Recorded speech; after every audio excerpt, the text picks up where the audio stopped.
Happy Hump Day, all you beautiful radio listeners. Thank you for dropping in on our little happy hour. We appreciate you listening. If you're watching us on YouTube, here's a hand gesture just for you.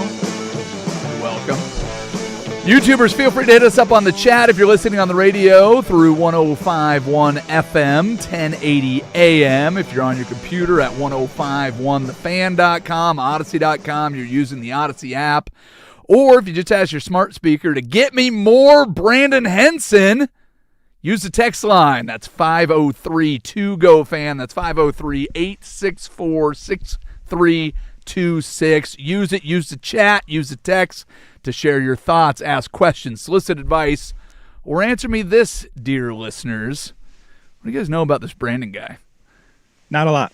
Not a lot? Not a lot. I've been Brandon, very elusive my first few months here. So. Well, you have been. When did you even start? I started in October. I started right when Casey started. Well, I've seen Casey you've seen Casey a lot more probably than me. too much, to be quite honest with you. Yeah. And like you just showed up like today, and we talked for 3 minutes, and then you went and did another show. Has today been all about get to know Brandon? Because I don't want to copy what anybody else has done. Not really, actually. Okay, we didn't really dive into the get to know me section. Well, of we that, don't need to dive into it. I'm dipping my toe in the water. We got 3 days. Yeah, we got 3 settle days. in. Yeah, Yep. 3 days of this. But give me the quick. What's your deal story? Give me, give your listeners, because it's a very weird thing, the radio relationships that I have in this building. I don't know if it's the same way for everybody, but most of us that are on-air personalities don't sit down outside of a radio show and talk for 2, 3, 4 hours straight. Right.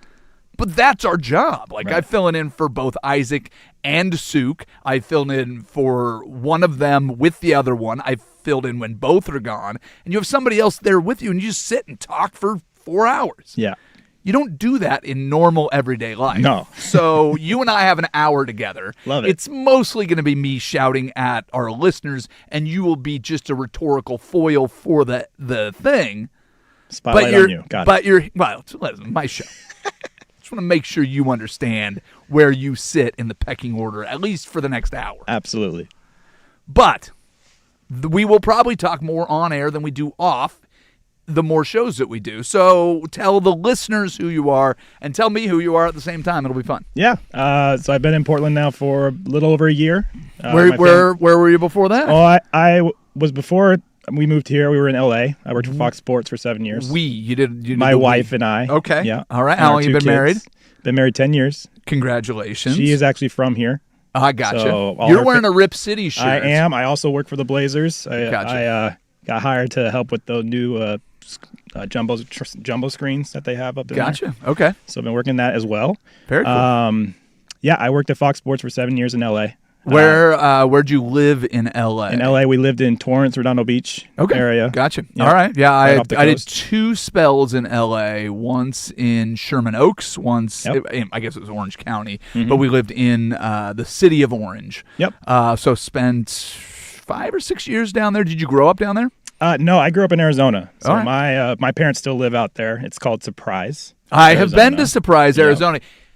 Here's my Surprise, Arizona story. I was love there it. for one night. I was in Surprise, Arizona, and I was on my way to watch spring training baseball, and we stopped in Surprise. Maybe we were there for multiple nights, but the first night we were in Surprise. We got in later than we expected, and so we just turned on spring training highlights. And that was the day that Randy Johnson blew up that dove. Oh, I yeah? was sitting in Surprise watching ESPN highlights, and that's when I saw it. We were a day from actually potentially seeing it live. There you but go. that's my surprise story. Love it. Yeah, there you go. So Yes, I've been very there, nice. been there, done that. Yeah. So grew up in there. Went to BYU. Okay, I've heard of it. Yep. Yep. That's kind of the gist that I've been. I'm a BYU alum. Sure. Sook's been giving me a bunch of crap about it. I can hardly believe that. Him giving you crap about anything. So Sook and I actually went to the same high school. He was a couple years ahead of me, but we did overlap for a year. I was a sophomore when he was a senior. And this was back in the day when it was sophomore, junior, senior, freshman still went to junior highs back then. So I overlapped with him. I have a hard time picturing him giving you a hard time about anything, Yeah. especially knowing him when he was a teenage punk. So Exactly. yeah. So yeah, shocked to hear graduated that. from there, went to LA, and now I'm here. Well, fantastic. Happy to have you here. Happy to Thank be you. doing a few shows with you. So you'll be here, at least for now, you'll be here today, tomorrow, and Friday. Yes, sir. Well, I dig it. I had to quiz you. You said you have listened to the show. You didn't say whether or not you liked this show, but you well. did admit that you've at least listened to the show. So we'll see how it goes. Hey, I'm pretty easy. There's plenty of work to do, but listen, the show's probably better when things go a little bit sideways anyways. So the good news is you are an NBA fan. Now, do you have an allegiance to anybody besides the Blazers? We mentioned that you work for the Blazers. Yes. You mentioned you're wearing the Rip City. Yes. Yep. I cheer for the Blazers because my employer pays me too. So, and then I served my church mission in Boston. Oh, okay. And half the conversations I had to have with people were about their sports team. So in essence, you had to kind of convert to being one. Yeah. So I'm not a crazy Boston fan as what's the word? So you don't follow the Suns where you grew up. No. You were is a mission 2 years? Yes. So 2 years in Boston. Yep. You were swayed into I was the swayed cult into that is into the Colts. Celtics fandom. Yep. Yeah. It's the only cult joke that I'll make. I thought that was a good shot. How was it living in L.A. and being a Boston Celtics fan? That's got to be terrible. You had to stay quiet. I'll bet. All right. Well, you should probably stay quiet around here. I'm not sure that there's a ton of... I do. Yeah, I put the Blazer shirts on instead of the Celtics ones. Other than Peyton Pritchard's family, I'm not sure that there's a ton of Celtics fans out there. So speaking of the NBA, I did want to start things off. Victor Wembanyama has decided to officially campaign for the MVP award. Now, I think he has, enough backup to be considered in the upper echelon of NBA players. I don't know if he's ready to be, crowned as the MVP because I feel like once he gets it, there's going to be a little stretch. But the 22-year-old does point out that he has 39 more blocks than any other player in the NBA right now, and wants to bring in defense in the argument for that. He's 7.5 feet tall. It seems a little bit unfair for that to be, the only metric that you go off of is blocks. But he's also averaging 4 blocks plus steals per game. He's a full block ahead of anybody else per game, and that's Chet Holmgren, who's at 1.9. For some reason, I cannot find the total blocks number. But Chet Holmgren, Jay Huff from Indiana, and Evan Mobley all have 1.9 blocks per game. Wembanyama has 3. Are you okay with the idea that defense is as important as offense? Because I kind of can be swayed that way, except we've never done it that way. It feels like the MVP is who's the best offensive player on one of the best teams. That's kind of the way it feels. I compare it to having a defensive player get awarded the Heisman. I feel like it's just I feel like the stigma has always been an offensive player wins that award, and so defense is kind of overlooked always by offense. So the two defensive guys that have won that award, you have Charles Woodson, who's a two-way guy, of course, and special teams was excellent, and then of course Travis Hunter also a two-way guy. So you could call them prime. So not really defensive players. Exactly. So, but it's not that Victor Wembanyama doesn't score points. No, it's nothing to that's the discredit other him thing. at all. Absolutely. Yeah, I don't know. The NBA is just a little bit different. I just have a feeling once he wins the award, he is going to just win it annually. But the one thing that the NBA doesn't do is it doesn't do what baseball does and goes, well, listen, we're going to make the best player. Like right now, the big argument in baseball, and I know that the season hasn't started, but can anybody dethrone Aaron Judge and Shohei Ohtani? Mm-hmm. And Shohei Ohtani's only loss in the last 5 years as an MVP is to Aaron Judge. And that was his best pitching season, but Aaron Judge's numbers were so ridiculous. I think they look at baseball in a different lens where it's like, hey, if you're that good, we're just going to keep giving it to you. Barry Bonds has 7 of the things, right? Yeah. So I don't think that the NBA does that. I think they get to the point where they go, he's got 2. Maybe we shouldn't. Yeah, I don't think they lean that way because even Jokic now is kind of getting multiple MVP awards, and he's been just dominant. And his best year, exactly. His he's had best another year, he doesn't win it. Year that he should win it again. So. Yeah. Well, but the other thing that you're running into is this 65-game requirement. Mm-hmm. And now the Players Association is actually trying to abolish or reform that because Cade Cunningham collapsed his lung. Now, I get that there's a difference between a legitimate injury and somebody resting. But is there? I mean, the Pistons are still winning without him. Yeah. So for him, and I get that it's not just the MVP award. It's also All-NBA and some other things that are tied to financial incentives. Absolutely. Here's the thing that I'll say about both of these guys. Wembanyama, I get that you're campaigning and you want to win an award. If you stay healthy, you will. Cade Cunningham, I get that it's not really fair that you have this injury that's going to prevent you from making an All-NBA team. You keep playing like this, you're going to have plenty of those in your career. So unless you get completely derailed by something that is going to stop you from playing in the future, both guys are young enough. Both guys are good enough. Both guys play in a style that seems like it's not a flash-in-the-pan fluke that's going to go out of nowhere. Unless you become Derrick Rose, you're going to be fine. You're going to win more of these. We just need to stop being so reactionary, especially in the NBA. Yeah, Does that seem fair? Definitely. All right. I think there's a difference between personal health and personal convenience as far as like who should be given kind of a leeway for that rule. Yeah, if you're worried about Cade Cunningham, here's what you should be worried about. That he's back and fully healthy for the playoffs because it would derail a season that otherwise could have some potential. And not even that Detroit needs to win it this year because they're this good. The NBA is one of those leagues where you can see a team coming seasons away. Oh, they improved. And now they're at the point where they're ready to compete for championships. Just having a playoff run is going to make Cade Cunningham and the entire team better.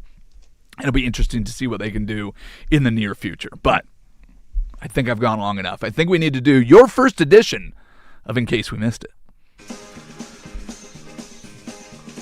In case you missed it, the NFL has officially declined to ban the tush push for the 2026 season. It's easily the least entertaining play in sports, but you have to admire the branding. It's the only thing in the playbook with a name that sounds like a 1940s euphemism for doggy style. I mean, how good is the branding? No? Are you ready with the laugh tracks? I am. Just I don't like that there. one. My finger slipped there. No, that's fine. If you hated the joke. Okay. Okay. A little delay back. Hard to know if you hated the joke or not. I'm okay either way. In case you missed it, former Steelers linebacker James Harrison claims that he is actively trying to recruit Bengals star Joe Burrow to demand a trade to Pittsburgh.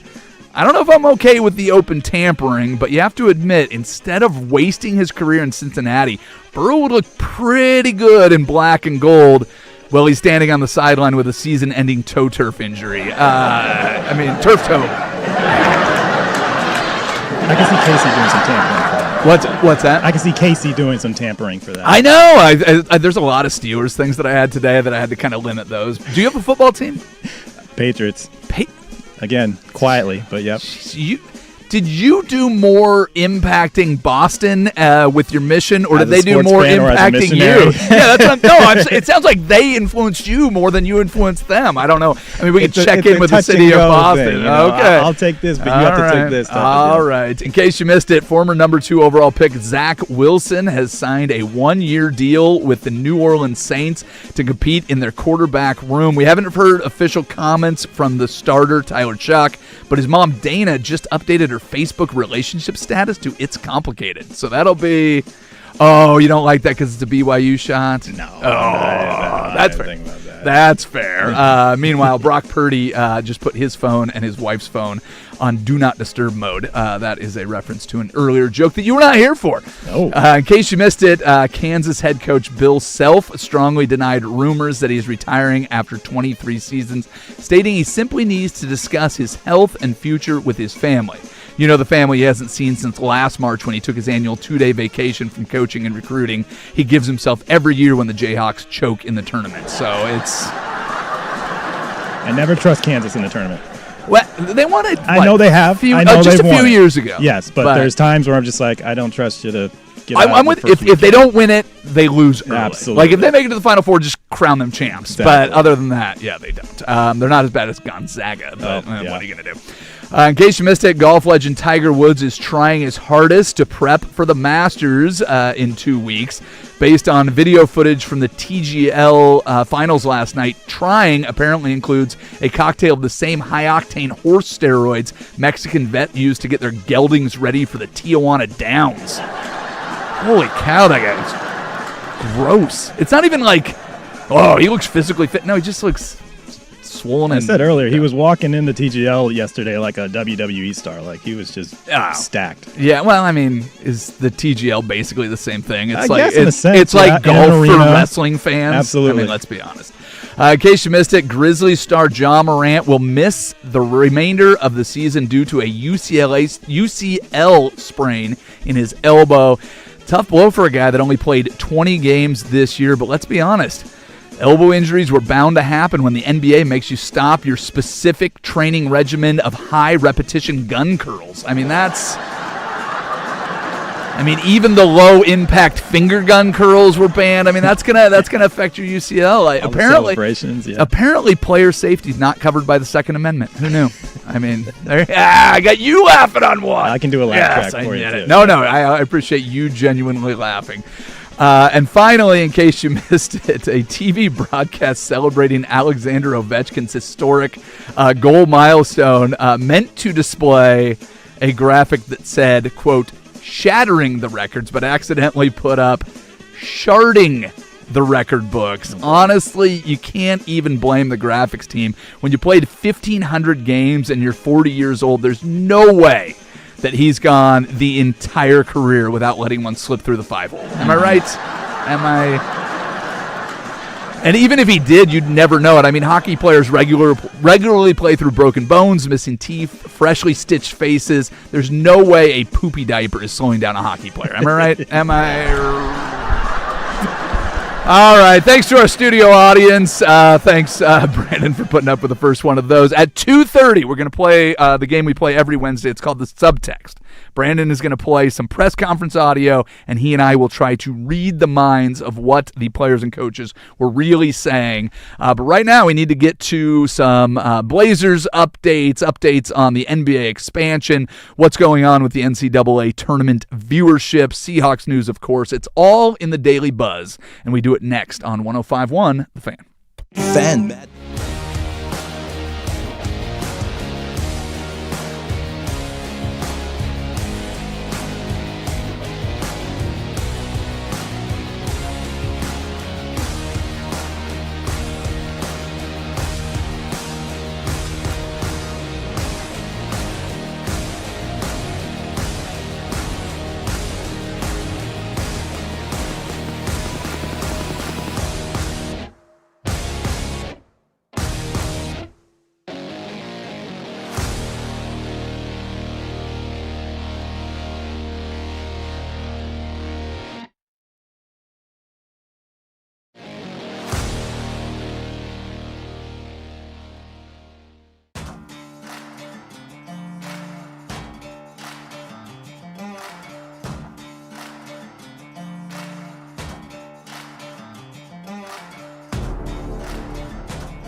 Well, I don't think we announced this yesterday, but your Portland Trailblazers are officially in the play-in tournament. They have secured a spot next on their to-do list.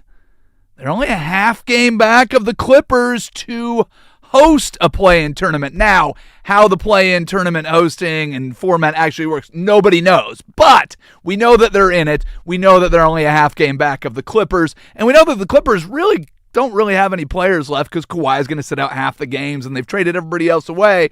So you're right there to get it. What's standing in their way, at least for tonight? It's the Milwaukee Bucks, who are terrible. And just on the outside of the play-in in the Eastern Conference. Brandon, do you have to watch every single Blazers game or just the home games? Just the home games, but I also check in on the away games when I'm opportune to. Are you in jeopardy of possibly becoming a Blazers fan over a Celtics fan? Let's hope so. Come on, are you catching the fever? We gotta get some playoff action first. All right, really diving in. That seems perfectly acceptable. The Buzz. Elsewhere in the NBA, actually beyond the NBA, it is official that the owners will vote to explore the possibility of expansion, and they have limited the expansion to specifically 2 cities. We've already talked about this. Seattle possibly getting back the Supersonics, Vegas possibly getting the regular Sonics. So now they have agreed to explore the opportunity. Basically what this means is that offers will be able to be put out there, and then the NBA can decide whether or not they want to accept those. They're expecting something between $7 and $10 billion for the... Sorry, $7 to $10 billion. Why would they not want that money? But I digress. Seattle, I mentioned this yesterday, is reformatting the way that their ownership is set up with the Kraken. So Samantha Holloway, who is the majority owner of the Kraken, has also shifted her ownership to be now the primary owner of Climate Pledge Arena, which means if anybody in Seattle besides a group led by her were to win a bid for the Seattle Supersonics, that means that they would have to rent space at Climate Pledge or find a new arena. So it feels like Seattle is very optimistic, ready to maneuver in a position where it becomes a single ownership group. They are called the One Roof Entertainment Group. So everybody under one roof at Climate Pledge seems like the most likely scenario. Very exciting. Even if you're not a Sonics fan, just to have a rivalry in the Northwest. We have one professional sports team in the 4 major sports here in Portland. That's the NBA. Seattle has everything but the NBA. Sounders and Timbers, I am told, is a very fun rivalry. Casey and I get into it off the air about the Thunderbirds and Winterhawks because somehow he is a Seattle Thunderbirds fan. Don't get me started on that. Having an I-5 rivalry in the Pacific Northwest, to me, will be awesome. I know I'm a Mariners fan. I know you guys know that I'm a Seahawks fan. But I will keep my allegiance to the Portland Trail Blazers. I'm sure my brother will go back to the Sonics, and he and I can fight as much as we want. But this is great to me. This is fantastic. Rivalries always make sports better. Well, so and a regional rivalry is close. that much. We don't have a bunch of cities up here. This is not like the Northeast where every 30 miles you've got a major metropolitan area. Right. Exactly. So it is very, very different. The Buzz. Sports continue to grow regardless of how good the product is. I don't know that this has been the best opening weekend of March Madness that we've ever seen. Yeah, there were some nice highlights. Yes, there were some good games. Buzzer beaters, you had all the things. You had guys punching each other, but it wasn't really a punch. You get to stay in the game, and you're going to make the game winner. That's not the reason that I think that ratings are up, but they are hitting records. 9.5 million viewers across the average viewership of games. Sunday's early primetime window had 19.7 million viewers.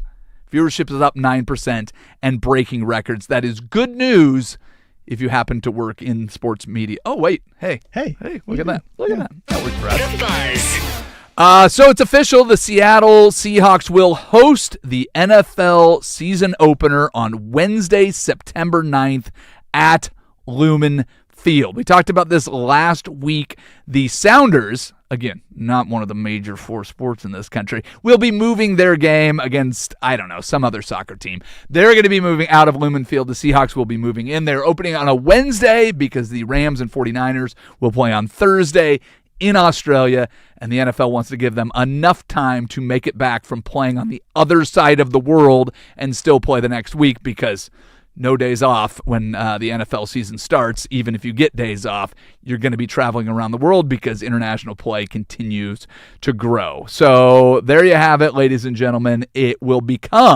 Seahawks will become the 9th franchise to now have played a game on every single day of the week. I don't know when they played on a Tuesday, but apparently they've played on a Tuesday. Long time ago, but there must not have been a lot of sports when that happened. I couldn't tell you when they played on a Tuesday, but according to this article that I'm reading, they will now be one of the few teams that have played every single day of the week. The Buzz. Speaking of the Seattle Seahawks, they re-signed another guy. All they're doing this offseason is re-signing guys that you've probably never heard of.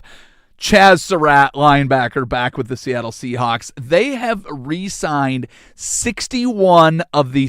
I think this makes it 62, because I read this yesterday, before Chaz Surratt, 62 of the 70 guys on their roster. I know they lost their Super Bowl MVP. I know that they lost Reek Woolen and Buamafe, who were both impact players on the defense. I know that Kobe Bryant was a starter, and he is gone.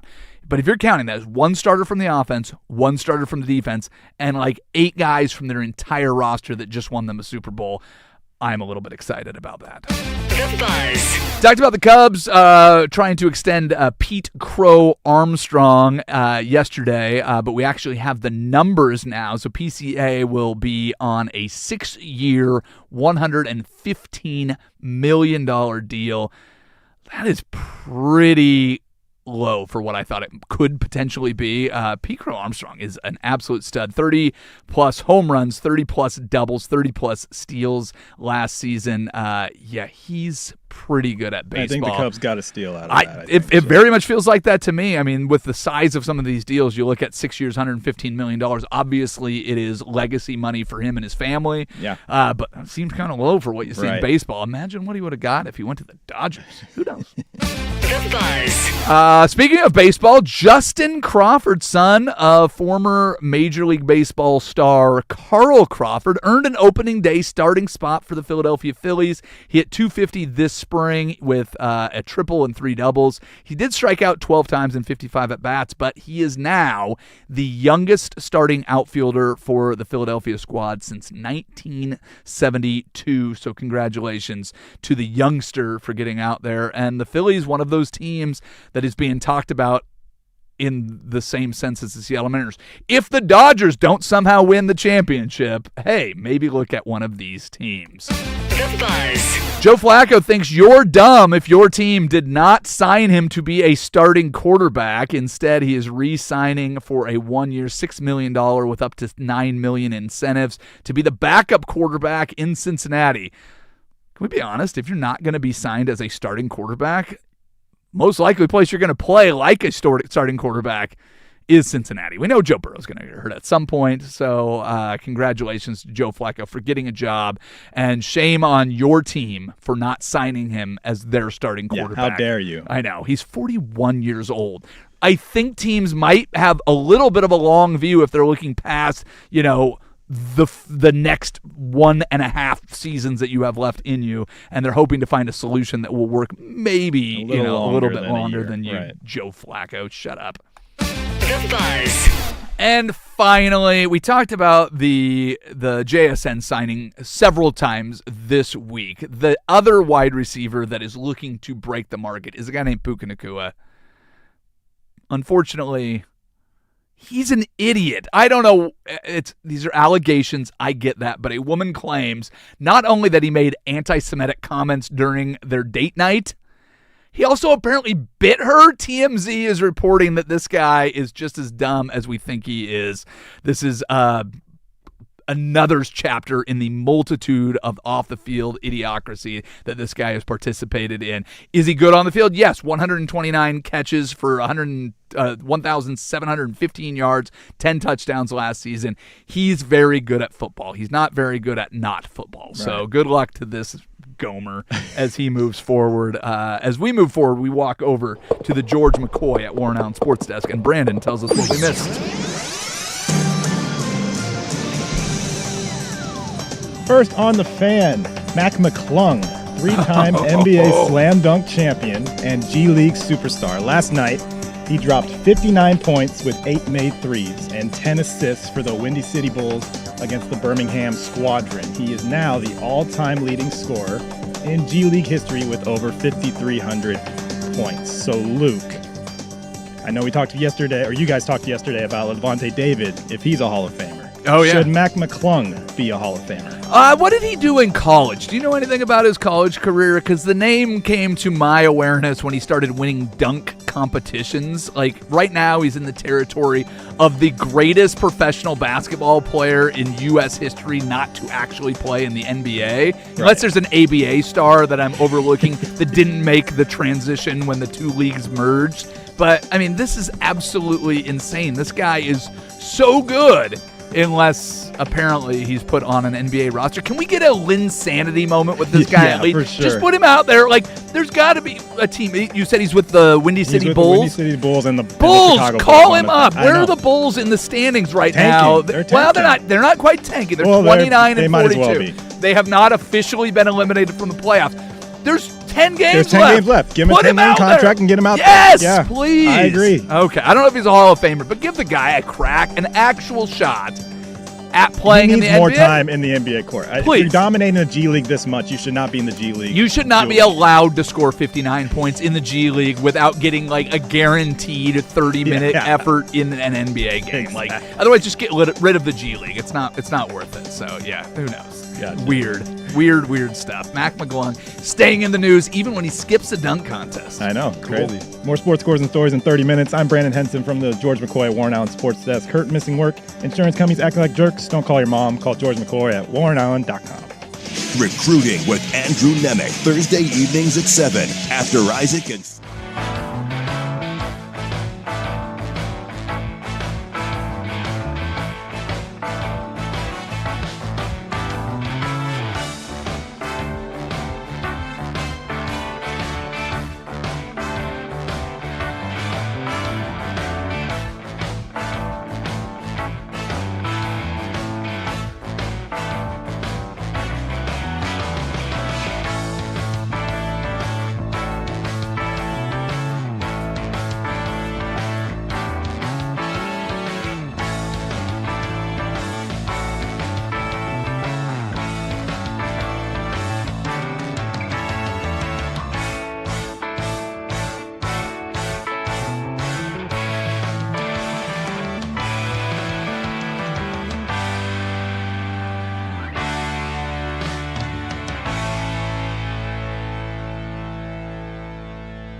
We got it? We got it? One second. Brandon is frantically pushing buttons. What do the next couple of months look like for you? Just work out, see where life goes, talk to my mom about the future. So is it up to you or mom? Her, really. I'm going to go ask her. Whatever she says goes. To get your jersey retired in the rafters, you have to graduate from BYU. You've talked about how graduation's important, so is your plan to graduate from BYU at some point? Yeah, regardless. Like, if my mom decides that I will leave this year, if I come back, I decide to graduate. So that was AJ DeBonsa. I'm putting on my BYU hat here for 5 Yeah, seconds. you are. AJ DeBonsa, after they lost in the first round, talking about his future. And he keeps saying that if he goes back to BYU, and keeps teasing my fan base, which is annoying, and my dad especially. But, yeah, so – and the other thing was he's talking about how his mom's in charge of his decision. So I'm wondering how much pressure is anybody or everyone is, like, giving her mom to – decide whether to either stay at BYU, which I'm sure a lot of BYU fans are doing, or go to the draft, who he's supposed to be number one pick. Wow, what he's really saying there is, can the booster base at BYU match what the projections are for his salary in the NBA? He's using his mom as a foil here. He's just trying to get more cash out of the Latter-day Saints is what he's really trying to do. He's saying, hey, if you want me to keep playing at BYU, I can do that, but we need to make the best decision for my family. So mom's really in charge. So submit your offers to her. That's what he's saying. Exactly. Let's be honest. Well, as I said, I've been trying. It's just this body it doesn't recover like it was when I was 24, 25. Doesn't mean I'm not trying. I've been trying for a while. I've had a couple bad injuries here over the past year that I've had to fight through, and it's taken some time. But I keep trying. I want to play. I've loved the tournament. I love being there since when I was 19 years old. You think that decision will have to come right down to the Friday before? I don't know. We'll see how it goes. I'll be practicing playing at home this week and keep trying to make progress. So that was Tiger after the TGL finals last night. Obviously, a Jupiter lost to LA. Obviously, LA Golf Club. Jupiter lost to LA Golf Club. Yes, obviously. Obviously, everybody everyone knows. saw that. I mean, one of the biggest sporting events in the world happened last night. And so, obviously, the immediate question after he makes his debut is, is he going to play in the Masters? And I feel like this is a conversation every single year of if he's going to play. And I just wonder, is it an afterthought at this point? With all of his injuries and stuff, or are we actually legitimately thinking he's going to compete? Well, I think what Tiger Woods is saying there is like, listen, if I can play, I'm going to go play. I'm Tiger Woods. I do whatever I want. It's just a matter of me using this physically mutilated body that I've destroyed over the years with Navy SEAL training and car accidents and playing through injuries and running 10 miles a day before I would go out and play a round of golf in tournament-style golf. It's all of the extracurricular activities that I did when I was in Vegas. I have ruined this body, but I've built up enough cachet that if I want to play and I'm able to play, I'll be out there and I can go shoot 60 or 16 over and finish in 60th place like I did last time I played this thing, and nobody's going to tell me not to, so shut up. That's what he's really saying. Right. Yeah. My first one would be that defense is 50% of the game and that it is undervalued so far in the MVP race because I believe I'm the most impactful player defensively in the league. Second argument would be that we almost swept OKC in the season, and we dominated them 3 times with their real team and 4 times with more rotation players. And my third argument would be that offense impact is not just points. First off, would Wemby be a good lawyer? Yeah, well, I wonder how much of that is the translation where he just seems so straight line at the point. There's not a lot of shades of gray in his argument. He just goes right to the point. So, yeah, I kind of think he would be, actually. Yeah, I think I don't know.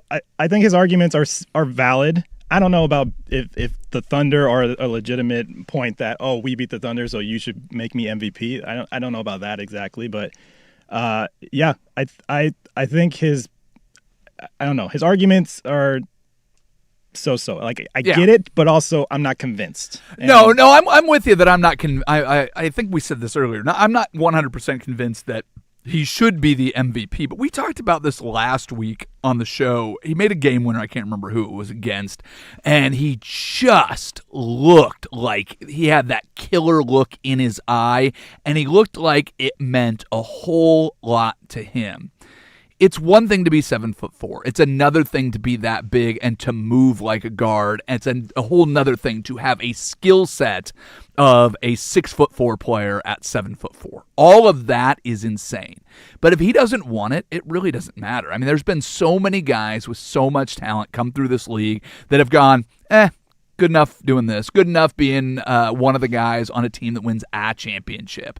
If this guy decides that the most important thing is to win and win and win, and it really sounds like even right now making those arguments, he's saying, like, I want to be the best to ever to play, and that means I need to start winning championships and MVPs and Defensive Player of the Year all right now. So watch out, world, because if Victor Wembanyama has that killer instinct, if he's got that Michael Jordan, Kobe Bryant killer instinct in him, at his size and his athleticism and his skill set that is still developing because he's only 22 years old, this is going to be real ugly for everybody else. Yeah, it'll be real fun to watch. His future's bright for sure. Well, I just don't know if his case for MVP trumps Jokic or Jaylen Brown. But I'm glad that he's making it. I'm glad that he's not content with being a MVP in the MVP conversation. He wants to win it.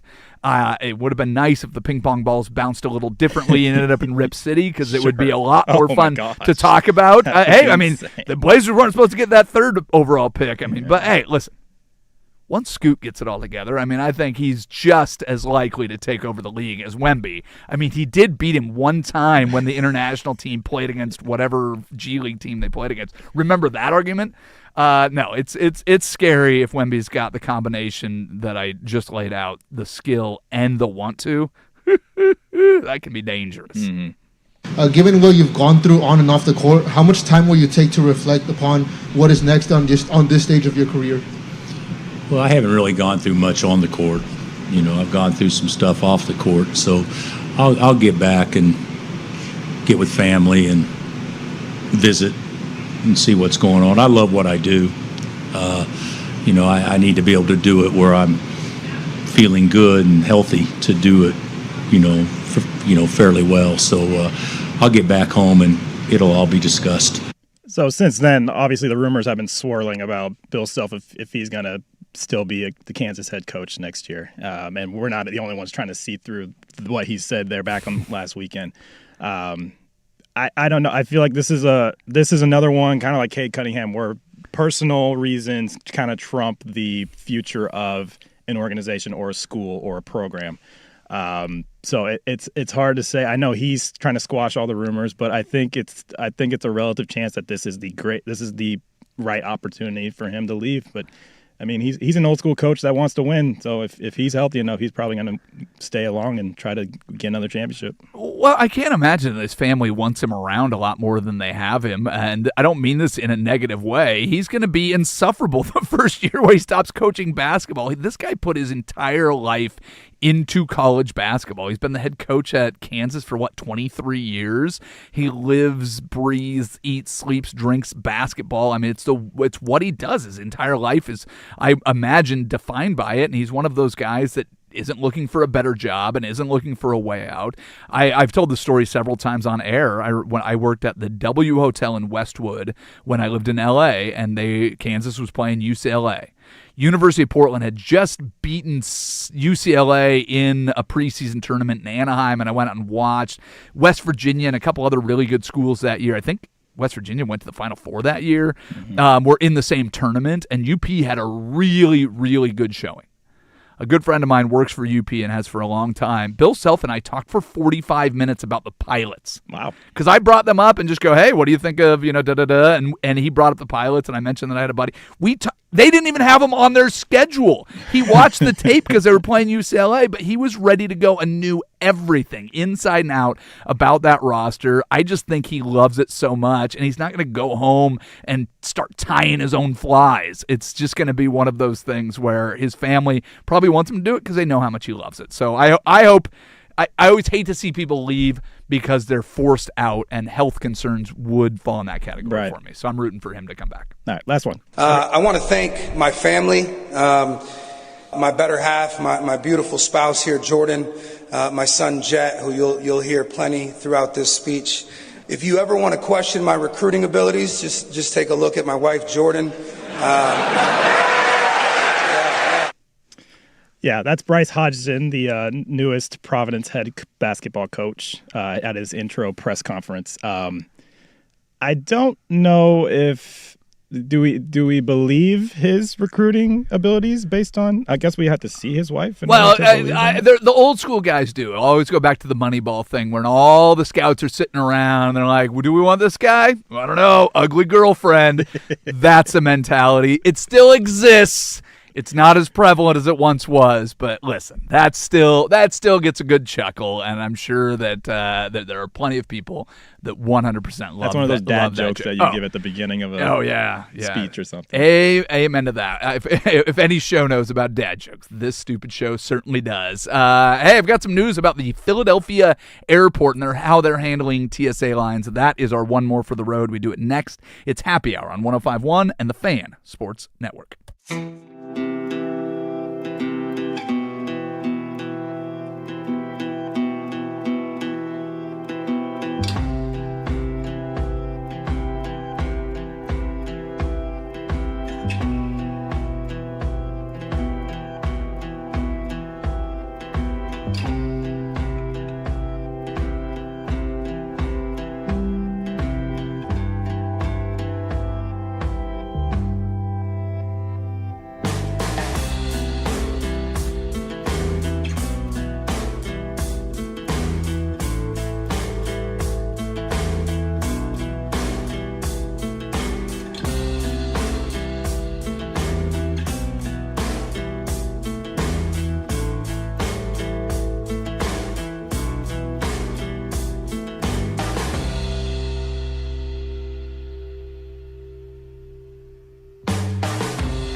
Brandon, we got to go quick. Anything from the YouTube chat or the text toy that we need to address? Yeah, we got someone explaining the Seahawks' last game on a Tuesday. Yeah? The Seattle Seahawks played their only regular season game on a Tuesday on December 21st, 2021 against the Los Angeles Rams. The game was originally scheduled on Sunday, but was rescheduled due to a massive COVID-19 outbreak, shocker, within the Rams, becoming one of the only few Tuesday games in the modern NFL. Yeah, I did. I saw that, so I pulled up the list. Seahawks will play on Wednesday this year. They played on Tuesday in 2020, 2021, whatever it was, and then they played on Friday in 1985.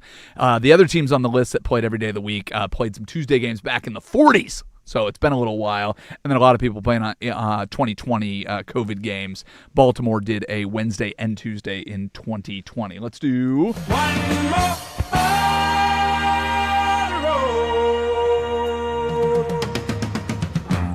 All right, so apparently the TSA line broke a Guinness World Record in Philadelphia, not because it was the longest line ever, but because they made cheese steaks for all of the TSA agents that aren't getting paid. They made a total of 1,291 sandwiches and dispersed them amongst the TSA employees and folks at the airport once they officially got the count in. The previous benchmark for the most sandwiches in one place at one time was 500. Man, that makes me want to go for a cheesesteak. How good were the sandwiches, though, is my question. It's Philadelphia, and they were cheesesteaks. I mean, are you really I get that, going to question it? There's still people that can ruin a cheesesteak, so I'm not sure if I'd, all right. 50-50 sometimes. You know what? A free cheesesteak probably tastes better, even if it's a little cold, than one that you're paying Any for. Free food always tastes better than how much it should be. And if you're in Philadelphia, got to be a cheesesteak. All right. Well, hey, thanks to Brandon Henson for jumping in. Looking forward to 2 more shows with you tomorrow and the next day, and maybe more beyond that. Looking forward to it. Thank you to everyone for listening, and of course, thank you, Isaac Rupp. We're all done for now. Bye bye. Always look on the bright side of life.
Hey, what it do? Ahoy! What's up? Oh, I know what's up. What's going on? Things are happening. That's what's up. Massive changes. Well, no TGL. Yeah, I don't even know what to do about that anymore. And I woke up today. It was like after the Super Bowl. There's that I know. What kind of what meaning does my life have? It kind of feels empty, and I felt a little bit of that yesterday with no TGL. Well, we had TGL yesterday. Yeah, but not today. I woke up today, and I'm So like, you what? feel it today. I feel it today. Yeah, I hear you. I'm like, I woke up, and I'm like, no more Bay Hill.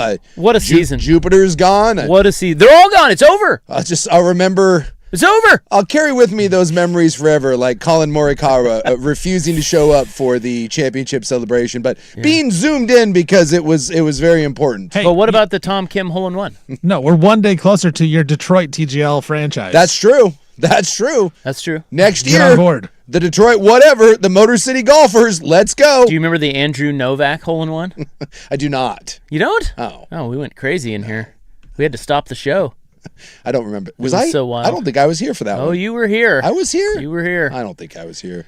It was wild. I remember Tiger's white teeth and his veiny arms. Yeah. You're going to see more of that. He's going to play in the Masters probably. Yeah, well, we'll see about that. There's a big difference between playing in the, the prestigious TGL championship and then, having to, I don't know, walk. Right, but he can't help himself. I mean, he's a past champion, so therefore he gets in no matter what. And he is on, they say he is technically signed up for it, but he hasn't told anyone if he's going to do it. He's going to play. Yeah, we'll see. Tiger cannot help. Look, if Tiger, here's the way Tiger Woods is wired. If Tiger Woods can swing a club and walk 18 holes, he's going to play. That's a big if.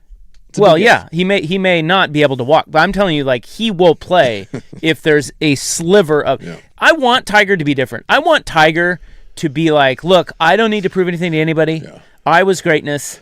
I'm done. You'll never see me swing another golf club. Tip of the cap. I want that because now it's just kind of sad, Tiger. But he's not like that. He'll play as long as they will let him play. Are you saying he's him? He is him. He is him. Him and Baby Gronk. I don't know. Remember the last? Well, who was it? Bernard Longer played in the Masters forever.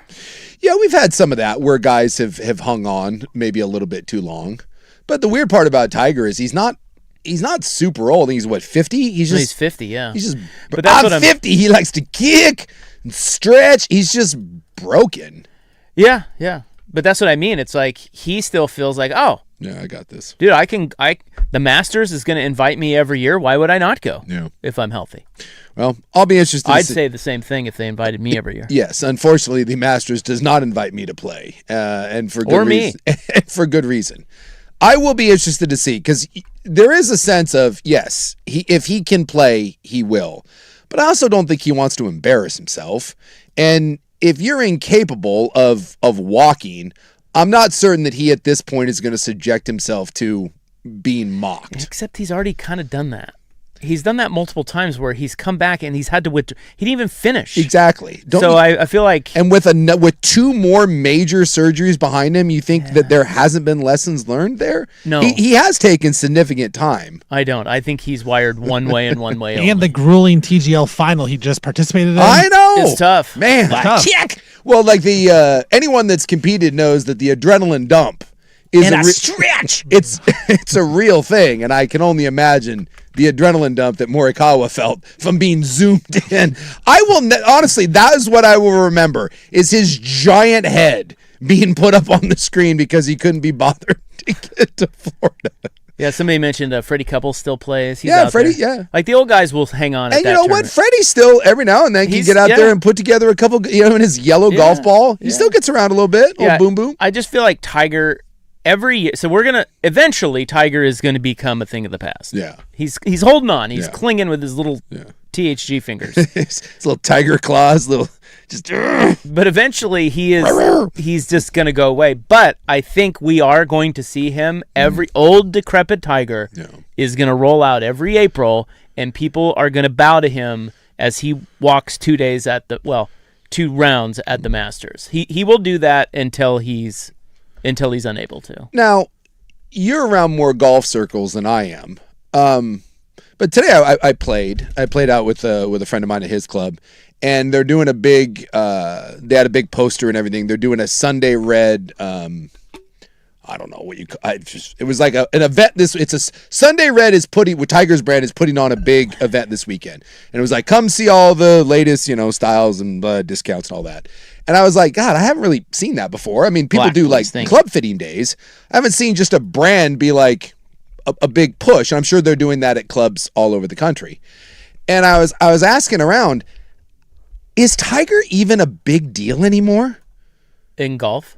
To people that golf in the community. I'm not talking about the ancillary people who tuned in just to watch Tiger. I get that he's the Tony Hawk, right?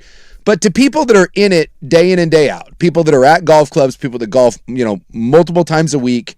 Because I was asking, and everyone was like, yeah, dude, no one's going to that. Like, actually, we're kind of making fun of it. Like what? Like, you want to talk about a little try hard? And I just thought to myself, has he lost all kind of cachet with the actual real golfing bro? I would say yes, only because he is around. Like, this is what I'm saying. Like, it would be better. The Tiger Woods lore and his greatness, it would be better if he just went away altogether and we just remembered him winning the Masters that one final time. Yeah. Yeah. But it's not. Yeah. He's very involved in golf. He's very involved in the PGA Tour and all the changes that they're making. Like, he's sort of in that giving back phase of his life, which I think is great. I think that's cool that Tiger's doing that. But at the same time, I don't think the average guy really... Yeah. I think he's around too much, and we're also not seeing him dominate, so therefore it's like... Yeah, Tiger used to be... I don't know if young people can appreciate the tour de force that was Tiger Woods. Oh, I guarantee they can't. Yeah, like he was. I mean, there's like 3 guys in my life that have ever moved the needle like that guy. And the idea, like when you would go out on the golf course, dude, you saw Tiger Woods everything. Tiger Woods shoes, Tiger Woods hats, everyone was Tiger, Tiger, Tiger, Tiger. And the idea that Nike just was like, why don't you go and just do something else? Like that speaks. Imagine Nike going to Michael Jordan and being like, yeah, maybe you should go sign with Adidas. Like, we don't really feel like this is working. And then like Jordan starts up with like his own Reebok brand. Like that's what Tiger Woods is doing. And then he's promoting it and it's kind of sad. And it's just, this is not. He's trying pretty hard. Right. And like, to just, it's not resonating. To your point, it's not resonating. No, and he's just not. I asked like 4 people today about it, and every one of them was like, "What? What, his brand? You mean?" Yeah, because like I said, they're doing an event, and I was like, "Dude, is this?" And everyone just laughed and was like, "No one knows. Like, no one's going to this thing. Like, in fact, we're openly mocking it." And I was like, "Man, like back in the day." Like Tiger, every time Tiger did something, and now it's just... I would say this. It's that band that keeps putting out new music, and no one wants to hear it. I would even say that the old Tiger Woods brand wasn't... A lot of golfers didn't wear his stuff. Yeah. Like, as great as he was great to watch on TV. I don't know. The TW, it wasn't that... In other words, if this is the height of Tiger, and Tiger brings TW brand out to whatever club you played... I think, there's guys there, but I think it's met with the same sort of meh, Well, right now, I think it's double meh. And it's kind of sad. It's sad to see someone who was so great that this is kind of the swan song. Well, this is why when you die young, the reverence and the legacy 100% is different, because we don't get to see the old decrepit like Prince. Like we don't want to see that. Well, that was like I watched a Billy Joel documentary not too long ago, and that's what he said. He goes, dude, he hasn't written a song in 30 years almost, and he just said, I'm not going to be that guy that puts out crap. Quentin Tarantino's this way. Tarantino said he's going to do one more movie and then walk away. He goes, I'm not going to embarrass myself, and most people can't do that. No. They're not wired that way, and it's hard. It's hard to see people in a different light. Again, Jordan with the Wizards, or LeBron really hasn't had that. God bless modern chemistry, but that son of a gun is, I mean, he's not what he was, but he's not embarrassing himself out there. Well, when LeBron retires, what do you think, how much LeBron are we going to see? I would assume a lot. I guess he's trying to put together his own league. Oh, great. You haven't He's seen already that? trying to be part of the Vegas expansion I bid read as well. yesterday that is kaput. Oh, is it? That Okay. he's not part of that. So him and, is it Maverick Carter? Yeah. So they're trying to recruit players for, get this, the B League. What? Yeah, look it up. It's a real thing. Steven and I were just talking about this. We were talking about the G League. Yeah. I assume that's what I assume he is trying to what would be the word? He's trying to create a league that's better than the D League but not the NBA? No. So he wants to create, or I mean G League. He wants to create a traveling 12-team international league. Oh, I mean league. So 6 American teams, 6 European teams, and then they'll just travel around the world. And like, he wants to take NBA players, and they're going to call it the B League. And I guess this is his, well, like Unrivaled, right, is doing this with the WNBA. This is his TGL. Yes. He is because Tiger was behind TGL, Tiger Yes. and Roy. Yes. So it sounds like he is trying, and they're calling it the B League. Hand to God, I read that he's now out of Vegas. They told him no, and so that this is their. They don't want him. They don't want him, and so I guess I guess this Maverick Carter is actively, at least what I read yesterday, said they're actively trying to recruit current players to be the inaugural or not. God, why can't I say that? You got it. You got it. You got it. You got How it. about this? Inaugural. There you go. I wanted you to say it though. Yeah. Well, I'm not. Can you try to say it? No, I won't, because now you're waiting on it. The first of their kind. Damn it. How about that? Yeah, I knew what you were doing. And I guess they were gonna they're trying to offer him like stakes and teams and ownership, which is we don't have any money to give you, but and so yeah, you'll go play like in France and you go play in Germany and China and I don't know who's gonna do this. Who in the NBA offseason is gonna be like, I'm gonna go play in the B League, but I tell you what, that's a thing. If they do it like the TGL, where they're playing like in on space and in front of lavas, volcanoes, Yeah. in the Bat Cave, and they're playing basketball, Yeah. I might watch. Well, you could now. They have the LED floors they use for like the Big 12. You could have that. Well, listen, Tiger got me because I'm a golfer and I love golf, and so TGL roped me in.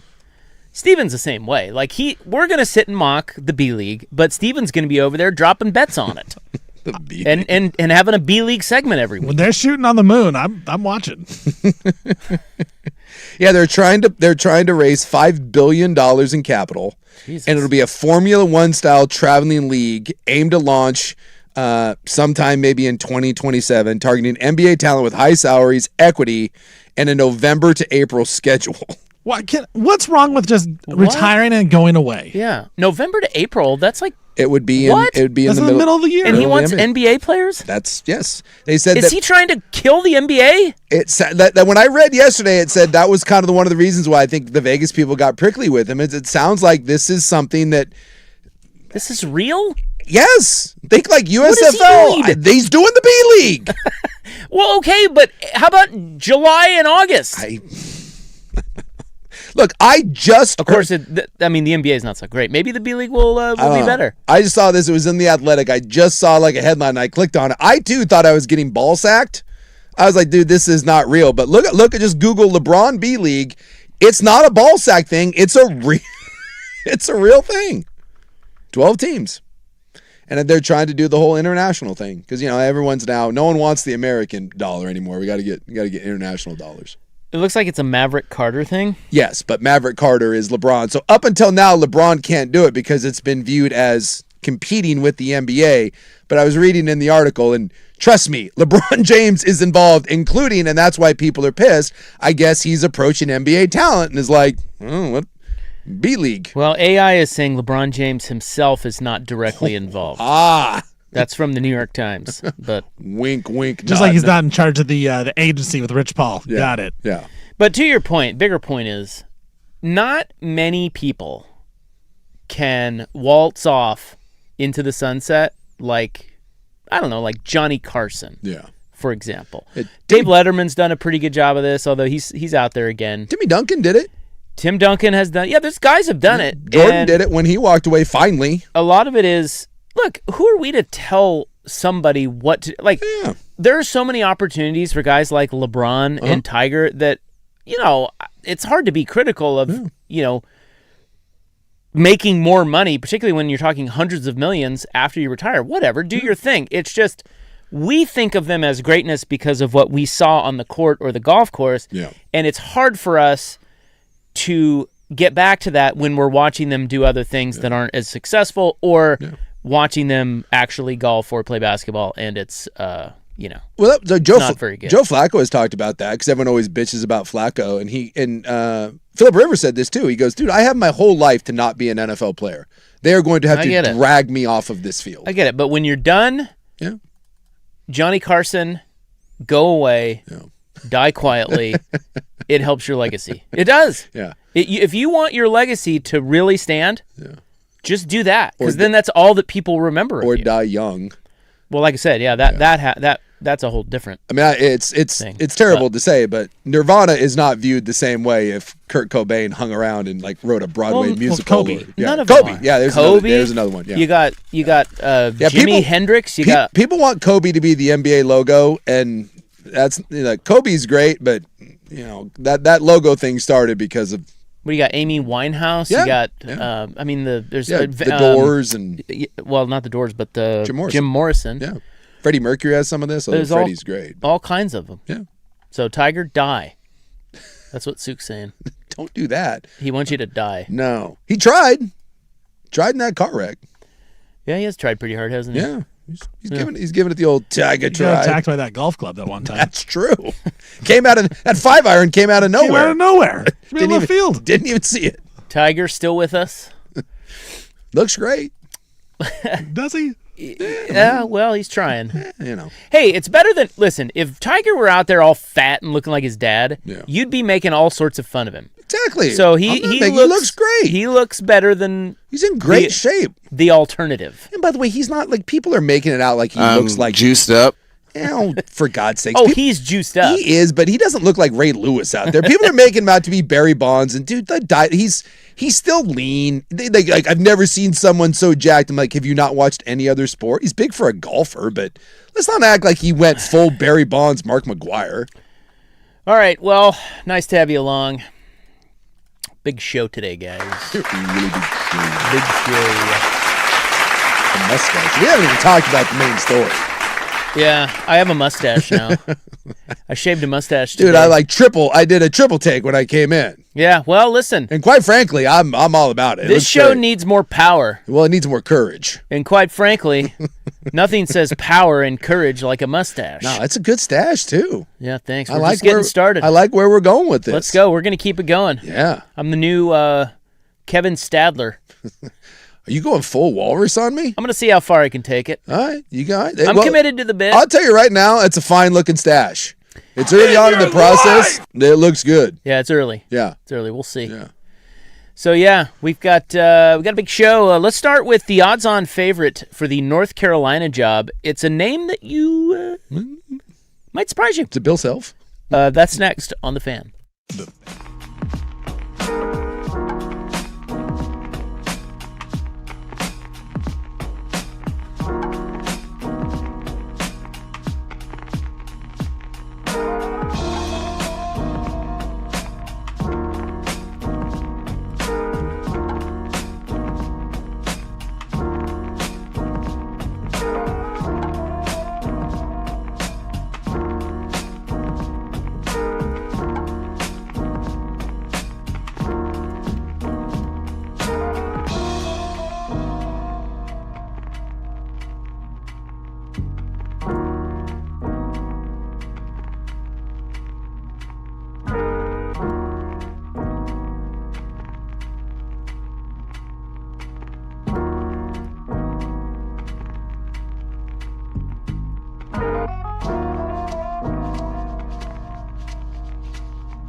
Well, baseball is back. Opening night is live on Netflix. Tonight, Aaron Judge and the Yankees, Rafael Devers and the Giants. MLB opening night, Yanks-Giants live on Netflix tonight at 5 p.m. In the meantime, I don't know, maybe we'll watch some NIT quarterfinal action. Is that the men's or is it the Whibbit for the women? Yeah, the NIT is men's. Yeah. Come on, man. Then the Whibbit. You know who's the odds-on favorite to cut down the nets? The NIT? For the NIT? No. Sometimes I do have to pay attention at least to who's remotely in the NIT because BYU's usually there. Well, listen, Steven and I, we like to bet Stevie brackets, Yeah. and sometimes the NIT can offer some delicious You got a little line? value. Okay. There is one team, and I think they might be the only Power 5 team left in it, and then everybody else is like mid-major, but it's Auburn. Oh. They're in it. Really? Yeah. And they're playing Nevada tonight. And everybody else, I think Tulsa's still alive. What about Mexico's? What New about Mexico. the Illinois State versus Dayton game? Yeah. Dayton. Dayton. That do anything for you? No, it doesn't. But the Dayton is probably the one team that could knock off Auburn. You know there's 4. If you want some NIT breakdown. You know there's 4 men's basketball tournaments going on right now? Well, yeah, because you know that the college basketball crown Yeah, the old CBC. might be beginning tonight. And then there's the CBI and the CIT. Don't forget about that, which is still a thing. Really? Those are on? I didn't know that those, because I haven't seen lines for those. I don't know. When I went to NCAA scores, I was like, "Where's the NIT?" And then I had to pull down from the menu. And so you have the NCAA tournament, the NIT, and they do have the CBI, CIT, and CBC. I think the CBI at least got canceled this year for some unknown reason. But it's still on the drop-down Yeah, menu. still on the board. Oh, I see here that the Las Vegas College Basketball Crown Tournament, Yeah. that's the one that they're playing for $500,000 of NIL money. Mm-hmm. That isn't until April 1. That's next week. Oh. And I'm here to tell you, you don't know anything about your Whibbit because there is a women's NIT and there's the is there? Whibbit. Oh, I didn't know there were It's 2 both. separate tournaments. Oh, wow. You don't even know. LaSalle Army is going down right now. LaSalle and Army women are playing basketball right now. In the women's NIT, not to Wow. be confused with the Whibbit. What's the score? What do we got here? LaSalle right now is losing 13-25, and you should know this, you son of a bitch, because in the Wibby I don't tonight, like how you say scores. San Diego State versus Kansas. The Lady Jayhawks go tonight In the Whibbit. in the Whibbit. Yeah, I knew that.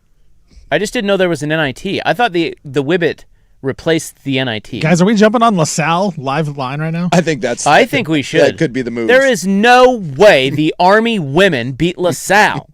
By the way, I need to look at the Wibby Did you guys bracket. believe that? I liked where you're going with that. The Whibbit? Because there is a potential collision course. We did not get the Kansas BYU NCAA tournament game we were hoping for. Uh-oh. You know who's in the Wibby, though? The Lady Jayhawks and the Lady Cougars. Are you kidding me? When would we play? I'm going to have to look and see what the bracket is. But in theory, we could get a BYU Kansas Wibby. You want to talk about like Bro, high stakes. I may have to reopen the book.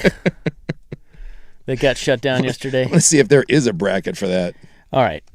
Focus. All right. Focus, for God's sake. This is absurd. There is a bracket. Go figure. Well, they better have a bracket. If you're playing a tournament, you got to have a bracket. Oh, no.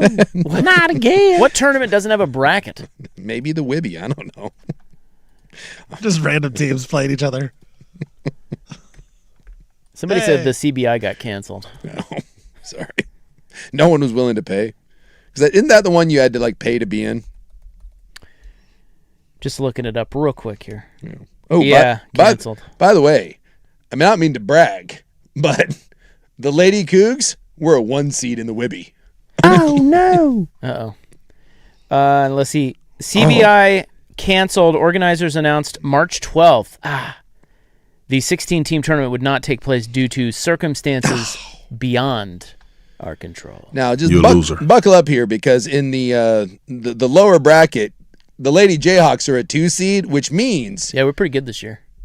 In a Wibby Final Four battle, we could get not NCAA tournament game. No, we could get 1 seed BYU, 2 seed Kansas. Where's the Final Four? Final Four of the Wibby. Do we have a home court advantage? We travel. That's in the Charles Cox Arena. Anybody know where that is? Look it up for you. It's on. It would be on ESPN too. Oh, nice. Yeah, Charles Coach, maybe? Okay. Is it Cox or Coach? What is it? How do you spell it? Well, it's really tiny it's Coke. print. K-O-C, is that H? It's That's like Coke. in the tiniest That's like print. the Koch brothers. Oh.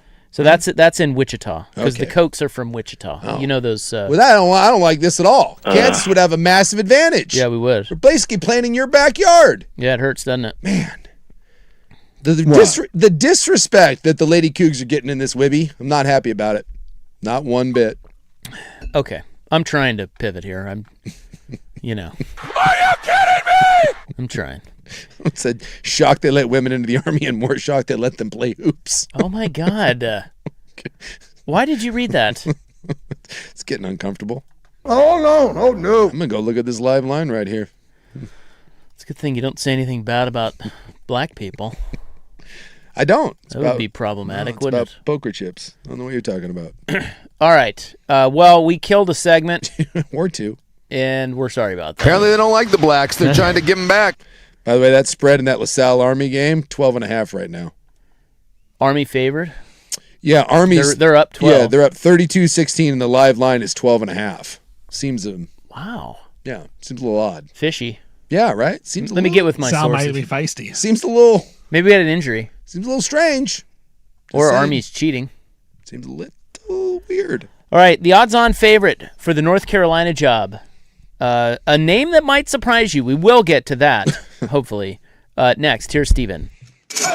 Now, from the George McCoy and Warren Allen Sports Desk, a Sports Center update on the Fan Sports Network, 105.1 FM and 1080 AM. First on the Fan, the NFL, they officially today announced that the Seattle Seahawks are going to open up the season on a Wednesday of Week 1 instead of hosting the usual Thursday night opener. That change is being made because the Rams and 49ers are going to open their season in Melbourne in a game that will be broadcast on Thursday night here in the U.S. So the Seahawks will be on a Wednesday night when they host. Now, the league has not announced who their Week 1 opponent will be, but they will play on NBC 5:20 Pacific time.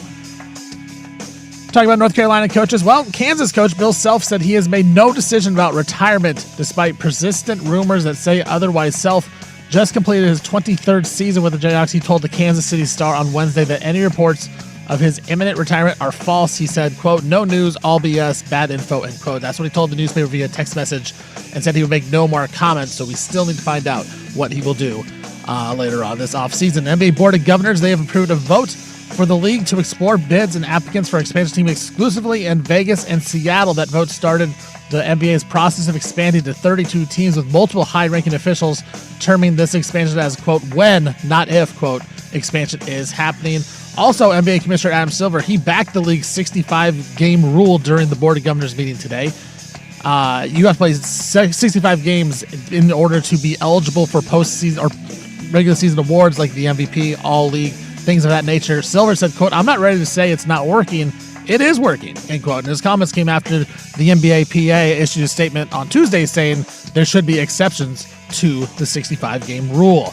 Trailblazers are on the court tonight, taking on the Bucks from Motor Center. No Giannis for Milwaukee. Trailblazers half game behind the Clippers for 8th place. They are 12.5-point favorites over Milwaukee. For more sports scores and stories in 30 minutes, I'm Stephen Vaughn from the Georgia Coy at Warren Allen Sports Desk. Hurt missing work. Insurance companies acting like jerks. Don't call your mom. Call Georgia Coy at warrenallen.com.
All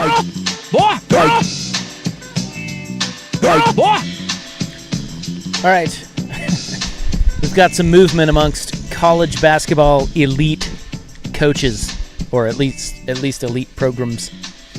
As North Carolina needs a coach. That happened, I think it was last night in the club, didn't it? Yeah, it happened yesterday late in the show when they announced it. And then Hubert Davis had to come out and be like, yeah, I didn't want to be fired. As if, thanks to that statement, Hubert. Well, look, he almost won a title there. Yeah. But didn't go very well. It just didn't. Well, yeah. when you lose and granted, now he lost his best player this year, which stinks, but when you get bounced so early in the year prior, and then this year being the disappointment that it was, there's expectations there. Well, you can't blow a 19-point lead with 6 minutes to go. No. That's going to get you. And you lose to a team that went in the first four that had to play their way in. I mean, that's bro. Yeah. Again, there's the difference, and if you want to be the coach at Kansas or Duke or North Carolina, there's expectations there, and you know that when you take that job. So everybody's asking, like, is Bill Self done? And he came out and denied the rumors. Okay, so I know some people back there, and I can tell you that this has been rumored for a long time, way before even Darren Peterson. And he has some real health problems. Well, too. dude, he's basically had 3 heart attacks or 3 heart events. Yes, and you couple the fact with how sort of the new age NIL era of basketball is going. Yeah. And clearly it got him frustrated this year with the whole Darren Peterson thing. I've been hearing that he has not made a decision, and I believe that. Bill Self's I'll say this, he's pretty honest. Like, he'll tell you what he's thinking, and he said the other day, he goes, I haven't made a decision, I'm going to go talk to family. But that was very indicative of, okay, it's going to be a very serious conversation. Yeah. We knew that was coming. He's basically, he used to talk in 5-year terms. He's now talking in like 2-year terms. He has a lifetime contract there. But everybody back there has been seeing signs, even though there's no decision, they've been seeing signs that Bill Self's almost done. So it would not shock me at all if that dude hangs it up here in the next couple of weeks. But I would imagine there's no decision made. Because it was reported this morning that he was retiring, and like you said, he refuted the reports. And that's because there's just a lot of rumblings back there. Yeah. And so you know, fake news media, you know how it goes, big souk. They just run with things, and there are a lot of signs pointing to him retiring. But I felt the dreaded when he came out and said BS, bad info, and like because he texted, was it the Kent City Star, I think was the paper, and when I read the rebuttal, the refutal, my first thought was, oh yeah, he's retiring in a week. He just wants to do it on his own terms. No, you want to craft your own statement. And is refutal a word? Yeah, you refuted. You're refutal. You're rebuttal. Like I said, I do not think he's made a decision. I think that he's been leaning that way. No. And from what I hear, it is a very serious conversation, and they're probably going through that process right now. Yeah. So we'll see. I would not be surprised if that guy is done. And then you would have 2 of the best jobs in the country open at the same time. Yeah. In North Carolina and Kansas. Jay Billis, and he's a little biased because he played at North Carolina, he came out and said North Carolina is the best job in the country. Yeah. And that's hard to argue with him. Kansas would be right next to that. I don't know. I don't know. I think that would be wild to see both of those jobs open at the same time. Yeah. And do they go after the same group of guys, or is there, because both those places, you ideally want one of your own, which is then Hubert Davis. But last time I checked, I don't really think there's anyone with strong ties at North Carolina or Kansas that are like in that kind of next group. What I think is the dominoes that could come off of these 2 decisions could be crazy. Oh, college wild. basketball. Yeah. Yeah. The odds-on favorite, as I was teasing, the odds-on favorite for the North Carolina job is a name that might surprise you. It actually is Billy Donovan. He was the favorite. TJ Otzelberger from Iowa State is second. Yeah. Tommy Lloyd from Arizona third. Nate Oates, Brad Stevens, and then the usual suspects. Mark Few's on the list. I don't know if they'd go after Mark Few, but what's interesting about North Carolina is they have kept their job in the Tar Heel family since 1997. Yeah, it's crazy. It has been in-house the whole time since Dean Smith retired. So they had Bill Guthridge, and then Matt Doherty, and then Rory Williams, and Hubert Davis. Yeah. Now, they did win 3 titles in that time. That was all Roy Williams that won those. Hubert came close. Hubert got to a finals. So it'll be really interesting. By the way, do you remember? I looked this up today because I was curious to go see the players on the North Carolina championship teams. Mm-hmm. Do you remember who led North Carolina to those titles? They got 3 under Roy. 3 under Roy. Was that? One of them's easy. One of them is wild. One of them's wild? I mean, I'll go through the roster on one of them.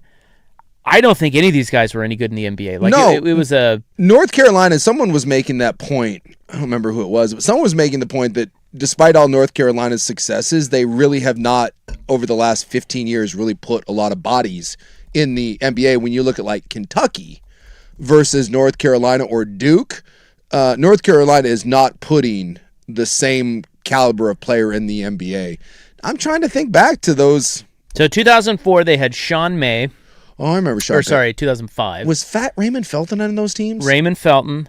Marvin Williams was a freshman. I remember him. And he was supposed to be a big deal, and he was a high pick. He was the number 2 pick. Yeah, never really, like down in Atlanta, I think, where he came into the league, and it never really quite worked out. But he had the hype around him. And then you had Rashad McCants.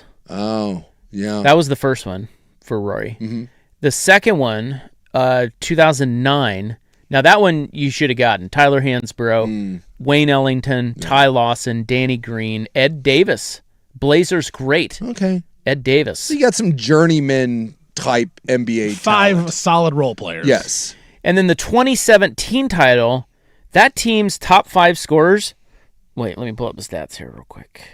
And they also lost another one, right? Because that was when Villanova got them. On the game-winning shot. On the game-winning shot. So they've won 3, played for 5. Because Hubert lost 1, and then right there they had another one with, so I think 5 separate appearances. Justin Jackson. Don't remember him at all. He was their leading scorer. I don't remember him either. Don't remember him. Joel Berry. I remember Joel Berry. Kennedy Meeks. Nope. Isaiah Hicks. Tony Bradley and Kenny Williams. That was the team that beat Oregon in the Final Four. Dude, I remember. They had no one. I remember one of those players. One. Jackson was a first-round pick, didn't do anything in the NBA. Like, out of the league in 2 years. I just don't remember him at all. Who did they beat in the final? Gonzaga. The Zags. So they beat Oregon and Gonzaga? Beat Oregon in the Final Four because Kenny Meeks pushed Jordan Bell out of the way. And then they played Gonzaga, which was led by Nigel Williams-Goss, Zach Collins. And they beat them in the Zogs. Blazer, great. Zach Collins. That's right. I'll be damned. Well, anyway, I think they would be crazy to keep it in-house if they're North Carolina. There's a lot of good candidates out there, and Kansas the same way. Like, Jock Vaughn is on the staff now, and I'm going to be livid if they hand it over to him. Well, I'll tell you what. If Billy Donovan wants that job, you go give it to Billy Donovan. I think that'd be a good hire. I think that'd be you real tell me solid. Billy Donovan's real happy bumming around Chicago right now, whatever the hell's going on there. If he goes back to college, that's a hell of a hire. Yeah. I would say if Kansas is open, my number one guy would be Todd Golden, the guy at Florida. Yeah. As weird as he is, he's exceptional coach. Yes. I think the Iowa State guy, TJ Otzelberger, is very interesting. Brad Stevens' name is out there. Why would Brad Stevens, who's got the cushiest job in the NBA, who's winning titles, why would he leave? And he probably makes a gajillion dollars running the Celtics, and he doesn't have to deal with any. And you're not getting Brad Stevens out of the Boston Celtics. It's one thing with Billy Donovan and the Bolt. You're not getting Brad Stevens, who's running the Boston Celtics. If he wanted to coach, he's interesting. But I would assume and look. And then the other one is Dusty May, the Michigan guy. Although he's a little dicey as it's still early in his tenure there. And I don't know. I don't know what Tommy Lloyd or Dusty May. I mean, obviously you have what it takes to win at both of those schools, but North Carolina and Kansas are both unique. This is, if those two jobs come open, this is the equivalent of like Ohio State and LSU or Ohio State and Notre Dame, like being like these are it's not even Notre Dame. These are better jobs than that. It's Ohio State and Alabama. It's Ohio State and LSU, Texas. Like that's this sort of thing. So no offense to Michigan, but if Kansas or North Carolina comes calling and you're Dusty May, you take that phone call. And same thing with Tommy Lloyd. I don't know if they can pry you out of there. Tommy Lloyd's got a great situation in Arizona. He's down there in his own little corner, not a lot in the West that he has to compete with. You can clearly win a title there, but North Carolina and Kansas are different than Arizona and Michigan. They just are. Do you think that Mark Few is gettable? I just don't know at this point if you're Kansas and North Carolina. This is going to sound weird, but I wonder if he's not really a fit. Can you do at 63 years old? He's 63. He's 63, soon to be 64. Damn. Who loves little old Gonzaga up there, and he goes and like fly fishes out in Montana and Idaho. And I'm old. I am dying. It's a bit like the Chris Peterson thing. A little bit. He's a lot like him. You just wonder if Mark Few just isn't. And Mark Few is a giant red ass, doesn't want to deal with media, doesn't like being questioned. And I go back to when John Calipari was hired at Kentucky. He said, I didn't realize what it was until I went to remove a tree from my front yard, and it was the front page story in the newspaper that Calipari tears down tree. And he's like, oh, this is different. And you take that Kansas and North Carolina job, people are talking about your trees. And I don't think Mark... Unwelcome sight in the neighborhood. A developer is being greedy. How did that start? There's a hole in the sky where... So I don't think Mark Few wants that, and I don't think he's not a good fit. He's not. He got to be a little more polished, I think. But there's not a coach in the country that if those schools call, that you don't at least answer that phone call. I've been corrected. Jay Billis played at Duke. I don't know why I had him playing at North Carolina, but the listeners corrected me on that. Okay. So he is not biased. Yeah. He's a Dookie, and he thinks North Carolina is the best job in the country. Well, they got money, and they don't have to spend it on football because their football team sucks. So you get to be number one on campus. I think that would be really interesting if you had your choice of the North Carolina or Kansas job. Like, which do you take? Yeah, I mean, the devil will probably be in the details of that. Sure. Like NIL and just how it operates. I'd tell you, Kansas right up there. Yes. I mean, they'll do anything it takes to win. Yeah. I liked the fake reports today that said Phil Jackson was taking the North Carolina job to fit in with Bill Belichick. It'd be amazing. Can you imagine those two hanging out? Yeah. I think it'd be a great hire. Go get Phil Jackson and Bill Belichick. Dude, I would watch that reality show all day, every day. There was another one Twitter had. They had Jordan Hudson in the end zone, all dressed up in North Carolina blue. And they were like, don't outthink the room. The next coach is here. Don't let her leave the building.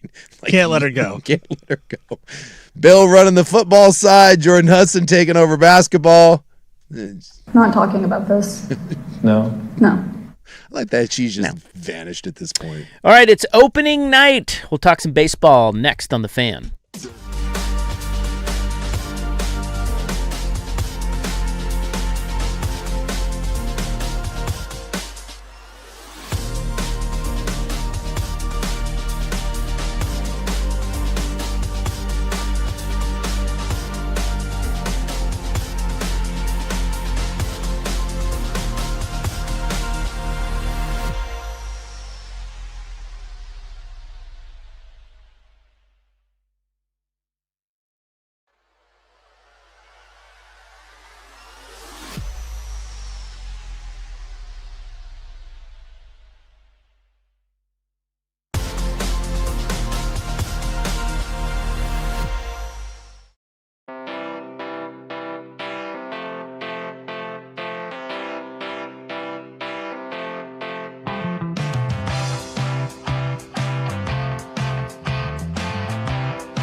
Well, we made it. We made it another off season. Hardball starts tonight. Yankees, Giants. I'm assuming they're in San Francisco with the 5 o'clock start. They indeed are in San Francisco. One of the best places to see a baseball game. It's not AT&T anymore. What do they call it? Oracle, maybe? Sure. I think. Do you think John Sterling will get hit with a foul ball tonight? Ow! Ow! Ow! He may have retired. I don't know. Is John Sterling still out there? I don't think so. Didn't Sterling shut it down? I thought he I thought he's yeah. He's 87. I think Oracle Park, yes. Oracle Park. That's a top 3 baseball stadium in the country. That's an amazing place. Like if you're ever thinking about building a stadium, just go copy that. It is an amazing place to go. So are you ready for robo-umps? I wish we had more robo-umps. I don't want the ABS challenge. I just want robotic strike zones. I want human ump robotic strike zone. I don't understand why we don't. If we have the ABS challenge, which is basically instantaneous, I don't understand why we don't have just this strike zone for every pitch. We can get it right. I saw a poll that said only 16% of big league players want robo-umps, which I thought was weird. Now, the robot ump or again the robo-umps. See, I don't want a robo. There's this is splitting hairs, but well, no, it's two very different things. Yes, like robo-umps is automated balls and strikes at all times. Yeah, they don't have that this year. That may be confusing some people. The difference between robo-umps and ABS is short for automated balls and strikes. Yes, it's a challenge system, and what it means is the players, and we'll run through it here in a second to get you a primer for it, but. Pitchers and catchers can challenge a call. Otherwise, the calls are made by the human umpires. Yeah. And apparently, the majority of players are for this. They've been doing this in spring training. They've trialed into minor leagues. The majority of players are not for full-time robo-umps, where the robot calls every pitch. They are not for that. I was surprised by that. I don't understand that. Now, I can see why the pitchers don't want that because obviously, I think more often than not you get a more generous strike zone. But I don't know why the hitters wouldn't want a defined strike zone where hey, you don't have to worry about, someone coming in and Angel Hernandez being like, hey, I'm giving the strike zone at your shins today. I don't understand why you wouldn't want an automated strike zone where you know where it's going to be every single night. That baffles me. I also don't know why anyone wouldn't want the correct call. Is there anything else in sports that's like this? Imagine the NFL where we're like, we can all clearly see that he was out of bounds, but it's close enough. It's part of the human element. We wouldn't ever do this in tennis. We wouldn't do it in volleyball. We wouldn't do it in hockey. You know what? I kind of think that was the goal. I don't know. Maybe. Whatever. It's fine. Like, we wouldn't do it. But somehow with baseball, our head goes up our ass, and we're like, it's part of the romantic nature of the sport. What? I mean, the World Baseball Classic is a great example of it. That wasn't a strike. Just wasn't. And the game, it's over on that. Why? Why wouldn't we want that to go to, first and third with 2 out and Tatis to come up? And then that would be an accurate representation. It's the only sport where we somehow embrace umpires screwing up. I don't get it. So here's how the ABS will work. Each team will get 2 challenges per game in which they can appeal a ball or strike call. It has to be, by the way, instantaneous. So similar to instant replay, you can keep a successful challenge. Mm-hmm. So you can theoretically challenge every single pitch if they're all successful. You can keep going, keep getting them back. Yeah. Only the hitter, pitcher, and catcher can challenge pitches. It cannot come from the dugout. No. Okay, so the strike zones are personalized. Every single player was measured. The top of the zone is set at 53.5% of the player's height, and the bottom of the zone is set at 27%. Those numbers were tested and retested and fine-tuned in the minors. They've been doing this for several years. The width of the strike zone is unchanged. It's still the 17-inch home plate. So players were measured standing straight up. So guys with a crouching batting stance will be at a little bit of a disadvantage.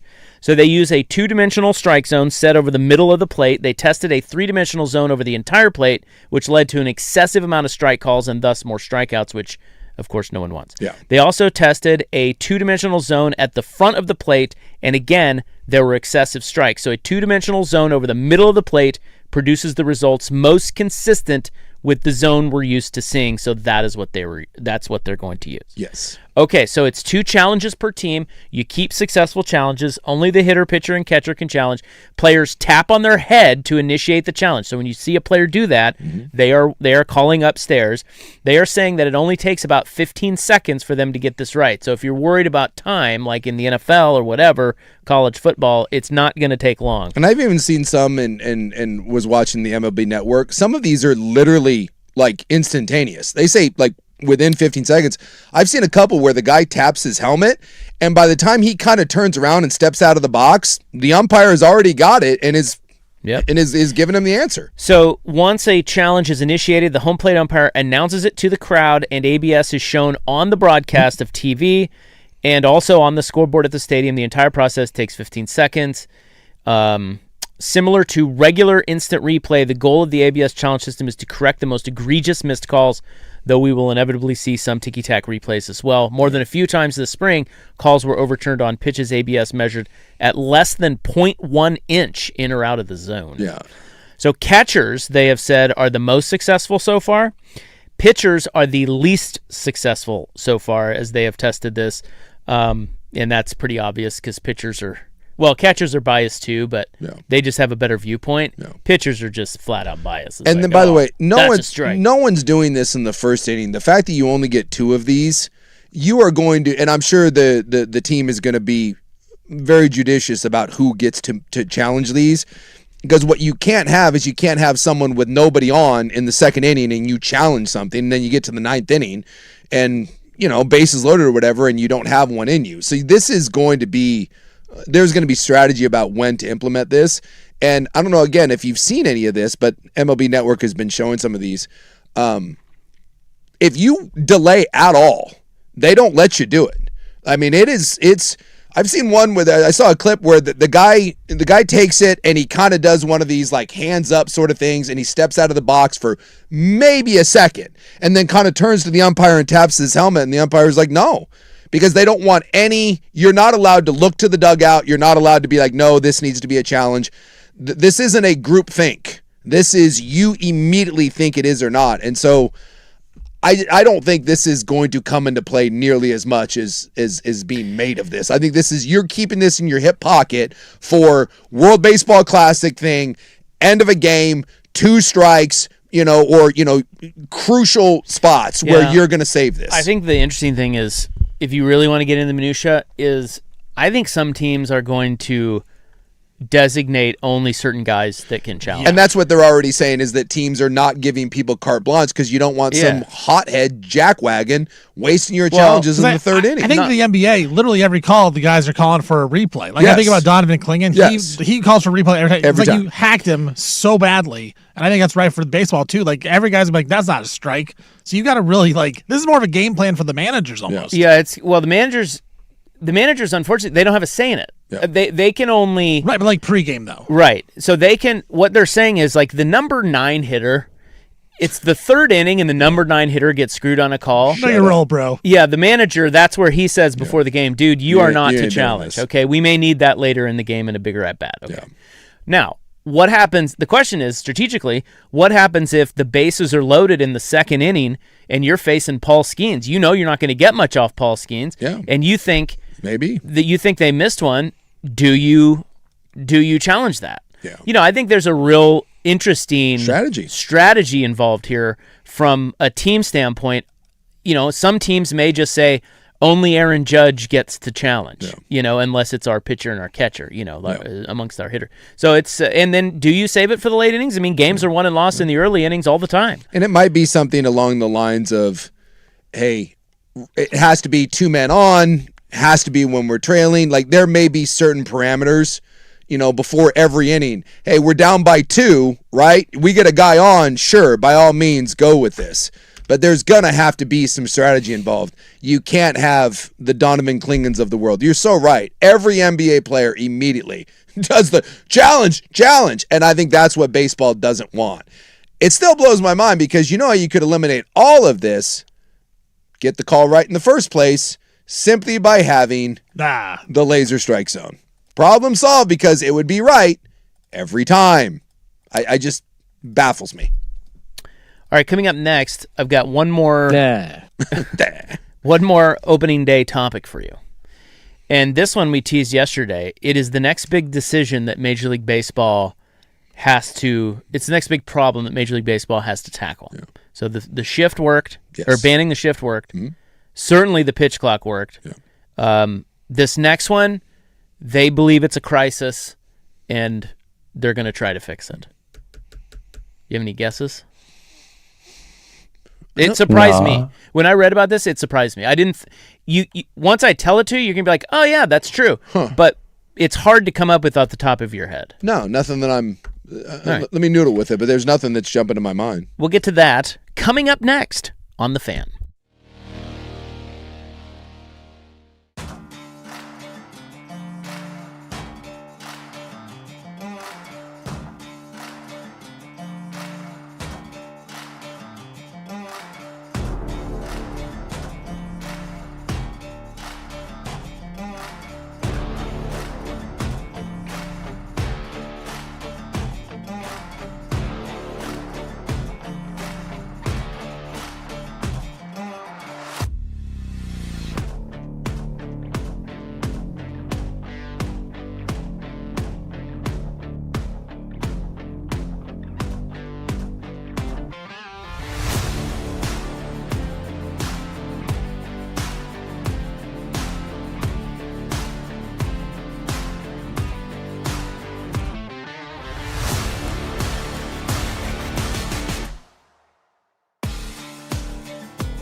Now, from the George McCoy and Warren Allen Sports Desk, a Sports Center update on the Fan Sports Network, 105.1 FM and 1080 AM. First on the Fan, the NFL today officially announced that the Seahawks are going to open up their season on a Wednesday of Week 1 instead of hosting the usual Thursday night opener. Change being made because the Rams and 49ers, they opened their season in Melbourne, Australia, and a game will be broadcast on Thursday night in the U.S. So the Seahawks will now be playing on a Wednesday. League has not announced who that opponent will be, but that game will be on NBC. Kickoff 5:20 Pacific time for the Seahawks. Kansas coach Bill Self, he said he's made no decision about retirement yet, despite persistent rumors that say otherwise. Self just completed his 23rd season with the Jayhawks. He told the Kansas City Star today that any reports of his imminent retirement are false. He said, no news, all BS, bad info, he told the newspaper in a text message. Iowa State coach TJ Otzelberger said today that star forward Joshua Jefferson is improving from an ankle sprain he suffered in the first round of the NCAA tournament. He missed the second round game against Kentucky, but Jefferson still remains a game-time decision for Friday night's game against Tennessee. NBA Commissioner Adam Silver said he backed the league's 65-game rule today, saying that players need to play 65 games to get awards and All-NBA. He said that at a Board of Governors meeting today. He says he's not ready to say it's not working because it is working. And his comments come after the NBAPA issued a statement saying there should be exceptions to that rule. Trailblazers taking on the Bucks tonight from Moda Center. No Giannis for the Bucks. Trailblazers half game behind the Clippers for 8th place in the Western Conference. Clippers play the Raptors tonight, so hopefully the Raptors loss, Blazers win, get to 8th place. Trailblazers 12.5-point favorites over the Bucks. For more sports scores and stories in 30 minutes, I'm Stephen Vaughn from the George McCoy Warren Allen Sports Desk. Hurt, missing work. Insurance companies acting like jerks. Don't call your mom. Call George McCoy at WarrenAllen.com.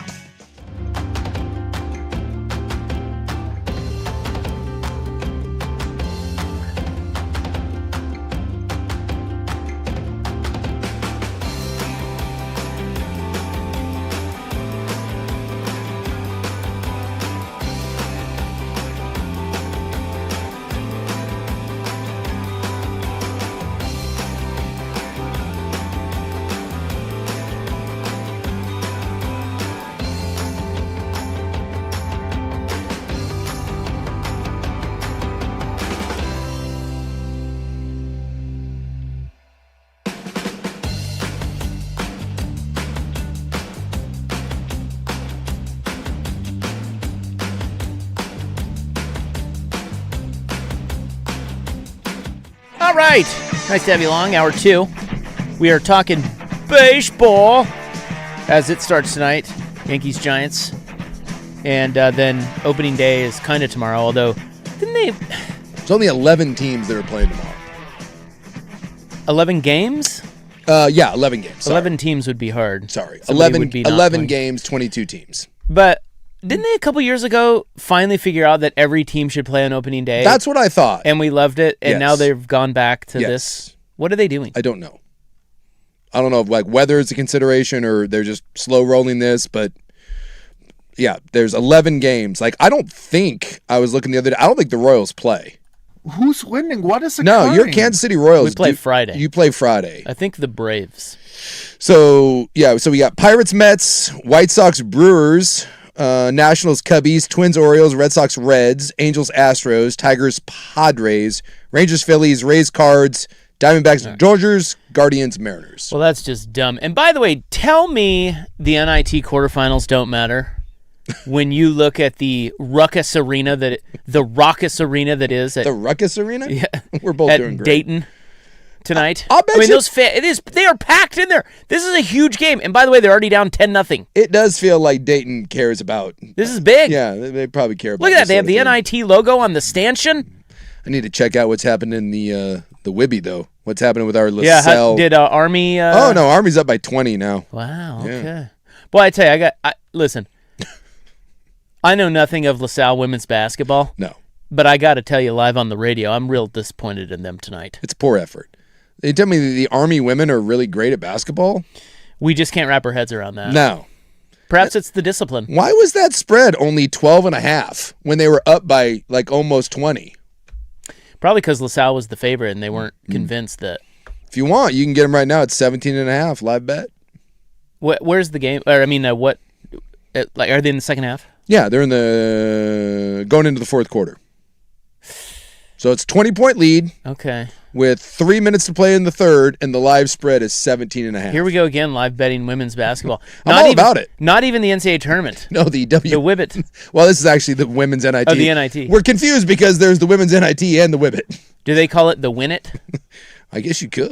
That Thursday and Friday day, the first round, just ruins everything because it makes me want to watch college basketball all day, and then we don't get it. Well, we do. Now get we're it. betting on the Wibbit. If you have ESPN Plus right now, you can be watching LaSalle v. Army. And by the way, I'm watching Dayton and Illinois State. That's what I'm saying. Like, Let's we're go. so starved for it already because we miss out. There's 2 days already. It happened and they're gone. This broadcast is great. It won't even put the score on the screen. It's because it doesn't matter. No one cares. Nobody cares. Unless you're Ain't in nobody got Dayton. time for that. For ESPN, it's just programming. It's like, here you go. I'm just waiting for UConn. I want the UConn women to play again. Live betting that UConn and the USC women's games, that's the best time I've had on air in like months. Yeah, it's great when you win money. That's right. I shut down the Rop in the Bank Sportsbook. All right, so here is the next big crisis in baseball. Okay. Yeah, I was trying to think of what the next big crisis is, and It's not really a crisis, but it's the next thing that they want to tackle, and they think it is a problem. Okay. And the reason they think it's a problem is because they think that these plays are some of the most exciting plays in a baseball game. All right. And they are at an all-time low. Plays at the plate? No. Because those are kind of lame now because you can't have the collisions, and so some of those are kind of weenie. So it's one of the most exciting plays in baseball. 2 of them. So people are stealing. Like that's not. Yeah, they're still getting steals are back up. Yeah, steals are back up because we're checking how many times you can throw to first. I'll give you some numbers. This play, what'd you say? The triple. Yes, that's it. The double and the triple. So we're doing. They are at all-time lows. Because guys are going for home runs or nothing. Correct. Well, and not only that. No one wants to risk it. But team strategies now, they measured where center fielders and of course corner outfielders too, but center fielders is the most extreme example. They're eliminated where they are playing. Yeah. And they have moved back 11 feet. So it's the idea because people strike out so much, it's the idea of just keep everything in front of you and make them go base to base. We're not giving up doubles and triples. Yeah, I so can see that. They've moved back 11 feet since I don't know what year that was. For doubles, there are only an average of 3.19 doubles in any game. That is the lowest since 1992. And triples are pretty much extinct. Like, you just do not see triples. Well, and it's the lowest amount of triples on average per game ever in the history of Major League Baseball. So basically what you're saying is the Major League Baseball has gone to the neutral zone trap or the cover 2 defense, if you'd rather, for an NFL thing where you're just keeping everything in front of you and making you string together hits. It's sound strategy. Yeah. It is, for the way guys are playing now. Yeah. Well, this was like, but it hurts the game. Yeah, Will Clark, I mean, we've talked about this where some of the old timers are always bitching and moaning because some of the best players in baseball are hitting 220. And he's like, oh my God, we'd bench your ass at 220, but it's true. If everyone's hitting 220, it would behoove you to just go, if you want to give something up, cool, give up long singles. Hey, every now and then one lands in front that could be an out, but that's fine. We'll take those chances that you can't string together 3 hits. Totally makes sense. So this is Morgan Sword. Mm-hmm. He is the MLB swordsman. He is the executive vice president for baseball operations. He says there's no play that has more going on, more chaos, more potential for different things that could happen than doubles and triples. Doubles and triples are some of baseball's most thrilling occurrences, putting the player's speed, power, and athleticism on full display. A ball in the gap creates instant suspense, and the moment it drops, everyone runs at full speed. Yeah. In other words, they are the exact types of plays that baseball depends on to attract younger audiences craving excitement, which is why inside MLB offices, executives are paying close attention to the reduction in doubles and triples. Okay, I have 3. Maybe we'll take a break, and when we come back, I'll tell you 3 ways that they are thinking about dealing with this, trying to get more doubles and triples back. I'm intrigued. And perhaps you have ideas. I was trying to think. That was when you were mentioning this. I was kind of like, how do you... I don't know. Is there like a line, like in tennis where you or like a blue line where outfielders can't play like before the start of the pitch? That was like my first thought. We just have a line back there and you can't cross it till the ball crosses the plate. What if you put a snake pit I do love the snake. behind the outfielder. I do love the snake pit idea. Make them think a little bit before you go back. Yeah, you ain't going back there unless. I mean, honestly, that's the easiest one. Is you could implement a 3-point line in the outfield. And no! You can't have your feet behind it when before the pitch. Well, we'll get to that coming up next here on The Fan.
my favorite part of any song ever.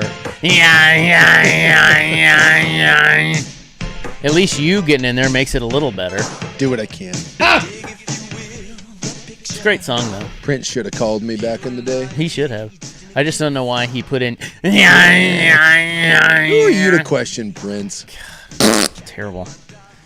All right, so here are the 3 ways they're going to try to get more doubles and triples back in baseball, okay? So this is what we were talking about. We were talking about doubles being lowest since 1992, triples lowest ever. And as I mentioned, I was going to look that up. Center fielders with nobody on base have moved back 11 feet on average since 2015. Left and right fielders are 5 feet and 3 feet deeper, respectively. So what used to be known as no doubles defense has effectively become the standard alignment. Yeah, they're just playing. The NFL did this. They're just playing a 2 high safeties and everything in front. Also, too, aren't all the new stadiums? I don't know exactly what the data is, but when's the last time someone built a big cavernous stadium? I feel like everyone now, when you're building these parks, you're building home run friendly parks. Well, if it's cavernous, and some have been, they pull the fences. Yeah, they pull the fences in. So I feel like San Francisco's the last one with the alley like in right center. Yeah, so I mean, a lot of times Fenway's got some of this, but yeah, a lot of the parks now are just kind of they're designed to they're designed to hit home runs. So even if you do somehow get it past the cover 2 defense, it's you don't have the big alleys anymore to hit into. So the 3 ways that they're trying to combat this, or talking about combating this, one is the idea that you had, that this one picked up the most steam. What's the one off the top of my head that just made sense? How do you keep it? Well, so they would draw a line across the outfield. Yeah, you can't move beyond it.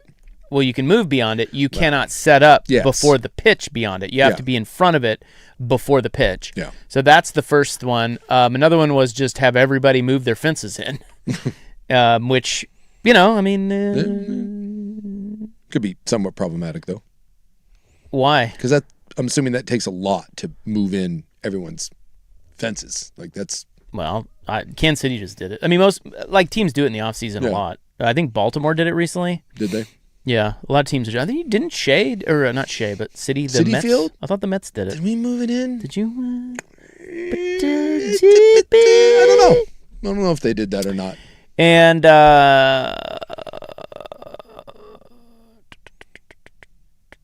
sorry. They would want to push the fences back. Yeah. Yeah.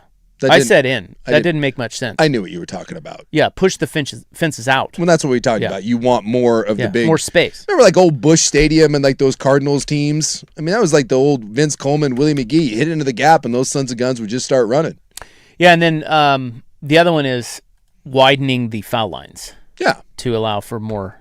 So would you go...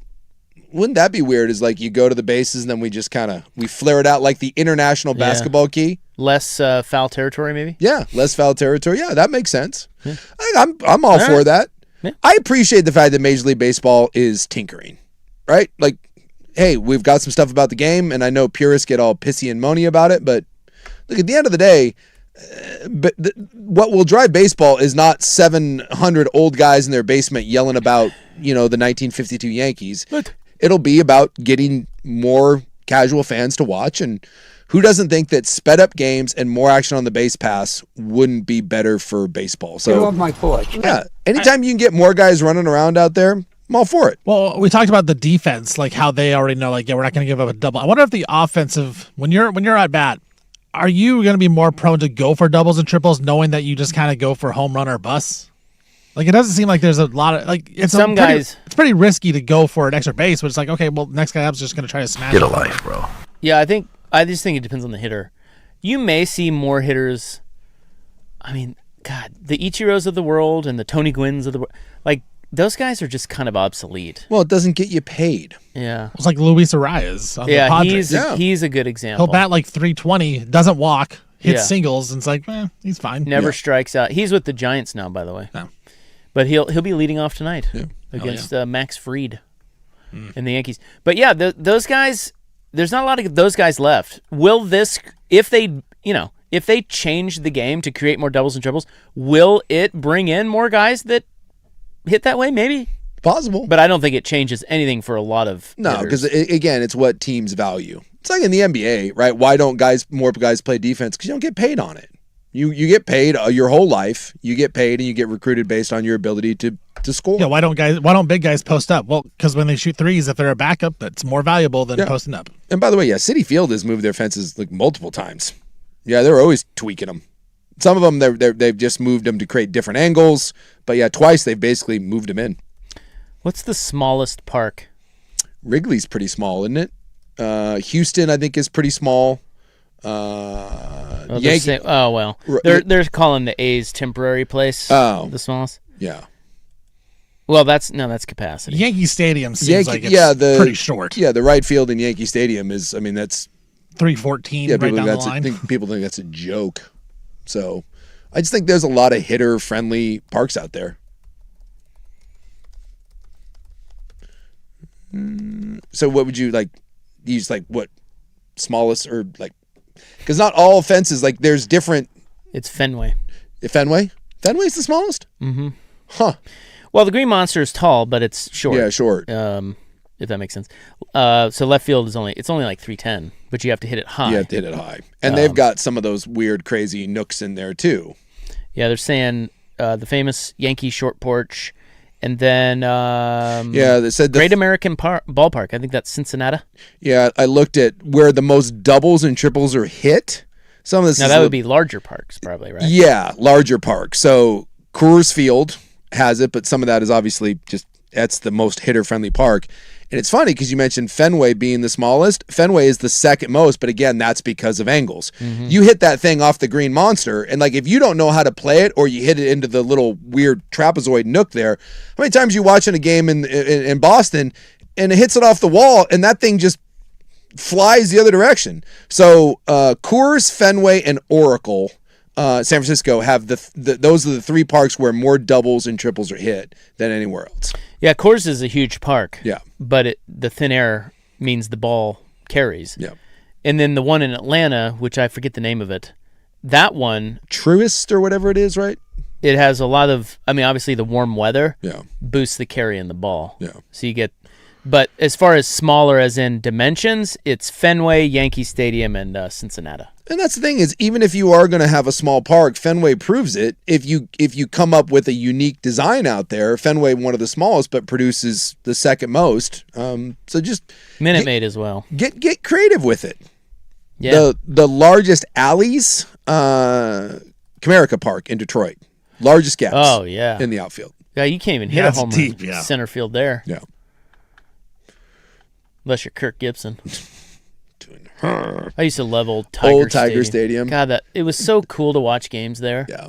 Nothing better, too, than when someone actually, Cecil hit it out of the stadium. He hit it up on the roof. Well, you'd hit a little pop fly, and you'd be like, go, go, go, home run! Old Tiger Stadium. Yeah, I don't know why now when you build parks, you don't put a little more, like, think about how iconic Fenway Park is.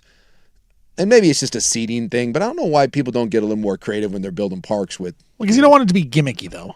Is that? But is Fenway like Houston with their little hill out in center field? Yeah, I remember that. It's still out there, isn't it? No, they took it out. No, they took it out. Damn it. Yeah, that thing's gone. Well, we got a new one coming in a couple years. Vegas is building one. But there's a slot machine out in right Portland field. will build. Oh. No. They're not doing anything like crazy with the Vegas one, although it's ugly because it's got like a weird canopy. Have you seen the renderings of that? It looks terrible. It looks like it's like the Pontiac Aztec of stadiums. Like you're trying to be futuristic. That thing ain't gonna age well. The Marlins Park did that, and they're like, "Oh, we're gonna be super modern." And you're like, "Dude, the little home run thing that it goes back and forth looks terrible." Yeah, every time I see renderings of the A's park, I'm just like, ugh. But it is kind of cool that you just look out to the MGM. You can hit one into the Lion's Head. That's how I feel. All right, coming up next, it's time for In the News. We have copper theft operations and a very Portlandia corporate protest. Here is Steven with SportsCenter. Now, from the George McCoy and Warren Allen Sports Desk, a Sports Center update on the Fan Sports Network, 105.1 FM and 1080 AM. This update brought to you by Laurelhurst Market Steakhouse and Butcher Shop, a great spot for any occasion. Don't forget, You save 10% on your butcher shop order when you dine in. Menus and more at laurelhurstmarket.com. First, on the Fan, the NFL officially announced today that the Seahawks are going to open up the season on Wednesday night of Week 1 instead of hosting the usual Thursday night.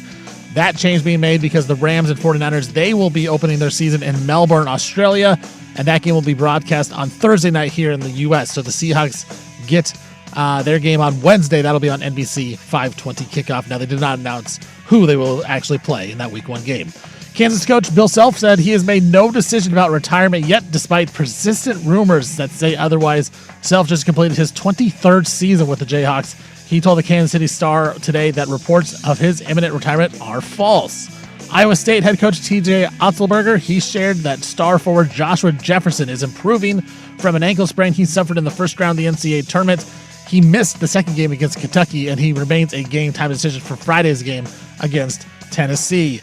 NBA Commissioner Adam Silver says he backs the league's 65-game rule, where you have to play 65 games in order to get regular season awards or All-NBA. He said, "I'm not ready to say it's not working because it is working." His comments come after the National Basketball, the NBAPA, issued a statement saying they want exceptions to that 65-game rule. And the Trailblazers are back on the court tonight, taking on the Milwaukee Bucks from the Moda Center. No Giannis for the Bucks. Trailblazers 12.5-point favorites in this one. For more sports scores and stories in 30 minutes, I'm Stephen Vaughn from the George McCoy at Warren Allen Sports Desk. Hurt and missing work. Insurance companies acting like jerks. Don't call your mom. Call George McCoy at WarrenAllen.com.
All right. It is March. Wait, hold on. It's March. No. No, it is. Nope, none of that. No? Scratch all of that. Oh, boy. You did not hear that. No. Baseball is back. Opening night, live on Netflix tonight. Aaron Judge and the Yankees, Rafael Devers and the Giants. Major League Baseball opening night, Yanks-Giants live on Netflix. Tenizzle, 5 o'clock. It is March 25th, 2026. It is time now for In the News. I'm your noted newsman. And hello. Hello, Jerry. Thank you. Today is International Waffle Day. Ooh, I love a good waffle. I never have them. Couldn't tell you the last time I had a waffle, but whenever I do have them, delightful. And it is Manatee Appreciation Day. Love the sea cow. Love the old sea cow. They are very underappreciated, I think. Well, and you feel terrible when you live in Florida. Like, they're the most gentle things, and the propellers kill them all the time. And people are always messing with them. Stupid manatees, get out of the way. I love the man. You ever seen one in the wild?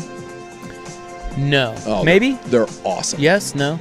Well, if you're ever down there, any of the docks and some of the waterway neighborhoods, they have a neighborhood manatee, that just lives there, and so they become community famous. They get very protective of them down there. Well, 5 people were arrested as part of an ongoing investigation into a copper theft operation, which officials say has been affecting infrastructure and businesses throughout the entire city. Yeah, copper's a big deal, man. Big deal. So you see people break into homes or when they're getting evicted and they rip out all the copper wiring and pipes out of the walls. Big copper. Yeah. The investigation into the thefts originally began in May of 2025 when a sharp increase in communication lines being cut and sold for scrap was reported. Investigators found the suspects were targeting both aerial and underground communication lines in a sophisticated, multi-person operation responsible for stealing copper from infrastructure and commercial properties, including rooftop air conditioning units. I think that we are part of that. Our tower. Yeah. Don't you remember that? Yeah, I do remember that. Somebody broke in and... Yeah, McGinley one of our old engineers had to bring a gun every time he went down there because people were breaking in and ripping out the wiring.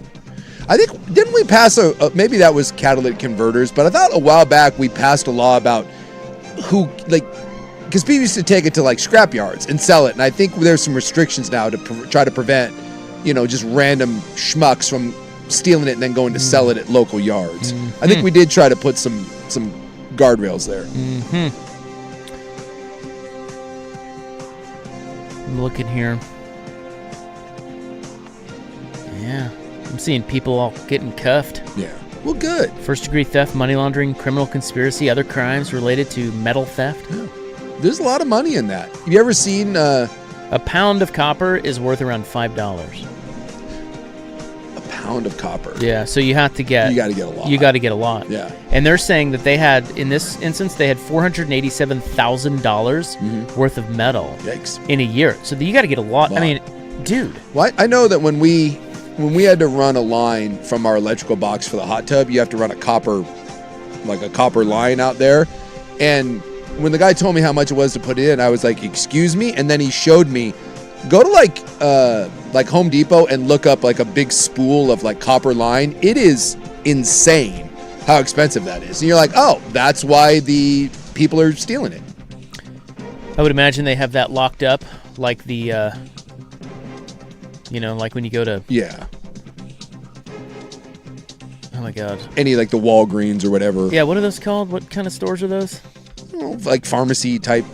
I'm having a brain fart. Yeah, I know. Yeah, you go to any, the Walgreens or wherever, a lot of that stuff is locked behind. Stuff that's easily stolen and is expensive. Razor blade? Yeah. All that stuff. All right. There's your copper theft op. Yeah, I'm looking here for just, a roll of it, to run it. It's... So this is, I don't know, it's a couple hundred feet of it. It's $600. Yeah.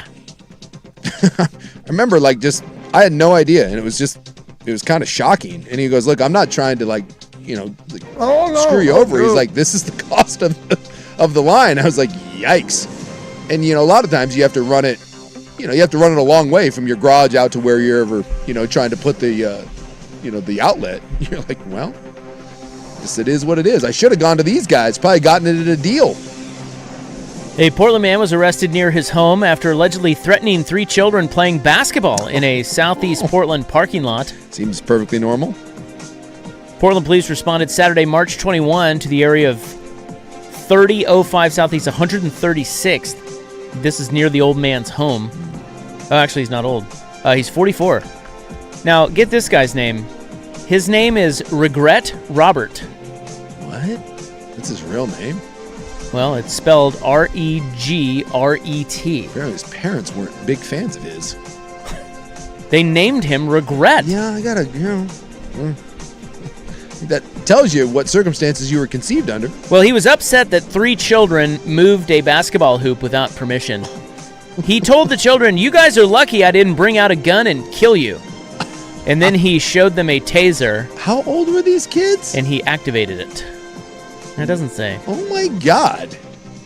The children ran home. Lucky I didn't shoot you. Kill you. He didn't say shoot. Oh, yeah, kill you.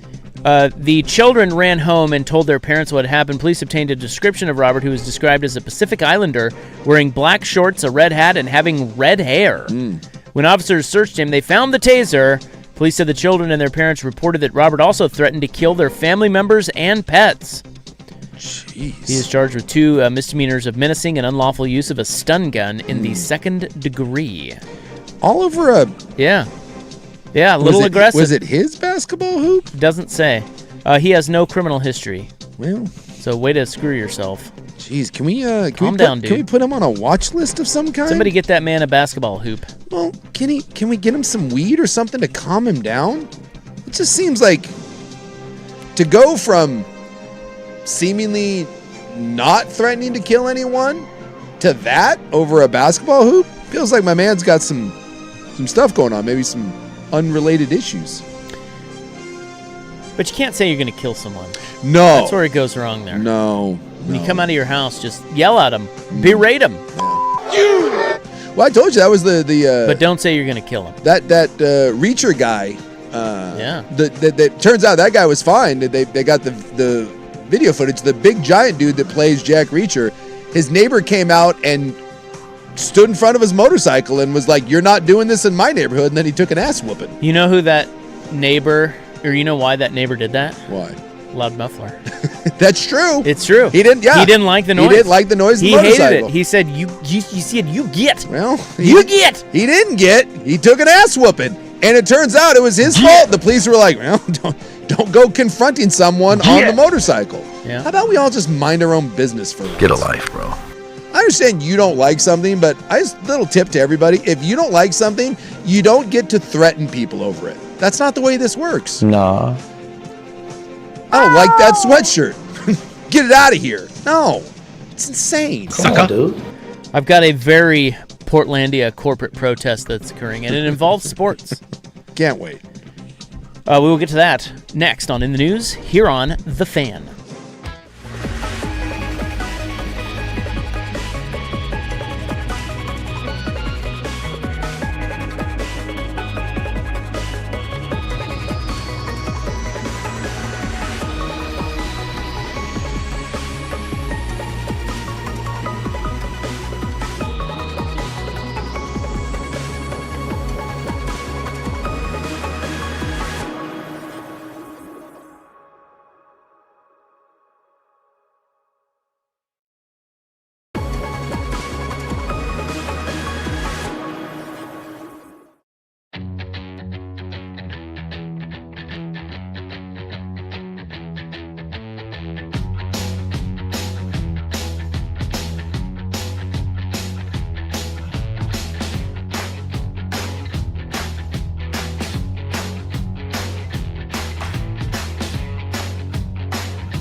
All right, this is in the news March 25, 2026, bro. I mentioned a very Portlandia corporate protest. This involves sports. As there is a group who is offering to bring your... So, the Ring logo is on the front of the Thorns jerseys. Yes. Okay, the Portland Thorns. Yes. The Ring cameras. Yeah. So it says Ring there, right across their chest. Well, they've come under fire recently for privacy concerns. We've talked about it here. Yeah, that was the commercial where they're like, "Oh, we can find your dog and you." Yeah, so they're gathering and storing personal information, and there's all these conspiracy theories. It's the whole thing. Anyway, I haven't. Whatever. I haven't changed anything about my Ring camera. I still have it. Yeah. I might be the only one in my neighborhood that doesn't have a Ring camera. It is what it is. I have a doorbell that doesn't work, but other than that, seem to be doing all right. If Kash Patel is listening to me, he can listen to me. It's not that interesting. Ring's critics, especially the Electronic Frontier Foundation, zoom in on a deal the company struck last year that allowed police to request footage from customers who have Ring doorbells without going through a formal warrant process to obtain footage. As a constitutional law nerd, not a nude, nerd who works in tech, this guy takes particular issue with the data companies that can gather by tracking users, especially when the data is then shared with the government agency. So, I'm sorry, this wasn't a guy, this was a gal.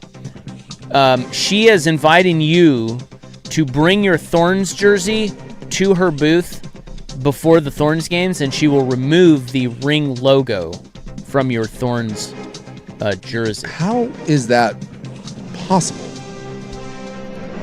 Like it's printed on the jersey. How do you... It's not stitched. Wouldn't that just ruin your jersey? Ahead of the Thorns preseason match against CF Monterey Feminine? Did I get any of that right? Probably not. In their home opener facing Seattle, a couple of riveters sat behind a folding table with gloves and handheld steamers. Every once in a while, someone would come up to the wheeler with a Thorns jersey they'd bought last year, and she would put on gloves and steam the front of the jersey until the Ring logo peeled off. And then you just have the big outline of where the Ring was. I mean, again, it feels like you're just ruining... These things aren't cheap. They're like $100, $150. No. Feels like you're just ruining your jersey. Well, that's their prerogative. Okay. So you now have that option. That is a interesting... that is a very interesting protest. The Willamette Week has reviewed Damian Lillard's new luxury sports lounge. Which I won't be attending, but please tell me more. Well, the place is called Honorable Mention. Yeah. It's in the Benson, right? Which I'm not certain is a great name. I don't know. Honorable Mention. Kind of like... Yes. Second... Like afterthought, I don't know. It's like it doesn't really. Well, it's like where are you going? Honorable mention seems a little weird, but hey, I'm not in the bar business. I don't want to go to honorable mention. I'd rather go to first team. Yeah, first. Yeah, there that's you right. go. Instead of I like that. What if you opened a competing bar in the hotel next door and you called it not honorable mention? You called it first team. And then what if somebody opened up a second team? You got to hold it now. Honorable mention. Like now you're third. Yeah. Because they're billing it as Portland's first luxury sports bar. Yeah, sports lounge. Sports lounge. It's only a matter of time before someone's like, hey, Portland's second, but better luxury sports lounge. So the bar is co-owned by Damian Lillard. Yes. Mainly so that we can say that Damian Lillard... Look, if Damian Lillard's name wasn't attached to this, is anyone talking about this at all? It's the best move they made was like, oh, Damian's involved. So they said... On paper, the drink list aims for approachable craft and recognizability. The execution, at least on an early busy night visit, left something to be desired. Several cocktails were built directly in their serving glasses over large cubes rather than mixed in several separate vessels, an approach that renders proper chilling and dilution difficult.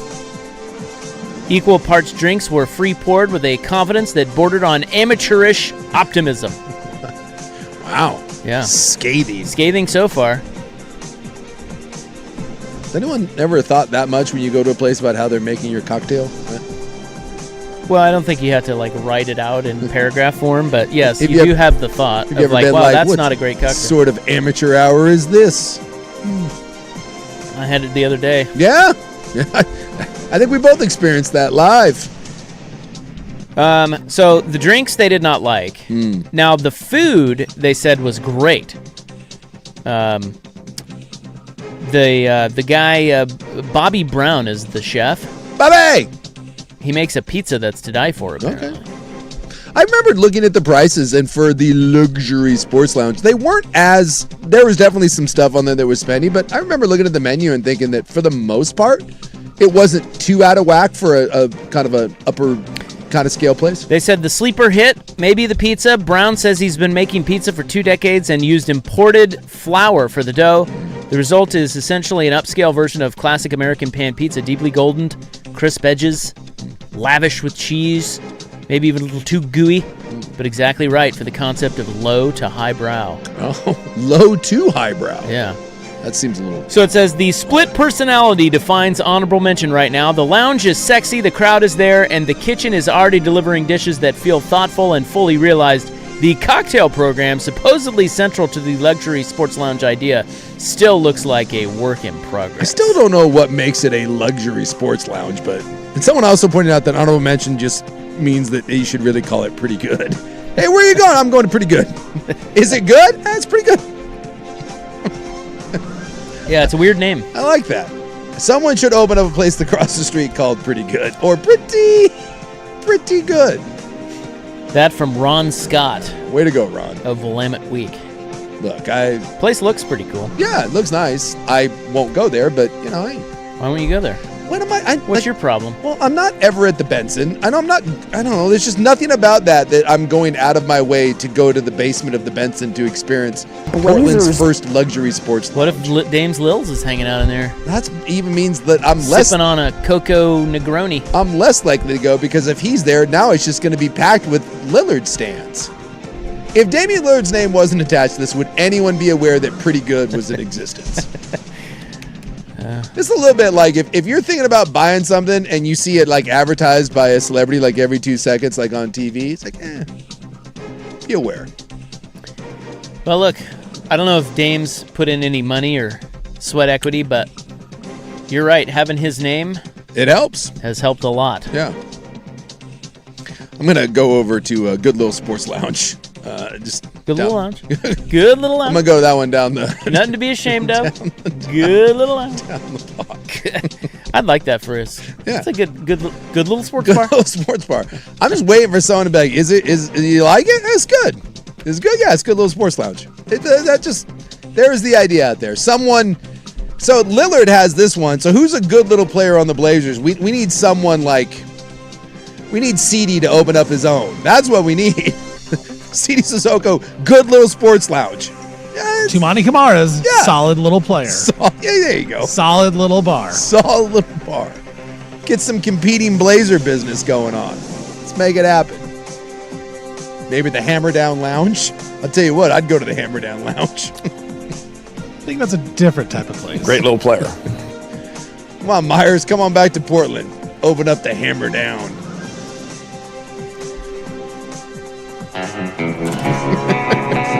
You walk in and this is just playing, just this on a loop. All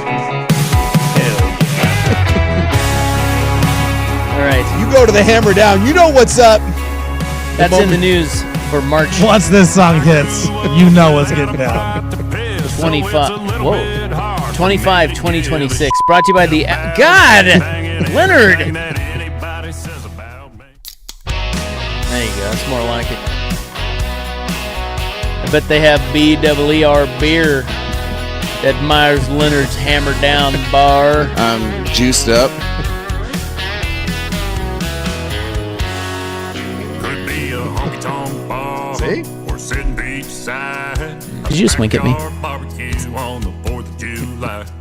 Bonfire and a What if Myers Leonard's bar that he opened became a gay bar. Apparently they don't like the blacks. They're trying to give them back. As long as it's cold.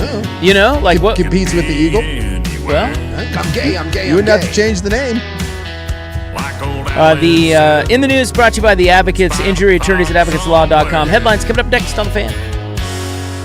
Get on a 4-point-something state of mind. Sit there and sip on a good old time. Hey, Sue. Guys.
Now, from the George McCoy and Warren Allen Sports Desk, a Sports Center update on the Fan Sports Network, 105.1 FM and 1080 AM.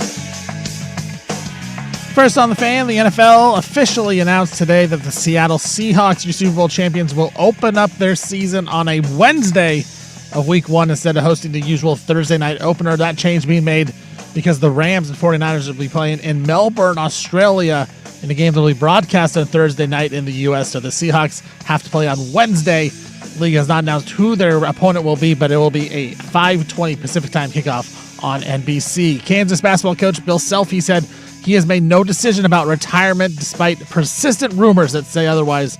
Self just completed his 23rd season with the Jayhawks. He told the Kansas City Star today that any reports of his imminent retirement are false. Iowa State coach TJ Otzelberger, he shared that star forward Joshua Jefferson is improving from an ankle sprain he suffered in the first round of the NCAA tournament. Jefferson missed the second round game against Kentucky, and he remains a game time decision for Friday night's game against Tennessee. USC freshman and Clackamas High School alum Jazz Davison, she was named the USBWA National Freshman of the Year for the Lady Trojans. Davison averages 18 points, 5.5 rebounds, 4 assists per game for USC. NBA Commissioner Adam Silver says he is still in favor of the 65-game rule. going forward. That means you have to play 65 games in order to get regular season awards. He says, quote, "I'm not ready to say it's not working because it is working." And his comments come after the NBAPA issued a statement saying exceptions need to be made to that rule. And the Trailblazers are back on the court tonight taking on the Giannis-less Milwaukee Bucks. Trailblazers 12.5-point favorites from the Moda Center. For more sports scores and stories in 30 minutes, I'm Stephen Vaughn from the George McCoy Warren Allen Sports Desk. Hurt, missing work, insurance companies acting like jerks. Don't call your mom. Call George McCoy at WarrenAllen.com.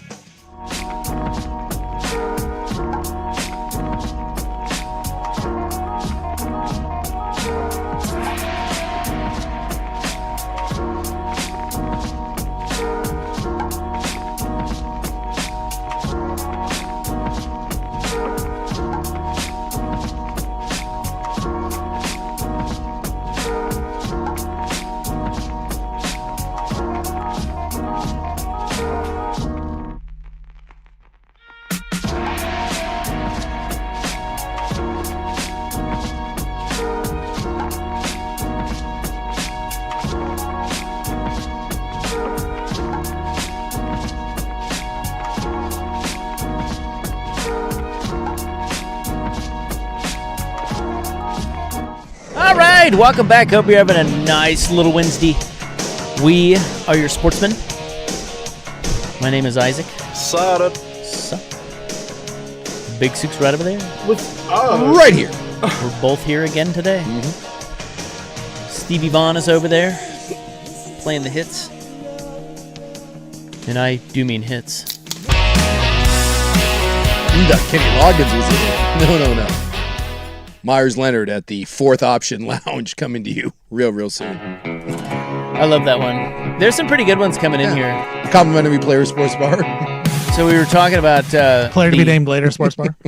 We were talking about the Honorable Mention Sports Lounge that Damian Lillard's behind. And some people are texting in some pretty good ones. How about the Mid-Level Exception Sports Bar? I'd go to the mid-level. You know, right in the meaty part of the bell curve. Important part of the team, you know? Yes. You need a good mid-level exception player. You do. I might open a sports bar and title it Miss the Cut. Ooh, I like that. Or name it, I guess I should say. Well, bar to be named later.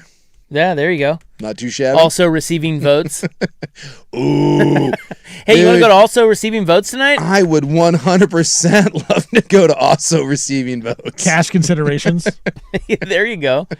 Cash only bar, of course. Moral victory. Hi, you want to go to Moral Victory tonight? How about you just have it where it's just cover? That's all. Just cover. On the bubble. So many good ones. Talk to us next time, Dame. On the Bubble Sports Bar. Man. Busy day. You all right? You're exhausted already? I am exhausted. Sorry about that. Role Player Lounge. Did we mention that one?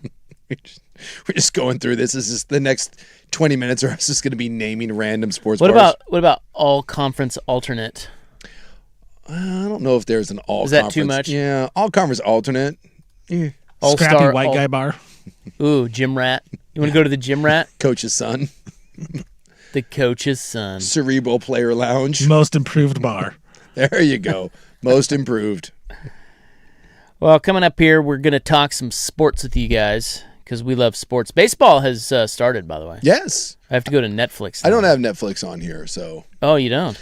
Yeah, I don't have Netflix in here either. Really? I mean, I have Netflix, but I don't know what my login is, and I'm not going to bother to try to dig it out and find it. No offense to the Yankees and Giants, but that's not getting me to. Now I got to text someone. I got to text one of the damn kids and ask them what the login is, and I'm not dealing with that. I agree. Yeah, I'm with you. Apparently, I don't have it on this TV either. Yeah. What the hell is happening? I mean, Yankees, Giants, Well, you know, it's baseball. It's baseball. It's not LaSalle Army women. No. By the way, Sook was watching that game. I saw that. Did they cover it? Because I was going to put it in my update. I don't know. Ask Well, Sook. it was it kind of kept going back and forth. The correct play on that would have been Army because they wouldn't jack it up. Like they'd be up by 20 and the spread was still like 17 and a half. No. Well, what was the score? I didn't see what the actual final was. Oh, come on. Sorry. Jesus. I was watching it. Then I moved on to the Sabres and Bruins. Sorry about that. Coming up, we have Sweet 16 fun facts. We have the audio of the trailer. And by the way, no, that is not a cover. Army only won by 11. Wow. So apparently the those dogs in the second half. Dogs in the second half, man. Especially favorites that were getting blown out. Because wasn't LaSalle the favorite? I believe so. Which is why maybe that's why the spread didn't go too high. That one stings. Good thing I didn't bet it. I was considering. Winning? What is I did have my Bet Online account up and was like, I had $19 that I won from Rob. I'm like, should we just blow this right now? One click away. 17. Yeah, I was one click away, but I did not. I'm glad I didn't. We have the audio of the trailer for the Untold Jailblazers movie that's coming out. Yeah, that was making the rounds today. The documentary. Yeah. We have that. We'll play that for you. And some other cool stuff. Let me look at the club notes. Oh, did you watch Yellow String Bikini? I did. Me and the boy watched it last night while eating, and let me tell you, that's something else. I bet he loved it. I'm not certain my son's ever going to recover from that.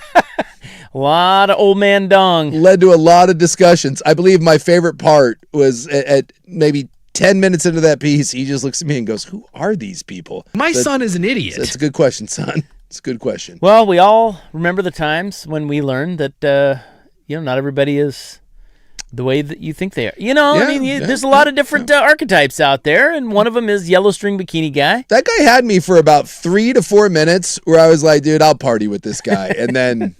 Are you raising your voice at me? And then he lost me. So it's episode 6 of Neighbors. Do yourself a favor and watch it. You should watch it. Yeah. It's something. Really something. Yeah. Really something. And that show is really something. Yeah. Not all episodes created equal there. That's by far the best but one. That is it's the chef's kiss of the... I don't know where you go from there. So he's basically, we'll get to this in the club, but he's basically, well, he's not basically, he's an old man who lives by himself. He's very lonely, and he lives in San Diego, and all he does is work out in a yellow string bikini. Only because he can't work out nude, which is what he really wants to do. He's a nudist, as you'll see, but he keeps it tucked into the bikini, sort of, kinda, and his neighbors hate it, and that's the episode. So. Then he goes and finds. And then there's an adventure. Yeah, there's an adventure. He goes on an adventure. That's right, Florida. Great show. God bless. It's called Neighbors. It's on Netflix. And I'm not. You know what? I'm not logging into Netflix. I'm not watching this game. No, forget it. No, sorry, you're not. This is a problem. You're not getting me for Yankees Giants. It's like Yankees Dodgers or Dodgers Padres. You'd get me for that. I'll go find my login, but Yankees Giants, nah, we're good. Is it Max Fried versus what? I'm assuming like Logan Webb? Logan Webb. I'm all right. Good little matchup. I'm okay. Who is the oldest musician to ever release an album? We will get to that as well coming up tonight in the club. But it happened today where the NBA owners voted on pursuing Seattle and Vegas as expansion teams. Well, they're saying they're going to allow the bids to occur. So Seattle and Vegas will be bidding. Exclusively Seattle and Vegas. Yes. So now it's just a matter of who wants to pony up. They're saying the bid's expected to be between $7 and $10 billion a piece. You almost said million. No. And then I would have been in.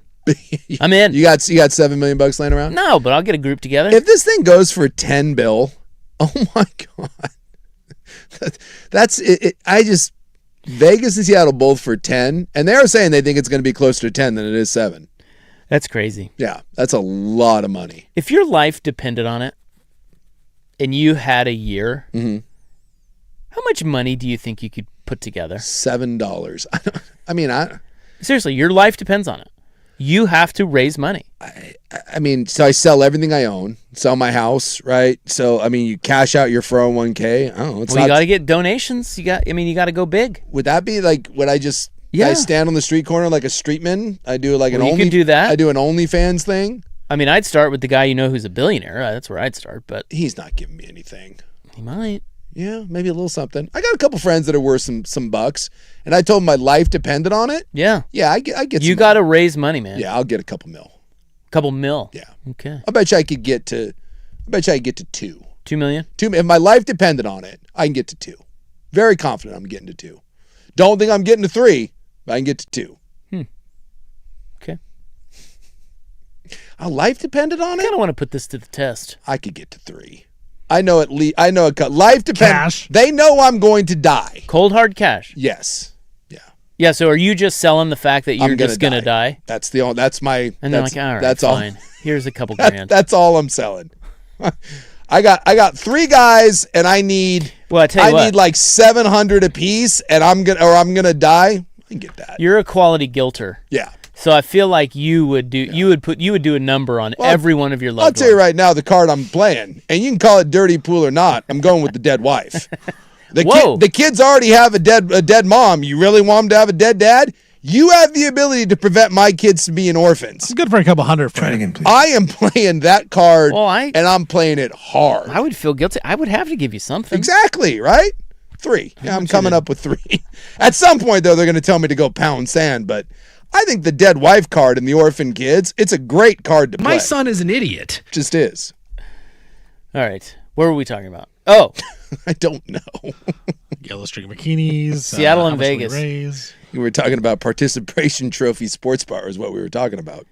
If the NBA shows up to Vegas, what should the name of the team be? Yeah, because we know Seattle, obviously. I've got some options here. I hope the Thunder give back the Sonics history.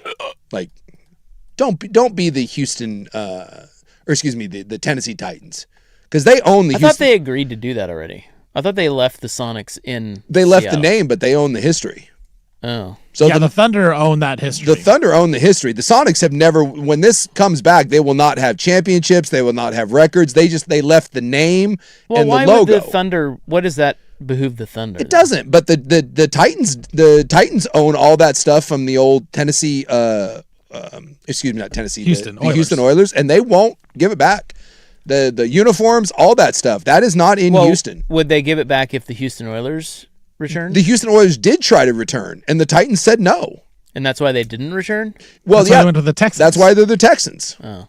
They tried to make them the Oilers. Yes. And the Titans wouldn't allow that? Yeah, they're like, no, we own that. They own What's the point of that? They own all the trademarks. They do the Oilers throwback with the oil derrick on the side of the helmet. I guess they do have that. But I don't know. That's kind of dumb. That seems like a... Well, it's kind of a petty thing, but... Right. From what I understand, Oklahoma City doesn't really claim the Sonics at all. So just give the... Right. Yeah. Just give it back. They already have the name and everything. I just hope they give them back, and it's like it never happened. Right. It's like a blip on the old CV there where you went Jack Kerouac for a while, and now you're back, and you update the resume. And because the Thunder have done... they won a championship without it, so it's like you have your own history now. Yeah. What year was that? The Thunder? When they left? Yeah. 8-ish. I was going to say maybe 09? 5. Was it that later? Sonics lead. Well, Russell Westbrook's got drafted by the... And KD. Right. But Durant played for Seattle. Oklahoma City... Oh, you're right. They July 2nd, 2008. Because Westbrook got drafted, I think, they said the Seattle franchise or the Oklahoma City franchise. Yeah. And he never played for Seattle. 2008. So the Sonics, they came in the... Was it the 60s or the 70s? So they would have what? I mean, that's a pretty good chunk of history there. Yeah. And they have a title. They have a title, yeah. Yeah. Give it back. You should write him a sternly worded letter. And I'm ask sure him. people already have. Oh. Well, there's an Oklahoma City guy who wrote an article saying if and when the Sonics come back, that Oklahoma City deserves an apology from Seattle. And their fans. For what? Because they've been rude to Oklahoma City. They've been rude to them. Because they hate them. Because they stole their team and moved them to Oklahoma City, so Seattle hates Oklahoma City. Yeah. Like they blew do. them in. Yeah. Right. 67, by the way, they became a team. 67. 67. So the guy wants so this author wants an apology from Seattle fans when the Sonics come back. Huh. Sorry, I kicked in your front door and slept with your wife and then married her, but if you come back, you owe me an apology, son. Wow. It's a bold move. That's crazy.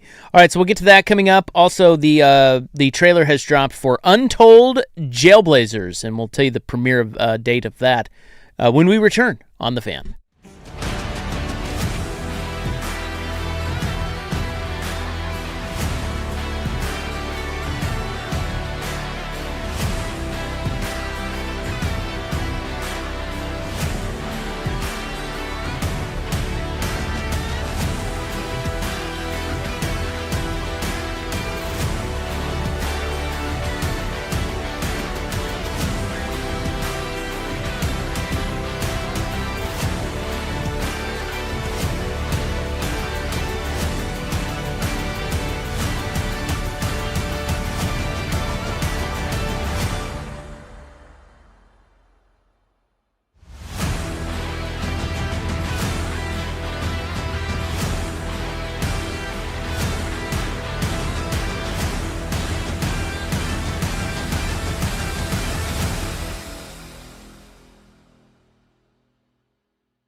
So for NBA expansion, so the Board of Governors approved a vote to take the next steps in adding 2 expansion teams, specifically Seattle and Vegas. So for that, they're saying 2028-29 is when they hope to have them start playing. They also then, so they'll go over bids and all that this year. They hope by the end of the year maybe they can make some headway there. And then they would have to figure out realignment because, of course, both teams out west. It'll be, everyone seems to believe it'll just be Minnesota. You'd have to have 2. Minnesota and Memphis probably going east. Yeah, you just kick them. And I mean, they're mostly, I mean, they're a lot closer to that than they are to the west. So that would be the 2 obvious ones is you dump Memphis and Minnesota and you put Seattle and Vegas in the west. And then, there's the tanking thing. Well, they don't care. This is all about money. It's a giant money grab. And I think it's great that Seattle's getting its NBA team back. Make no mistake. Well, this might be a big deal for some owners. Dundon coming in, I mean, it's been talked about here recently, but he is not that wealthy.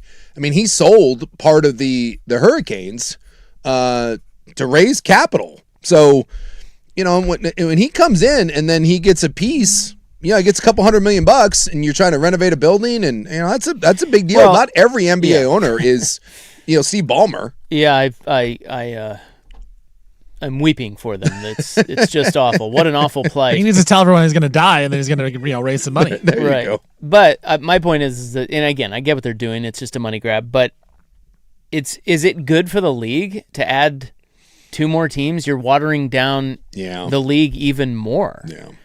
An expansion draft. I mean, you got 2 really bad teams initially that I would imagine would tank right out of the gate to try to get better players. Well, they don't need to tank. They're gonna be bad, but I mean. Well, but even if you're bad, you need to tank because other teams are tanking. So what I'm saying is you're now adding 2 more teams. You're adding a log on the tanking fire is what you're doing. Yeah. And that's not good. Because that's a huge problem in the league. Well, there's already 10 teams that are tanking this year. You're now going to have 15. No, the idea behind this is simply if it's a $20 million or $20 billion cash grab by the owners, but I mean, ideally, what you'd want to get rid of about 5 to 8 teams, not add 2 more. But right, but obviously they would never do that. They're not going to do that. So is this good for the league? No. I mean, again, it's always about money. So we know why they're doing it, but I don't think the NBA is going to be better off having 2 more teams. No, 100%.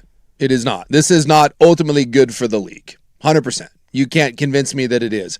Other than it's cool that you righted a wrong in Seattle because they should have never left, and I don't know, everyone wants a piece of Vegas, so, that makes sense. But for actual on-the-court product and health of the league, no, this doesn't make any sense. There's not a single sport in the Big Four that need more teams. If anything, all those sports need less teams and better collections of teams. Now, that said, I think it will be good for the Northwest. That'll be cool having the Sonics back. Yes. I mean, that's a good little rivalry. 100%. So. I mean, we're tucked up here in the little old corner, and it'll be fun to, everyone loves hating Seattle, and they love kind of tussling our hair down here, and it's good. Little bastards. Absolutely. Although I would say that even growing up here, the Sonics were not Portland's main rival. It was the Lakers. Do you think that Portland? I mean, Stevie Brackets, grew up here. Would you say that the Sonics were our biggest rival? No. Blazer fans hate the Lakers. Hate the Lakers. Oh, of course. Plain and simple. But still, I just think having 2 teams in the Northwest would be the I-5 rivalry. Although you could argue that the NBA should probably expand to Portland, too. Look at you. Just taking shots. Thank you. I stole that from the text line. Oh. They were like, they should get an NBA team in Portland. Hey, we found out April 3rd we're getting WNBA players. The draft. All right. Expansion draft. You will have players on April 3rd to our fire. Stevie Brackets, you sign up to practice against the Fire yet? No. I haven't done that yet. Sorry. Coward. You're not going to do it, are you? You missed the date. Missed it. Unfortunate. Guys, move on. So I have the team names for Vegas here. Okay. These are the odds. And there's a ton of them, but... Sure. You pick the handful of... I'll read you some of them. Now, if they don't...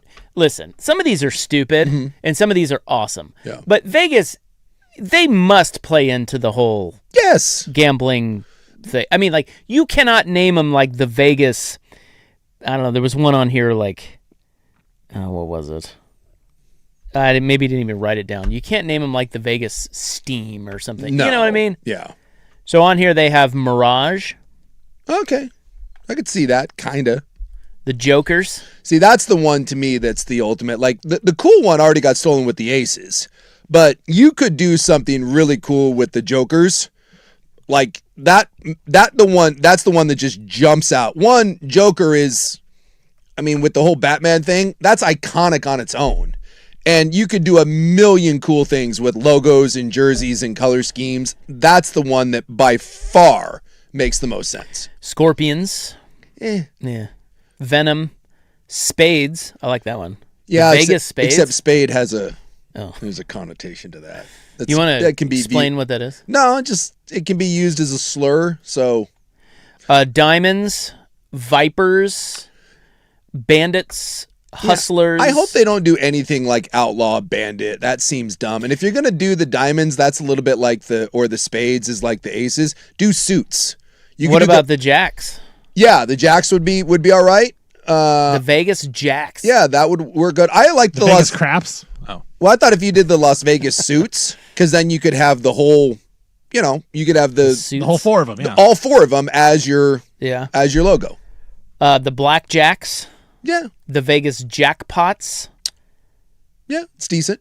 The Vegas Sins or Sinners. See, they won't do that, but that's a cool one. I don't know what you would do from a logo standpoint, but the Las Vegas Sinners or the Las Vegas Sins would be pretty kick-ass. But I don't know how family friendly and, I don't know all that, but that's a cool one. Then they have the Las Vegas Gamblers. Yeah, generic. Rebels. How about the Las Vegas Strip? Yeah, again, the connotation behind it, they won't do that. The Lounge Lizards, the Degenerates, or the Las Vegas Nightlife? No. There's a couple in there. I like the Jacks. Yeah, I think that's a great name. The Jacks is good. Vegas Jacks. Yeah. Let's go. Again, you can get some cool imagery as far as logos and merch and all that. The other one I saw, someone said it'd be a little different, but someone said the 702s because it's such an iconic area code. Yeah. You could convince me that the Las Vegas 702s would kind of work. Yeah. Doesn't really flow. I've seen some ones that are thrown out there that are a little kind of off the beaten path. Again, won't be chosen, but... Well, hopefully they don't leave it up to the fans. Yeah, as long as it's not something like you said, the Mirage or Outlaws, Gamblers. That's Sidewinders. Yeah, there you go. If you want to do the whole rattlesnake thing. No, I don't. Yeah. Again, Arizona does that. Yeah. You're Vegas. There's one thing. One thing. Yeah. Not desert. Not snakes. Debauchery. That's it. So then I'm telling you, the Vegas drunks. Oh. Devout alcoholics. Las Vegas Sinners is the one that is, if you're willing to do it and lean into it, that's pretty kick-ass. And give kudos to the WNBA. The Aces works really well, and they've got cool stuff. They've got nice merch. All right, coming up next, you're going to hear it. The trailer is out for the big Jailblazers documentary. Here's Steven. Now, from the George McCoy and Warren Allen Sports Desk, a Sports Center update on the Fan Sports Network, 105.1 FM and 1080 AM. First on the Fan, the NFL officially announced today that the Seattle Seahawks will open up their season on a Wednesday instead of doing the usual Thursday night opener. That change being made because the Rams will be taking on the 49ers in Melbourne, Australia, in a game that will be broadcast on Thursday night here in the U.S. So the Seahawks get moved to Wednesday. It'll still be an NBC game at 5:20 kickoff. League also has not announced who their Week 1 opponent will be. Kansas coach Bill Self said he has made no decision about his retirement despite numerous rumors that say otherwise. Self just completed his 23rd season with the Jayhawks, but he told the Kansas City Star today that any reports of his retirement are false. Iowa State coach TJ Otzelberger said that star forward Joshua Jefferson is improving from an ankle sprain that he suffered in the first round of the NCAA tournament. Jefferson did not play in the second round game against Kentucky, and he remains a game time decision for Friday's game against Tennessee in the Sweet 16. USC freshman, Clackamas High School alum Jazzy Davison. She was named USBWA National Freshman of the Year. Davison averaging 18 points, 5.5 rebounds, 4 assists a game for the Trojans. NBA Commissioner Adam Silver said he actually likes the league's 65-game rule, saying you have to play at least 65 games to get all league and MVP awards, saying, quote, I'm not ready to say it's not working because it is working. And his comments come after the NBAPA issued a statement saying there needs to be exceptions to that rule. Major League Baseball opening up tonight. Yankees taking on the Giants. Top one still 0-0 between the Yankees and the Giants. And the Trailblazers taking on the Bucks from the Moda Center tonight. Trailblazers huge 12.5-point favorites. For more sports scores and stories in 30 minutes, I'm Stephen Vaughn from the George McCoy at Warren Allen Sports Desk. Hurt and missing work. Insurance companies acting like jerks. Don't call your mom. Call George McCoy at warrenallen.com.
You know, it's opening day technically. You know, Netflix has the Giants and the Yankees. I just pulled it up on my phone. Yeah, and I'm fascinated. I would love to sit in meetings when, like, Major League Baseball is deciding how to do this. So it's a big deal, and they've decided that the first thing you see during this game is going to be Bert Kreischer, and they are getting murdered for it. Where is that? What do you mean? They brought him out. Bert was brought in to hype the crowd. He came in on a trolley of dancing Giant fans, and then Bert Kreischer came out, and it's not going so well. I don't know if Netflix realized that Bert's not we just talked about this the other day that a lot of people think Bert may have kind of jumped the shark a little bit. And it's just odd that of all the people you're like, man, what do baseball fans want? Bert Kreischer. So the internet reaction has been, it's been quite lovely. You got to be careful with the old cross promo. You know, they do that a lot on Fox. Yeah. And it really, because they'll show, what do? They show somebody, like another Fox star in the crowd at the game. Yeah. And they're like, oh, by the way, his show is on Friday nights at 8. Do any sports fans like that? No. I don't think so. So. Why do they do, I mean, so who's it for? Ryan Buckley texted me, he was a big Giants fan. He just said, this Bert intro is painful. And then I had to bring it up. And let me tell you, it is. They gave him the mic, and first off, he's wearing a Major League Baseball sweatshirt a la Rob Lowe in the NFL. He's just wearing a generic Major League Baseball sweatshirt. And he comes out of a trolley and he gets the mic. Steven, will you see if you can find the audio of this? I don't know if Netflix is going to let this out, but he just starts screaming into the mic, and it is eerily quiet. It's like, everybody make some noise. And everyone's like, no. Now, is he a San Francisco guy, or is that just Netflix? They're doing that because he has a show on Netflix. He has a show on Netflix. Oh, my God. Bert's a Florida guy, I think. But that's a good question. Like, who is that for? Like, who thinks? Know. Someone at Netflix was like, guys, great idea. Baseball fans are going to love Bert Kreischer. Well, I mean, I get the idea, cross-promotion, but maybe a little more subtle. It's a lot of this. A comedian from Florida is introducing the San Francisco Giants to the tune of Australian rock band AC/DC's Back in Black. Baseball is truly an international game. I mean, they're just getting murdered for it. Some executive sat in a room and was like, dude, what if we gave Bert Kreischer a bunch of money? People would love that. God. Huh. It's never enough just like, here's opening day, it's baseball, it's Netflix, cool, like, bring out some Giants legends. No, let's go get Bert Kreischer. Well, Netflix is going to have the Jailblazers documentary. Yeah. Very soon. Yeah, we saw the official trailer for it today. Untold. Yeah. Jailblazers will premiere April 14th. So that's a couple weeks. God, when is April? April 1st is Wednesday, I think. Well, we're at the 25th now, so a little over 2 weeks. So if April 1st is Wednesday, so it's a Wednesday night then, isn't it? Look that up. I can look on the calendar. What's the matter with you? Sorry, I was busy staring at Bert Kreischer. April 14th is a Tuesday. Tuesday night, okay. It's kind of a weird thing, but all right. Let's go with Tuesday. So here is the trailer. Are you ready? Yeah. There's a lot of very famous people in this now. Mm-hmm. So listen closely for your favorite sportsman in this trailer, okay? Are you ready for that? I'm ready. Jason, you fired up? I'm ready. When I went back to Portland after I was traded, Rasheed Wallace. I knew I was going to get booed. I didn't think I was going to get booed like that. This was the greatest sociology experiment in sports. The general manager was taking guys that had been in trouble. And I'd clean this guy up and turn it into something spectacular. When Rasheed arrived in Portland, it was like someone dropped the bass on this franchise. It's been a long time since Blazer fans have been this excited. Rasheed Wallace, Damon Stoudemire, Bonzi Wells, they were immature, petty, but so good. For us, it was finals or bust. I mean, we was rolling. We had him on the ropes. Like, these guys are legends. This was going to be it. And that's when everything started happening. I wake up to my wife hitting me. What'd you do last night? Stoudemire and Wallace been cited for marijuana possession. Maybe smoking all this weed is why we missed so many shots. They just kind of hit all at once. Jail time for drunk driving. Bonzi Wells pushing and shoving. Setting a league record for technical fouls. These fans turned on me like... Portland has its own beat. It was a culture shock. You don't know where I come from. You don't understand me at all. They're an insult to the city. The team is now being called the Jailblazers. I've never seen a turn on a team like this. Can you guys just stay out of trouble? I'm a sportscaster. I'm not a crime reporter. She told me, like, Bonzi, if we don't win the game, let's win the fight. There you go. Yeah. What do you think? We had I heard some Zach in there. Certainly the tones of Colin Cowherd. John Canzano was in there. Yes. I mean, come on. Well, I mean, so who's who? There are definitely some local reporters that kind of beat that drum about thugs and the weed and, for sure. and all that. They even had a phone call that perhaps came from the fan Maybe all those missed shots are due to all that smoking of weed. It is weird when you consider not all of it, but a lot of that was predicated on weed, and now you can, Now it's legal. Yeah, I've got 2 weed shops within a mile of my house. Wait just one cotton picking minute. Not allowed to say that anymore. Oh, I'm not? No. All right, scratch that from the record. You racist. By the way, this Bert Kreischer has been erased from the internet. You cannot Yeah, find it. I'm telling you, I think I am searching high and low. Isn't it hilarious that it was on there and then like Major League Baseball and Netflix started like taking it down to copyright? I don't think it's copyrighted that they're worried about. I think they realize that it is universally being mocked and they're like, dude, this is the Kid Rock Bud Light thing. We're like, I can't even get a version of someone recording it off their TV. No. Like there's no version. Everyone at Netflix and Major League Baseball was like, and we messed up a little bit. So let's just pretend that this, even Bert Kreischer is going to pretend that this never happened. It's that bad. So, first of all, this texter is correct. They should have pushed the premiere of the Jailblazers documentary back for 6 days to 4/20. Oh, well, duh. I mean, come on. But I don't know. There's a red flag in the trailer in that it talks about the weed. Yeah. And anybody who lived through the Jailblazers era knows that it was way more than weed. Yeah. So if that's what it becomes, I'm out. Yeah, I don't want it to be the excuse of everything was racist and it was the sign and we were misunderstood because it was in there. You don't know where I'm from. You don't know me. I hope this isn't just we were merely misunderstood. You were bad guys. Just own it. Like Zach Randolph was giving an interview the other day, and he was talking about the Ruben Patterson stuff. And it's so good. It was amazing. Well, weren't there multiple eras of it though? Yes. I mean, like so this is going to be about Damon and Rashid and Bonzi and those guys, but there were also guys like later guys like Darius Miles, J.R. Ryder, and Quintel Woods and Zach Randolph. Yeah, and those were different transgressions. Like I don't know. This is I'm telling you right now. I'm gonna call it right now. We're gonna hate this. Because it's going to be misrepresented of what actually happened. Exactly. Because we lived through it. Yeah. We were all here. You and I were even on the radio for most of it. Yep.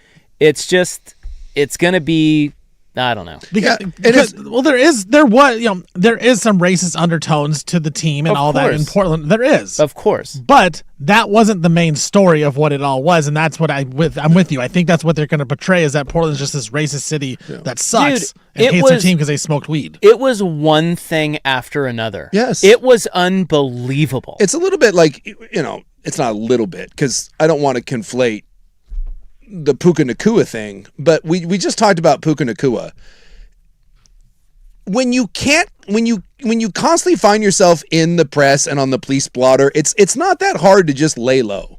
It's not that hard to constantly or to not constantly be in the news. And so, yes, to just say that it was weed and misunderstood in a cultural thing is silly. And it's one thing, you want to smoke weed, be my guest. But the number of times like guys would do interviews while baked out of their mind like that, like you want to smoke weed, sure, but when you know you have a media engagement, maybe not come on the air and be like, hey. Maybe don't put it in tinfoil at the airport. Yeah, it's just not. Yeah, what are we doing? Yeah, maybe don't show the cop your trading card when you get pulled over. Yeah, like it's just.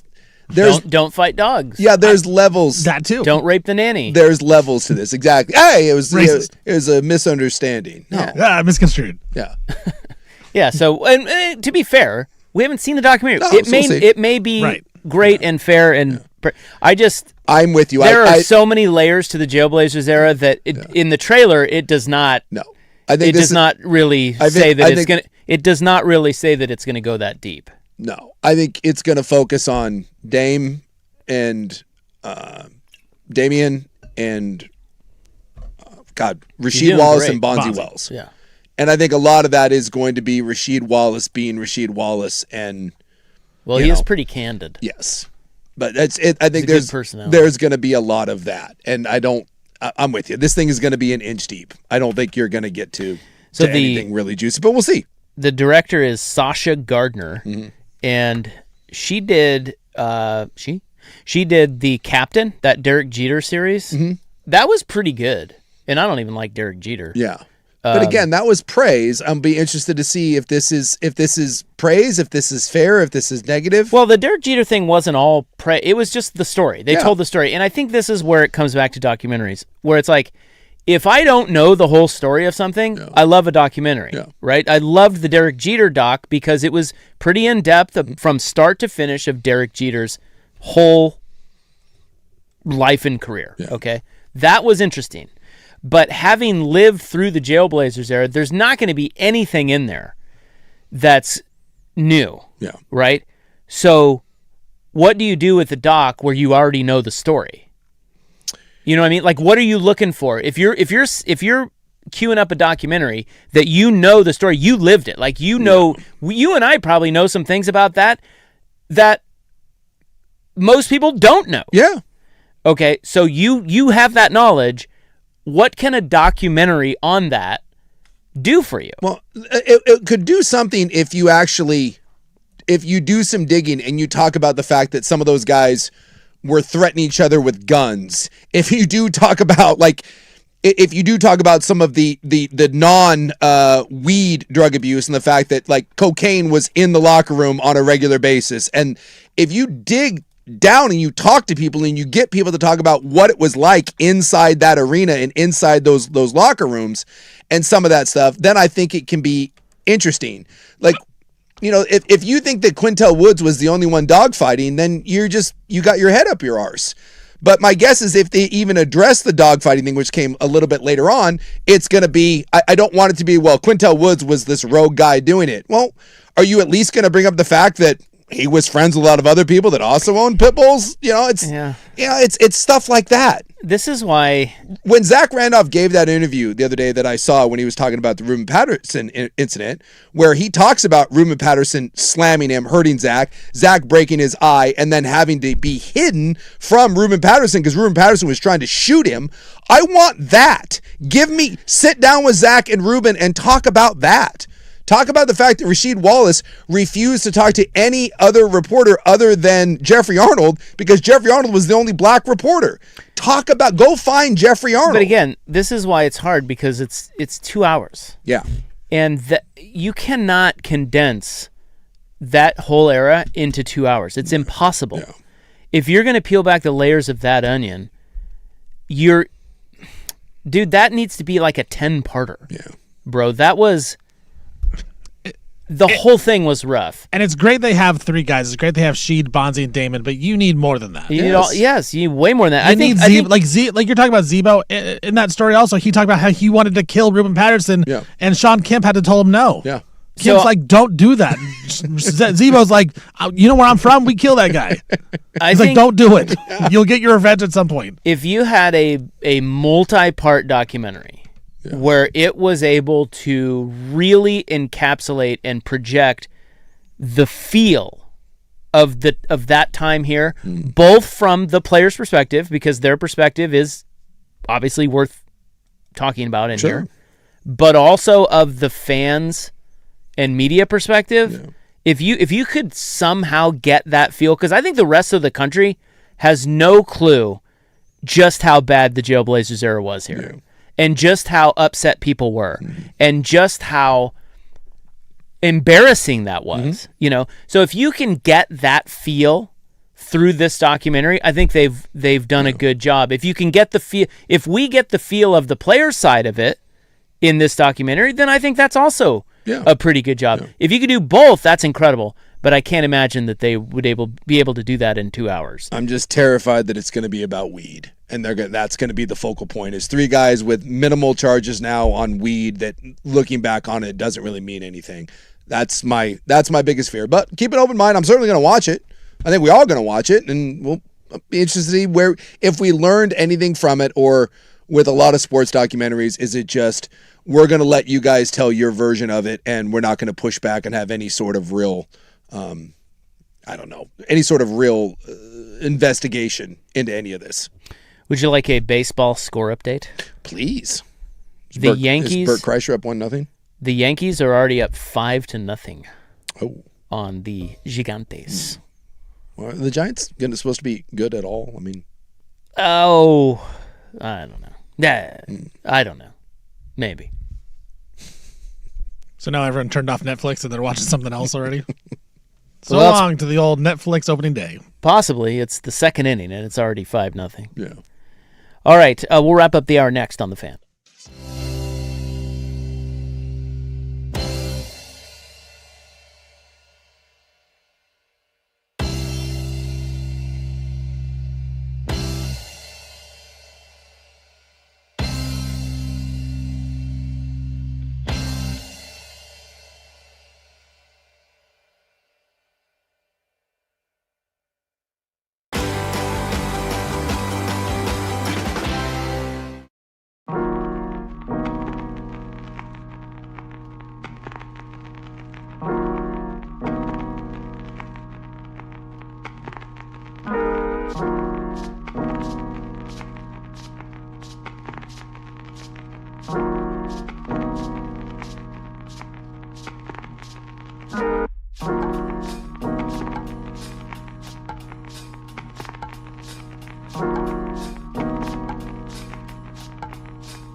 Yeah, I went and looked for the Bert Kreischer video, and I can't find it either.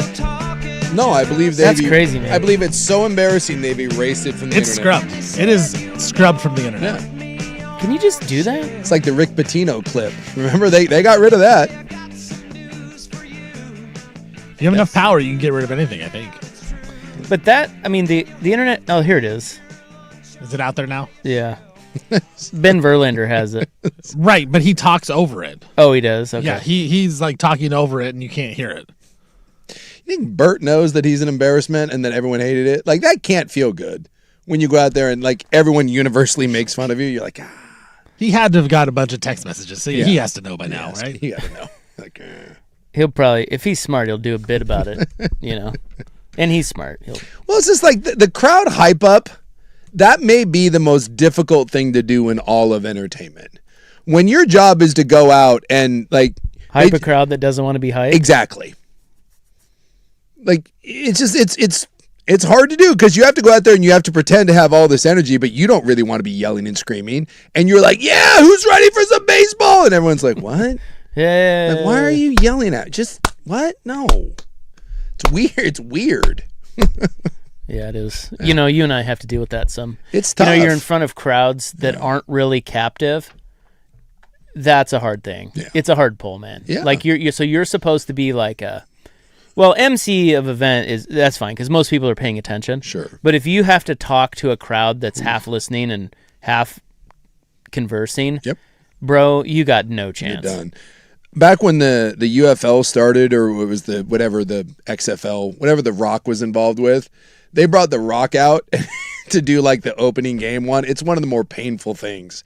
There's like no one in the stands, and he's like trying to do his WWE thing. He's like, the Rock has returned, and everyone in the crowd's like, what? Smell what I'm cooking? Yeah. And he, and that guy's used to, like, he probably owns the wrestling crowd. No one in that crowd. That was the problem with the XFL, the original with Vince McMahon when he came out. I was like, this is the XFL. And everyone's like, what? Can you stop yelling See, this at is how me? I know the Kreischer thing got deleted on the internet. On Twitter, I just searched Bert Kreischer, and there's tweets 26 minutes, and then it goes to 21 minutes, and then to 13. So they've taken out. How are they able to do that, though? I don't know. It's probably just Copyrighted. Yeah. So Right. They've just got it torn down. And so there is numerous gaps in like 10-minute gaps of there's no tweets about this guy. That can't be real. Huh. PR team just copyright. They're on Right. the They are phone on with it. Elon. Scrub this. Scrub it now. Maybe they knew it was such a bad idea. They got on the phone with Netflix or with Elon before. It was like, okay, we just want to see the reaction. It's probably going to be terrible, so just get ready to pull it. And they did. You got your fingers crossed. Well, just the idea, like, I love, because we think about all these empty suits that are paid so much money to brainstorm and come up with these just ideas that no one thinks are good, and yet they implement them. Like, I would have loved to have been in the meeting when that lady decided that the Bud Light campaign, that they were going to do that Dylan gal, like, on their account, and they're like, I wonder if she was like, oh man, this is going to hit so hard, people are going to love it. And then in real time when she's like, I just got fired. Come on, dude. Hey guys, if we put Bert Kreischer on a trolley and they come out of the crowd and they start screaming, it's going to be great. Well, don't you think, doesn't that scream of older people trying to do something for younger people? Yes. Someone as was like, opposed to just having younger people in the room who can tell you what they think might be cool. Yeah. Someone was like, hey, I heard Bert Kreischer is funny and I think people like him. I got an idea. Let's pay him a bunch of money and put him on a trolley. Excellent. Nailed it. Let's go have some drinks. Touchdown. That's exactly. Let's go have some drinks. And someone got paid $100,000 for that brainstorming sesh, and they probably gave Bert more than that, and now are universally being banned. Somebody said Chris Pratt at Lumen was awkward. Yeah, that was like he was doing the hype up stuff for that. Everyone in the crowd was just looking at each other like, what is he even saying? It's just not good. Stop with the hype up crowd thing. It's a tough putt. Okay, what is the oldest musician to ever release an album? We'll have that in the club, and we'll start, though, by talking about Yellow String Bikini, the top episode of Neighbors, a show on Netflix that you must watch. We'll do that next on The Fan.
From the George McCoy at Warren Allen Sports Desk, a Sports Center update on the Fan Sports Network, 105.1 FM and 1080 AM. First on the Fan, the NFL officially announced today that the Seattle Seahawks, your Super Bowl champions, will open the season on a Wednesday night of Week 1 instead of the usual Thursday night opener. That change is being made because the Rams and 49ers open their season in Melbourne, Australia. That game will be broadcast on Thursday night here in the United States. So the Seahawks get the Wednesday night slot. League has not announced who they will play, but it will be a 5:20 p.m. Pacific time kickoff on NBC. Kansas coach Bill Self, he said he has made no decision about retirement yet, despite tons of rumors that say otherwise. Self just completed his 23rd season with the Jayhawks. He told the Kansas City Star today that any reports of him retirement are false. Iowa State coach TJ Otzelberger, he said that star forward Joshua Jefferson is improving from an ankle sprain that he suffered in the first round of the tournament. He did not play against Kentucky in round 2, but he remains a game-time decision for Friday's game against Tennessee. USC freshman, Clackamas High School alum Jazzy Davidson, she was named USBWA National Freshman of the Year. She averaged 18 points, 5.5 boards, 4 assists a game for the Trojans. Major League Baseball, well, this one's not going so great for the Giants. Right now we're in the bottom of the second inning over on Netflix. Yankees up 5-0 here on opening day. Not a great one for the Giants in that start. And the Trailblazers, they're back in action tonight, taking on the Milwaukee Bucks from the Moda Center. No Giannis for the Bucks. Robert Williams will be playing for the Blazers. Trailblazers half game back of the Clippers for that 8th spot. Clippers host the Raptors tonight. Trailblazers 12.5-point favorites in their game over Milwaukee. For more sports scores and stories in 30 minutes, I'm Stephen Vaughn from the George McCoy at Warren Allen Sports Desk. Hurt and missing work. Insurance companies acting like jerks. Don't call your mom. Call George McCoy at WarrenAllen.com.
Thanks, Isaac. And Newt. Are you raising your voice? Come on, Rob! I'll just lick you.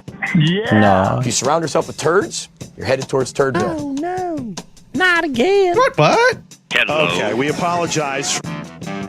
It's time for the club, baby. Wow! On 105.1 and 1080, The Fan. Ooh-wee. You're speaking Japanese. So I misspoke on two fronts. Neighbors, the show we're talking about here, is on HBO Max. What did you say it was on? I keep saying Netflix. No. I can never remember. Yeah, it all kind of blends together. And then it's not yellow string bikini, it's yellow thong bikini. And it's episode 6. So Neighbors is, and there are 6 episodes out. I don't know how many they're going to do. This is the first season of it. It's a show that we've talked about before here, but it's neighbor disputes. Yeah. And right as you cue it up... And none of the shows are linked together. They're all just... Yeah, they're all separate of each other. Yeah. And right as you cue it up, they have a phone number or an email or something. I forget what's on there, but it's like, hey, do you want to be on Neighbors or do you have a dispute? Let us know. So I bet you there's a lot of these coming now that this is kind of gaining some popularity. Yeah. But the best one is episode 6, the most recent one, and is your man Danny. Ooh, boy, you almost undersold. I know. I couldn't. I tried to describe him as best I could to you. Yeah, dude, you gotta watch it. He is something else. Yes. So he's this old dude. He lives in San Diego, and he exercises on his exercise bike out in his driveway in a yellow thong bikini, and his neighbors hate it. Yes. But that's not really the episode. The episode is the adventure that he goes on to try to find his community because no one likes him. And his community is just old naked people, which I'm surprised it took him that long to find. other old naked people. Yeah, he's a nudist. Yeah. So he goes down to Florida, and he stays a couple days at a nudist colony. Mm-hmm. So you see just massive quantities of dong on the show. So be prepared for that. And by the way, and boobs too, though. It's not. Yeah, there are boobs. Yeah, but here's the thing: a lot of nudity. None of it's good. No.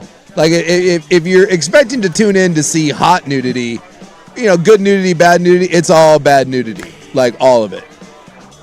I mean, I could push back a little bit and say that the girl interest. Really? No, it's not bad. Wasn't. She's the only one sub age 60 that's nude. Wasn't awful. Well, she was awful, but she was awful. That whole thing. The whole thing, it is wild. Yes.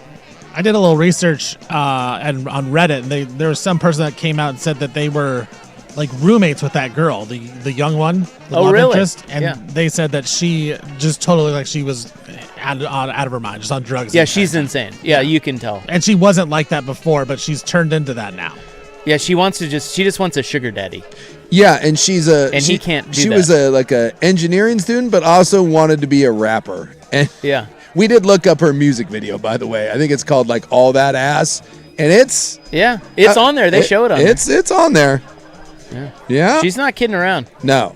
Am I wrong for thinking that his original neighbors are correct in being upset with him for running around the neighborhood? Well, here's my thing. This is my first take on it. Well, hold on. Yeah. Before you start, it wasn't just the exercise bike. I said the exercise bike in his driveway. He runs around the neighborhood. He runs around the neighborhood. Yeah, he jogs. And he flaunts the fact that he's in good shape. Yeah.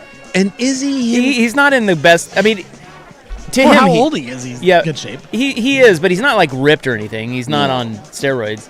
But he's old, leathery tan. Yeah. And his... He spends a lot of time, though, talking about how awesome his body is. And yeah.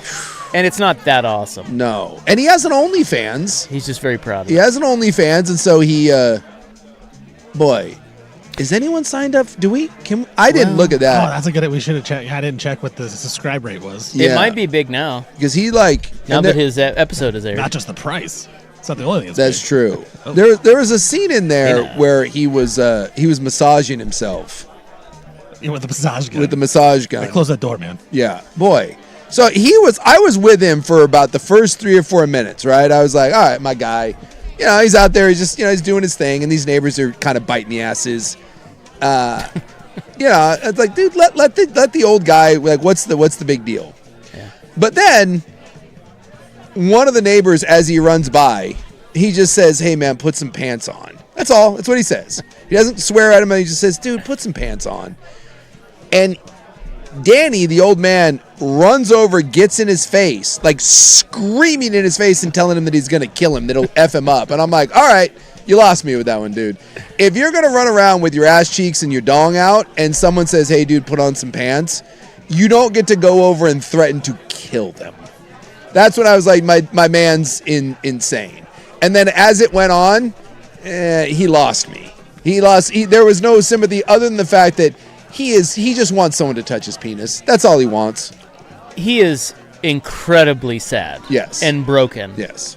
I will say, I think he's harmless. Like, yeah, you shouldn't. I don't think that. You shouldn't be threatening people, but that guy, all he wants is companionship. And so if you look at it through the context of the other characters on that show that you've seen over the first 5 episodes, dude, most of them absolutely bad house crazy. Yeah. Like off their rocker crazy. This guy is crazy, but I just think he's been, somebody did a number on him. Yeah. It was probably his father, and he just is sad. He is a terribly sad man. But he treats the girl with a lot of respect. Like, he's really sweet to her. Right until he stalks her and probably threatens to wear her skin. Well, he did over text her. But he even said after that, he goes, I know that wasn't right. He was caught up. See, he's the guy. I think he has the sense of right and wrong. He just can't help himself because he's just so desperate. This proves two of my theories. One, the biggest disease we have in the U.S. is loneliness. Yeah, That's a bad. You want to talk about lonely? Yes. I give you yellow thong bikini guy. The biggest pandemic we have is loneliness. And second, the vast majority of our problems could be solved by people touching other people's penises. All that guy wants You gonna be the volunteer? No, I'm just saying, government program, Hookers for Heroes. If someone touched his penis once a month, all of those conflicts would go away. That's all that guy wants. But there is, he invites he's 71, he invites a 24-year-old college student out on a date. How did they get set up? I would assume she was at the nudist. She was at the nudist karaoke. Oh yeah, she was flirting with him. Well, he was flirting with her. She was the only one under the age of 60, and so he actually, he has good taste. But she was interested because she wants a sugar daddy. She wants a sugar daddy. So she was trying to see how much money he had. So they went out on a quote date, and spent a couple hours together. I'm assuming 2 hours. And he offered to marry her, move her into his home, give her everything she had. Nah. And then the next day, she goes to school at, was it South Florida? She goes to class, so she doesn't respond to his text message within, I don't know, maybe an hour. And my man loses it. He sends her seemingly 20 plus text messages. What did I do wrong? Oh my God. Why are you, the dude's psycho. Like, if you got those messages, that is not ha-ha. That is, I'm going to wear your skin as a suit. Also, like, FaceTiming her, too. Yes. And then she answers, and she's like, yeah, I was in class, Danny. And he's like, oh. That's after one date. Dude, that guy is not harmless. Far from it. I think he's harmless. Yeah. I like old Danny. I just want Danny to find his people. And in the end, I won't spoil the end of the episode, but there is a twist where Danny kind of maybe finds his community. Can we also get Danny to rub the sunscreen into his face and maybe wax some nose hair? Like, he's got, Danny was a lot. There's a lot of issues. I was now, like I said, I was cool for a couple minutes, and then he made that hard left turn in San Diego, and I couldn't. So Buck is in, and Buck loves this show. He and I text about this show probably just as much as we text about TGL. And he says, is it crazy to say that nudist colony actually seemed kind of great if you're into that kind of thing? Yes. They seemed like very nice, loving people. It did seem great. It was in Florida, and it was pretty trashy. It was in like a trailer park. Yeah, it's all trailer park stuff. But those people were super happy. Yeah. And he could have gone down there and been with them. But and that's the other part about Danny. There was a bunch of women his age that were interested, and he went after the 24-year-old. Danny is... Wouldn't you with a... Danny's a dip ass. I like Danny. I feel bad for Danny. Out on Danny. I think Danny's a sad little soul, and I just want him to get... I want him to get what he wants. I root for Danny. At some point, I just remember my son looking at me and saying, who are these people? And I was like, exactly. Now watch your son become a nudist. I wouldn't care about that. And why are all nudists old people? Like, why are there there really aren't any youngs. Why are there, like, do you only become... Is it a dying breed? Are young people not grown up to be nudists anymore? I don't know, man. I think you only become nudist when no one else wants to see you naked. I think there's, like, that weird line of demarcation. I will say that nude karaoke, I was kind of interested in that. Did you think that girl went there just because... That's where you can she thought she could find the sugar daddy there? I think so. It probably worked for you. If you wanted a sugar mama and you showed up with that mustache and you like you walking into that nudist colony, that would be like Brad Pitt walking. Like, you would be the greatest thing. You could bilk lonely old women out of their money if you showed up at a nudist colony. I love how you think that way. Like, it's already a scam to you. You could. This is no scam, sir. This mustache. That mustache is great, but if you don't think that mustache could get some money out of those saggy grannies, they'd love you. They would love you. Well, I'm like Danny. I just want the love. It's not about money to me. Danny. That guy, if that guy showed up and something really bad happened, it wouldn't shock me at all. He is unhinged. He is not well, and you say he's harmless. I don't believe that at all. Yeah, I think there's that dude could easily snap. I think there's a difference between, because I don't know. He's the guy that does something and is like, oh, it was out of love. Yes. I murdered this guy you're talking to because he was talking to you. Yes. Oh, he's not going to murder anyone. Come on, man. Did you see him? You're telling me when he was standing over the guy who said, put on some pants, you don't think that guy, given the right circumstances, could hurt someone? Like he goes to that college where she's at, and he sees her just talking to some dude. He'll run someone over with a car. Yes. Yeah. Yeah, I'm out on that. I'm Team Danny. He's a little murderer. I'm going to start the Team Danny Facebook page. There is nothing more dangerous. Well, he has an OnlyFans page. He does. You could sign up for that. Someone needs to see how much that is. I tried to Google it a little bit. I was afraid to what to click on, so I couldn't find things.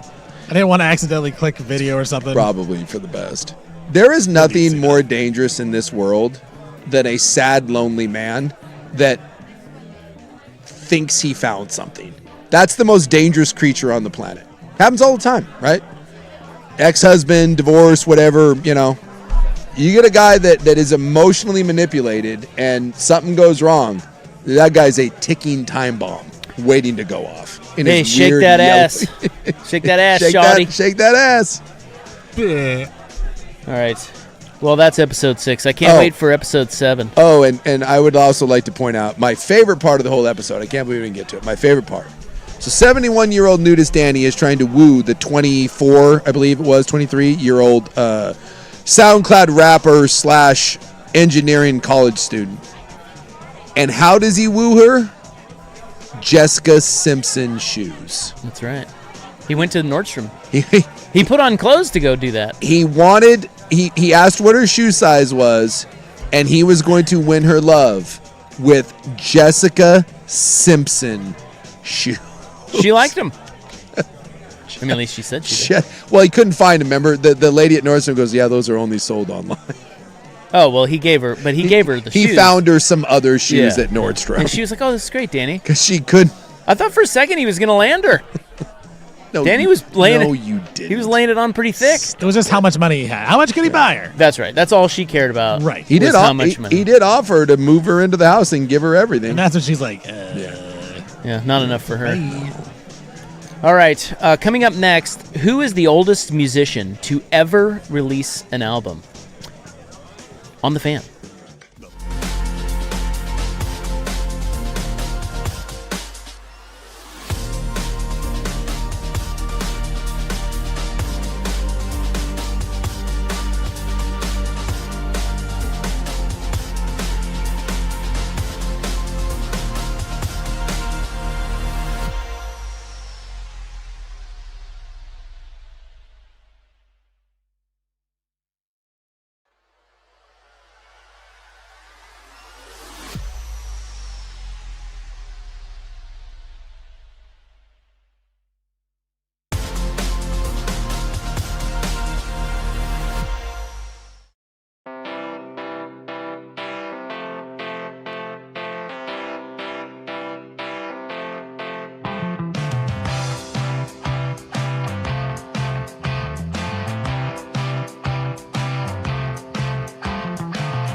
By the way, I wanted to look it up to see what Danny was wooing her on Neighbors. Those Jessica Simpson shoes. Yeah, those are about $70.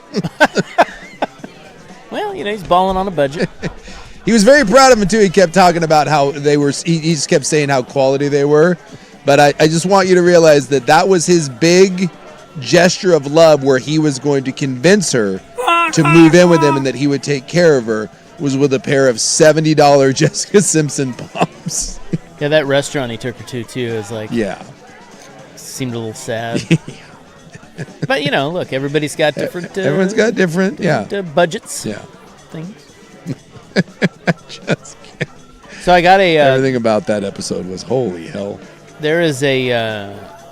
there's an Alive or Dead that popped up today. Okay. Oh, you want it? Yeah. Yeah, I'm waiting. Alive or Dead? Gene Shalit. Oh, the old critic? With the big old mustache, huh? I'm going to say dead. Would have said that, too. No? He turned 100 today. Get right the hell out of town. Gene Shalit, very much alive. Huh. He can't be doing anything nowadays, right? Well, no, he's 100. Well, I don't. Does he still have the mustache? Jesus. Is he? I mean, I don't know. I guarantee you, he walked in here, you would not recognize him. I haven't seen a photo of him or anything. I'm trying to look this up. I'm just saying. I just read that his birthday was today. I'm like, rest in peace. Oh wait, he's alive. Yeah, I'm trying to see if I can get a recent photo of him. I'm guessing he's long retired from public light. Boy, that guy. He was a movie reviewer, right? He was a critic, yeah. Boy, you want to talk about a great life. A goofy one, too. That guy made a life out of that. With the hair and the mustache and Gene Shalit, huh? Yeah, Gene Shalit. 100, well, Dick Van Dyke, I think, is 100. I think he's still kicking around, right? Yeah, he's still alive. He's still with us. I'm trying to think of how many, like celebrities, because Chuck Norris died, 86? Yes. Well, I mean, that's like Chuck. If someone was going to live to be 100, I would think it'd be Chuck Norris. So the fact that little short, chubby Gene Shalit is 100. Yeah, Dick Van Dyke is 100. We lost Zsa Zsa, right? She was up there. Yeah, maybe. She's dead, yeah. There's not many. I'm looking here, 100-year celebrities. So we got Shalit now, Dick Van Dyke, Eva Marie Saint. She was in North by Northwest. Lee Grant, Oscar winner. You know, your boy David Attenborough? He's 99. I love David Attenborough. Boy, and I don't think he does much anymore either. I mean, at 99. He's the brother of Richard Attenborough. Yeah. So there's David and Richard. Yes. How old is... I don't know. I don't know how old Richard is. The Attenboroughs are great. Yeah. Alan Greenspan's still with us? Really? Yeah, he's 100. Yeah, I found a list of 23 actors who are still alive. We didn't lose Mel Brooks yet. No, he's still there. He's 99. Judi Dench is 91. Dame Judi Dench. She's still hanging around. The Shat just turned 95, I think. William Shatner. The Shat. Oh, yeah. Yeah. Oh, I forgot about him. Yeah. He's 95. And he's all fat and still smokes and drinks, and he's still kicking it. Yeah, Shatner's still there. Did Doc Severn... we lost Doc Severn. I think we lost him, yes. I'm trying to scroll through of anyone else that we would like. Some of these people I don't really know. Like Rosemary Harris. Who's that? She's in a bunch of stuff. She was like the most recent thing she did. She was Aunt May in Spider-Man, but she's 96. Like some of these are like obviously we don't. She was nominated for a bunch of Tony Awards like in the 50s. Hey, Clint Eastwood's 95. He's still he's still out there, and he looks rough.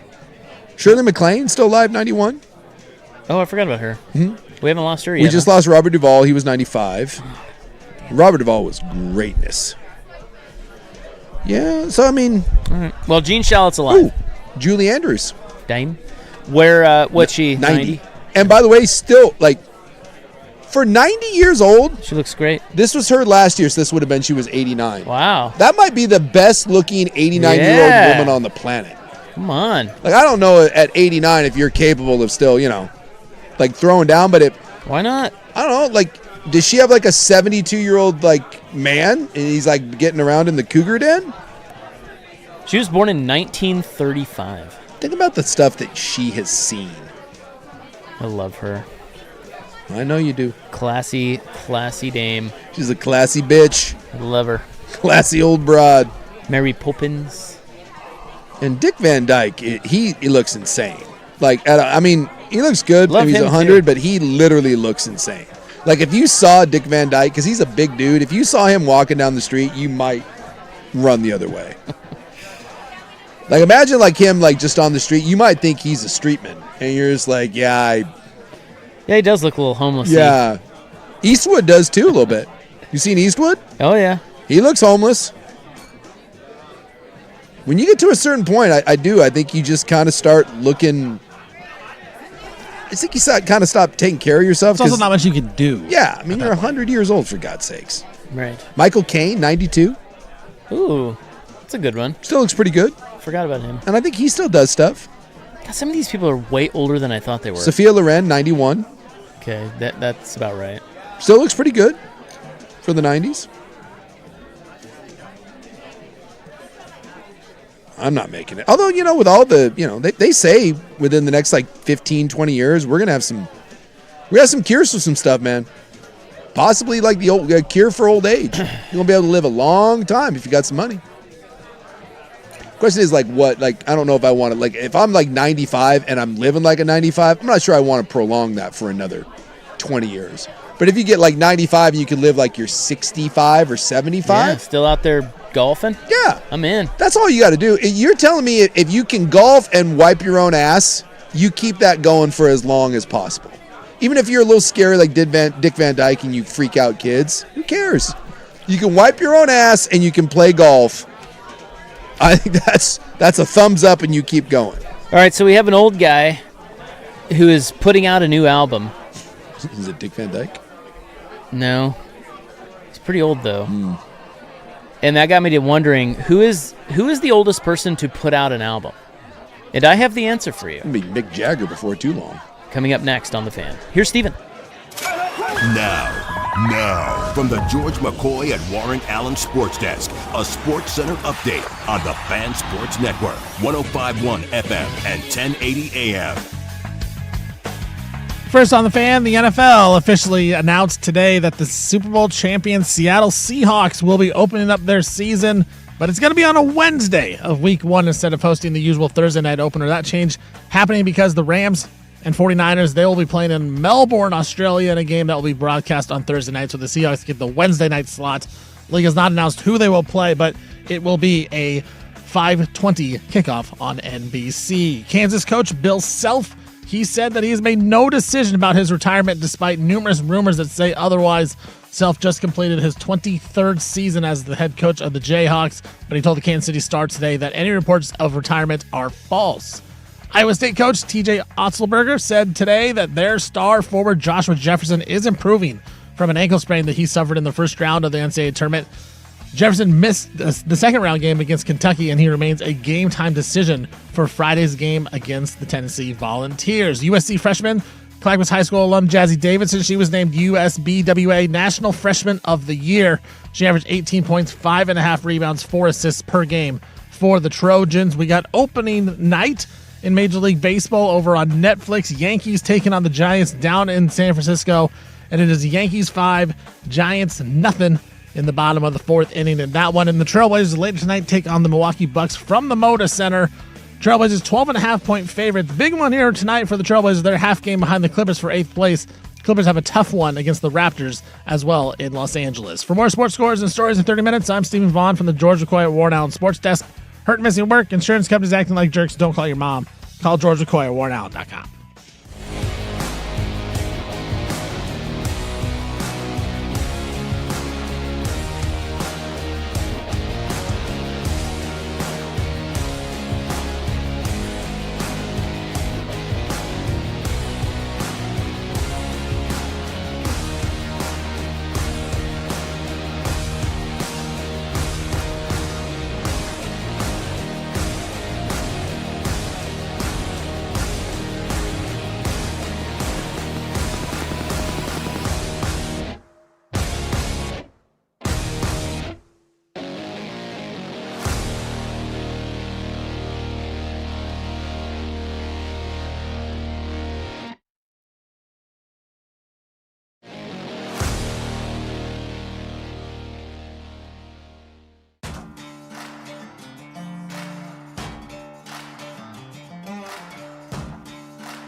Well, keeping with the theme of old people, Barry Manilow is putting out a new album. Ooh.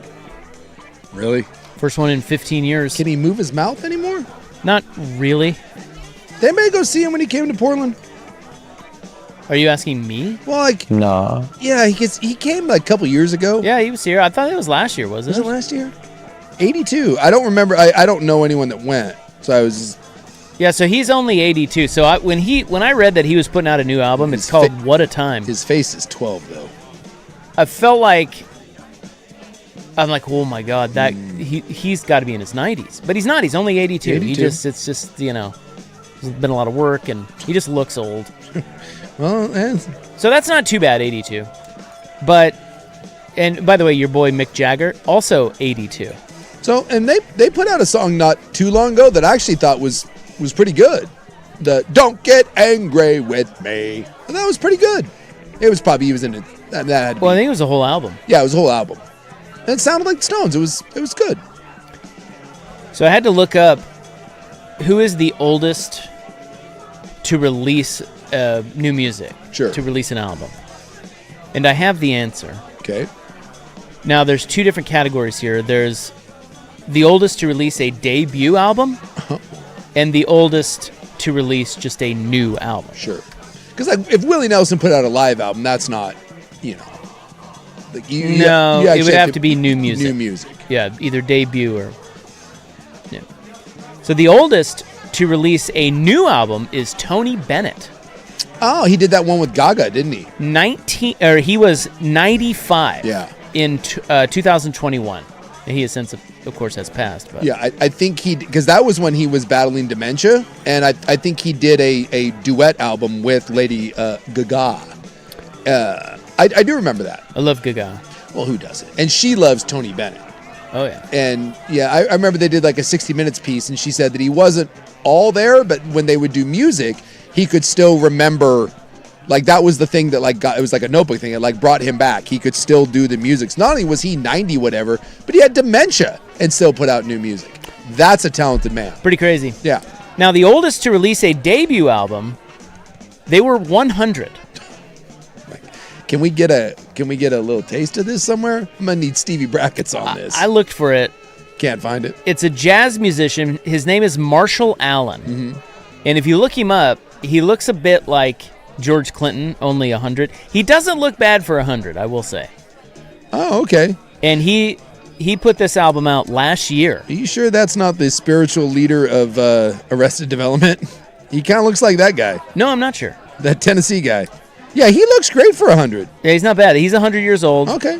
And so he's not singing. He's just playing the jazz sax. I hope he's not singing at 100. Jesus.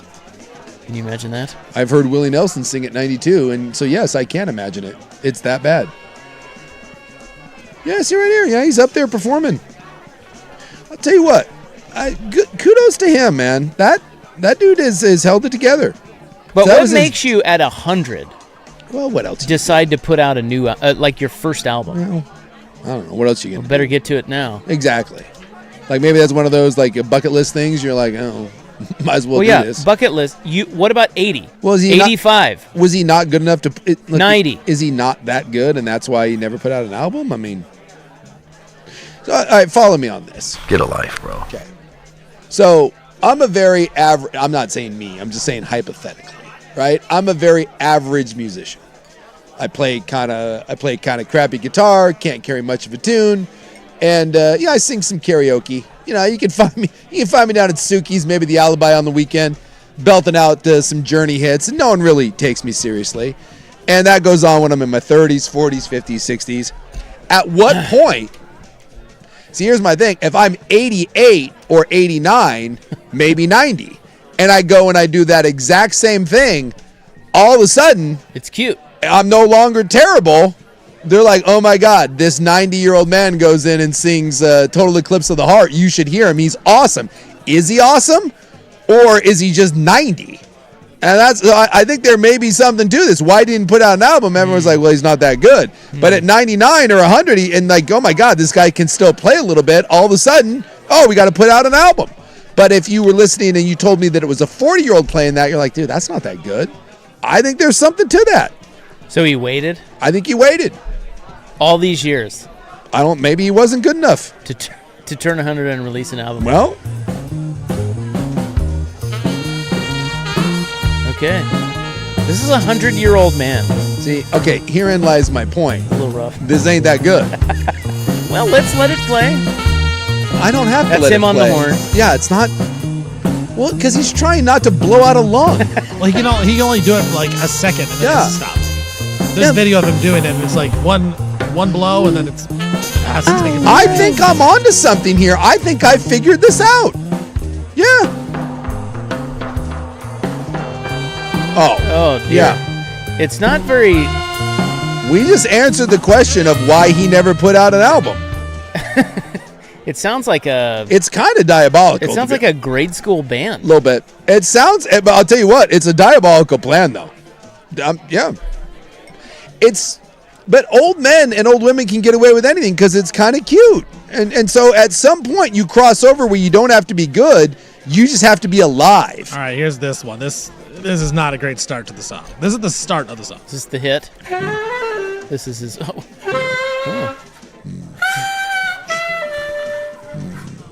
Where did you find this? YouTube. He has an official YouTube. Yeah. Marshall Belford Allen.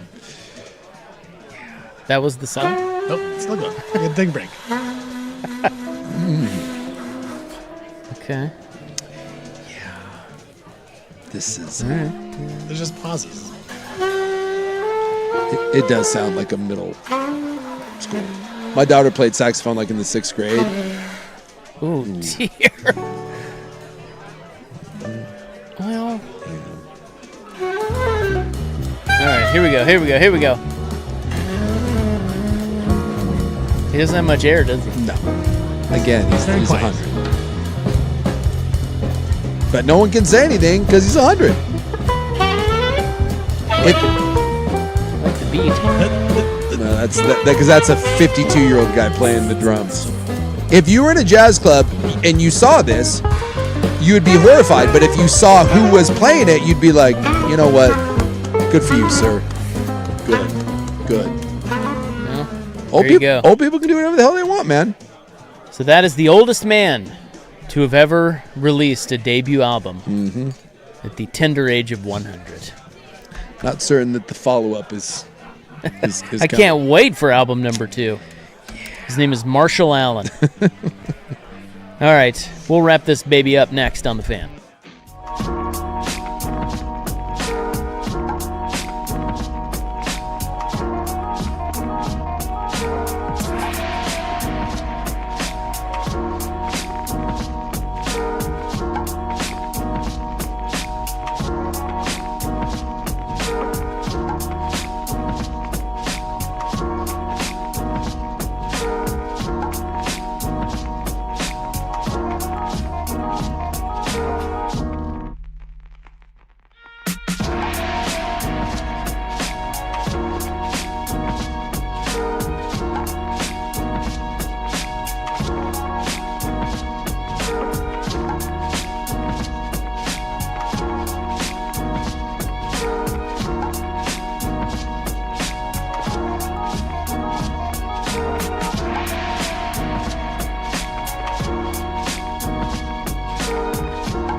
All right. A few minutes left here in the program. You know, Barry Bonds is on the Netflix broadcast. Yeah, how's that going? Well, he's already on the Barry Bonds redemption tour. What does that mean? Well, he was talking about Aaron Judge and like the criticism he faced, and he somehow spinned it into, and I quote, "I may not have talked to anyone off the field. That was just me. All right, but on that field, I was probably the best teammate you would ever have. I took more walks for my team, got on base for my team, and that's what baseball is about." Somehow he turned an Aaron Judge conversation into how Barry Bonds was the best teammate of all time. Huh. Ah, Barry. So wait, the criticism that Judge is getting? What criticism is that Judge can't win the big one, and that Choker. Bonds never won the big one. Bonds never did, huh? No, Bonds never did. He only played. But hey, he was a great teammate. He was the best teammate. I like that he's like, I may not have talked to anyone off the field. That's just who I am, aka I'm an ass. But I was a great teammate. Dude, he has got the whole reason he's doing this is Bonds realizes he ain't getting into the Hall of Fame unless he does like some. He's got to clean this up. So if he does any of this network stuff this year, there's going to be a lot of polishing the turd that was Barry Bonds. Is he on there all year? I don't know if he's on there all year. I don't know how many games Netflix has. Well, I think they just have this, and remember we said the Home Run Derby? Yeah. And then the Field of Dreams game. Well, I'm assuming then they're going to have him on that. I don't know if Bonds is doing any stuff with MLB Network or maybe they whatever. just chose him because it's the Giants. It could be. No, because I do think that Bonds is doing some more media stuff. I think he's on there all season long. Yeah. Because I remember hearing something that Bonds was going to be making. Yeah. He was going to be making the rounds. And this is the, oh my God, my time's running out and I need to be liked. Good luck with that, Barry. I love you, man. Well, I don't love you, but you're the greatest baseball player of all time. But, dude, that's an uphill putt. Like, once someone has a perception of you, man, it's hard to break that perception. I just think you got to own. It's also not even a perception. It's just the fact. Well, exactly. And you just got to own it. It's like, dude, what are you going to change everyone's mind now? Just go away. We get it. Own your stuff. You were an ass to people. Yeah. Well, he did kind of. You're not going to change that now. He did throw that out with, I didn't talk to anyone. That's just me. we know. We know, Barry. As a guy who doesn't like to talk to people, I'm nicer when I talk to people. Yeah, you're like this. Were you a teammate that did you talk to people on your team, or were you the same? No, I was a great teammate. Again, if I like you and you're on my team, I'm going to talk to you. But I'm not going to talk to random people. Has a sportsman ever said they weren't a great teammate? Oh, yeah. I mean, I can admit that. Huh. I mean, to some, I'm always worried about that. When we were out at A&A, someone came up and was like, "Hey, do you know so-and-so?" And I was like, "Yeah, that sounds familiar." And there's like, he played at BYU, and I was like, "Oh, I do remember that." And I'm always nervous because that can go one of two ways. Some people I played with probably say I'm awesome. They're like, "Oh my God, that guy was great. Loved that guy." There's a lot of people that you probably don't want to hear from them if we played together. I'll admit it. To some people, I was probably the worst teammate you ever had. I don't know why more people can't, Yeah, people won't do that. Yeah. They'll be like, I wasn't the greatest player. What was this idea that we were misunderstood? But I was a great teammate. No, I was just mean. Like, I was. To a lot of people, I was mean. A lot of people probably thought I was violent, which I was. And, if I didn't respect you, it didn't go well. Yeah, see, I'm just not a very talkative person, so I just kind of kept to myself. Yeah. But I play hard, and then I mind my own business. So, Definition of a good teammate. Great teammate. But I played with a lot of guys that were like Shut me. up and dribble. People love me. Yeah, there's more guys like me than but no one wants to.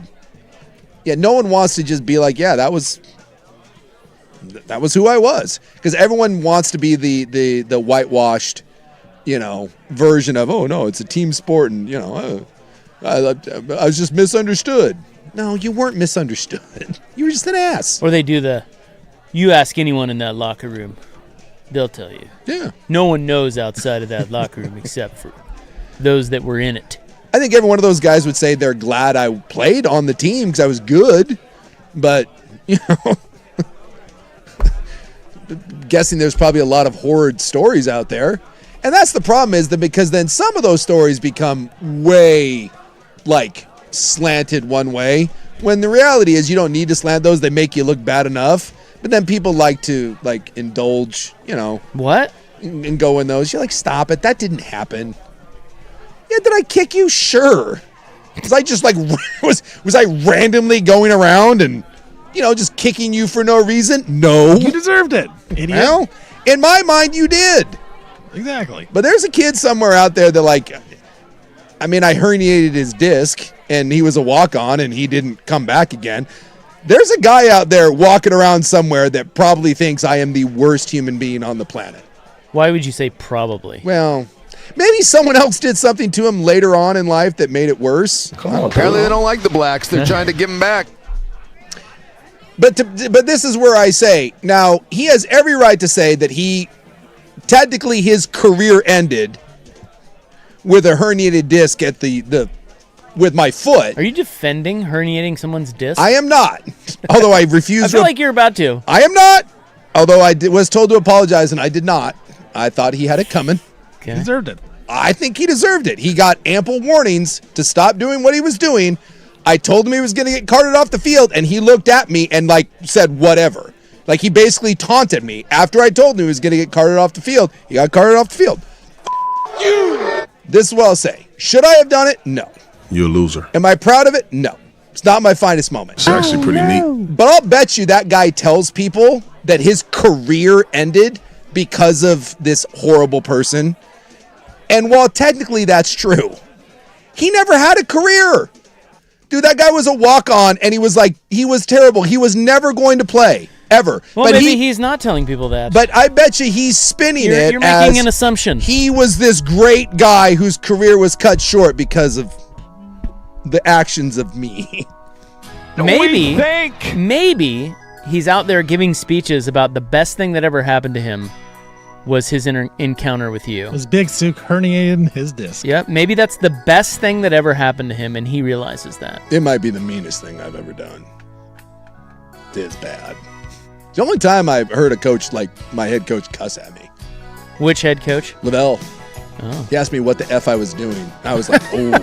What were you doing? Get a life. Nothing good. Never heard him curse. He dropped an F-bomb. It was right in front of him. It was bad. Bad look. Sorry. Oh, there's the sorry. There's the sorry. There we go. After all these years. We will see you tomorrow. 3 to 7 at the Fan. Good night.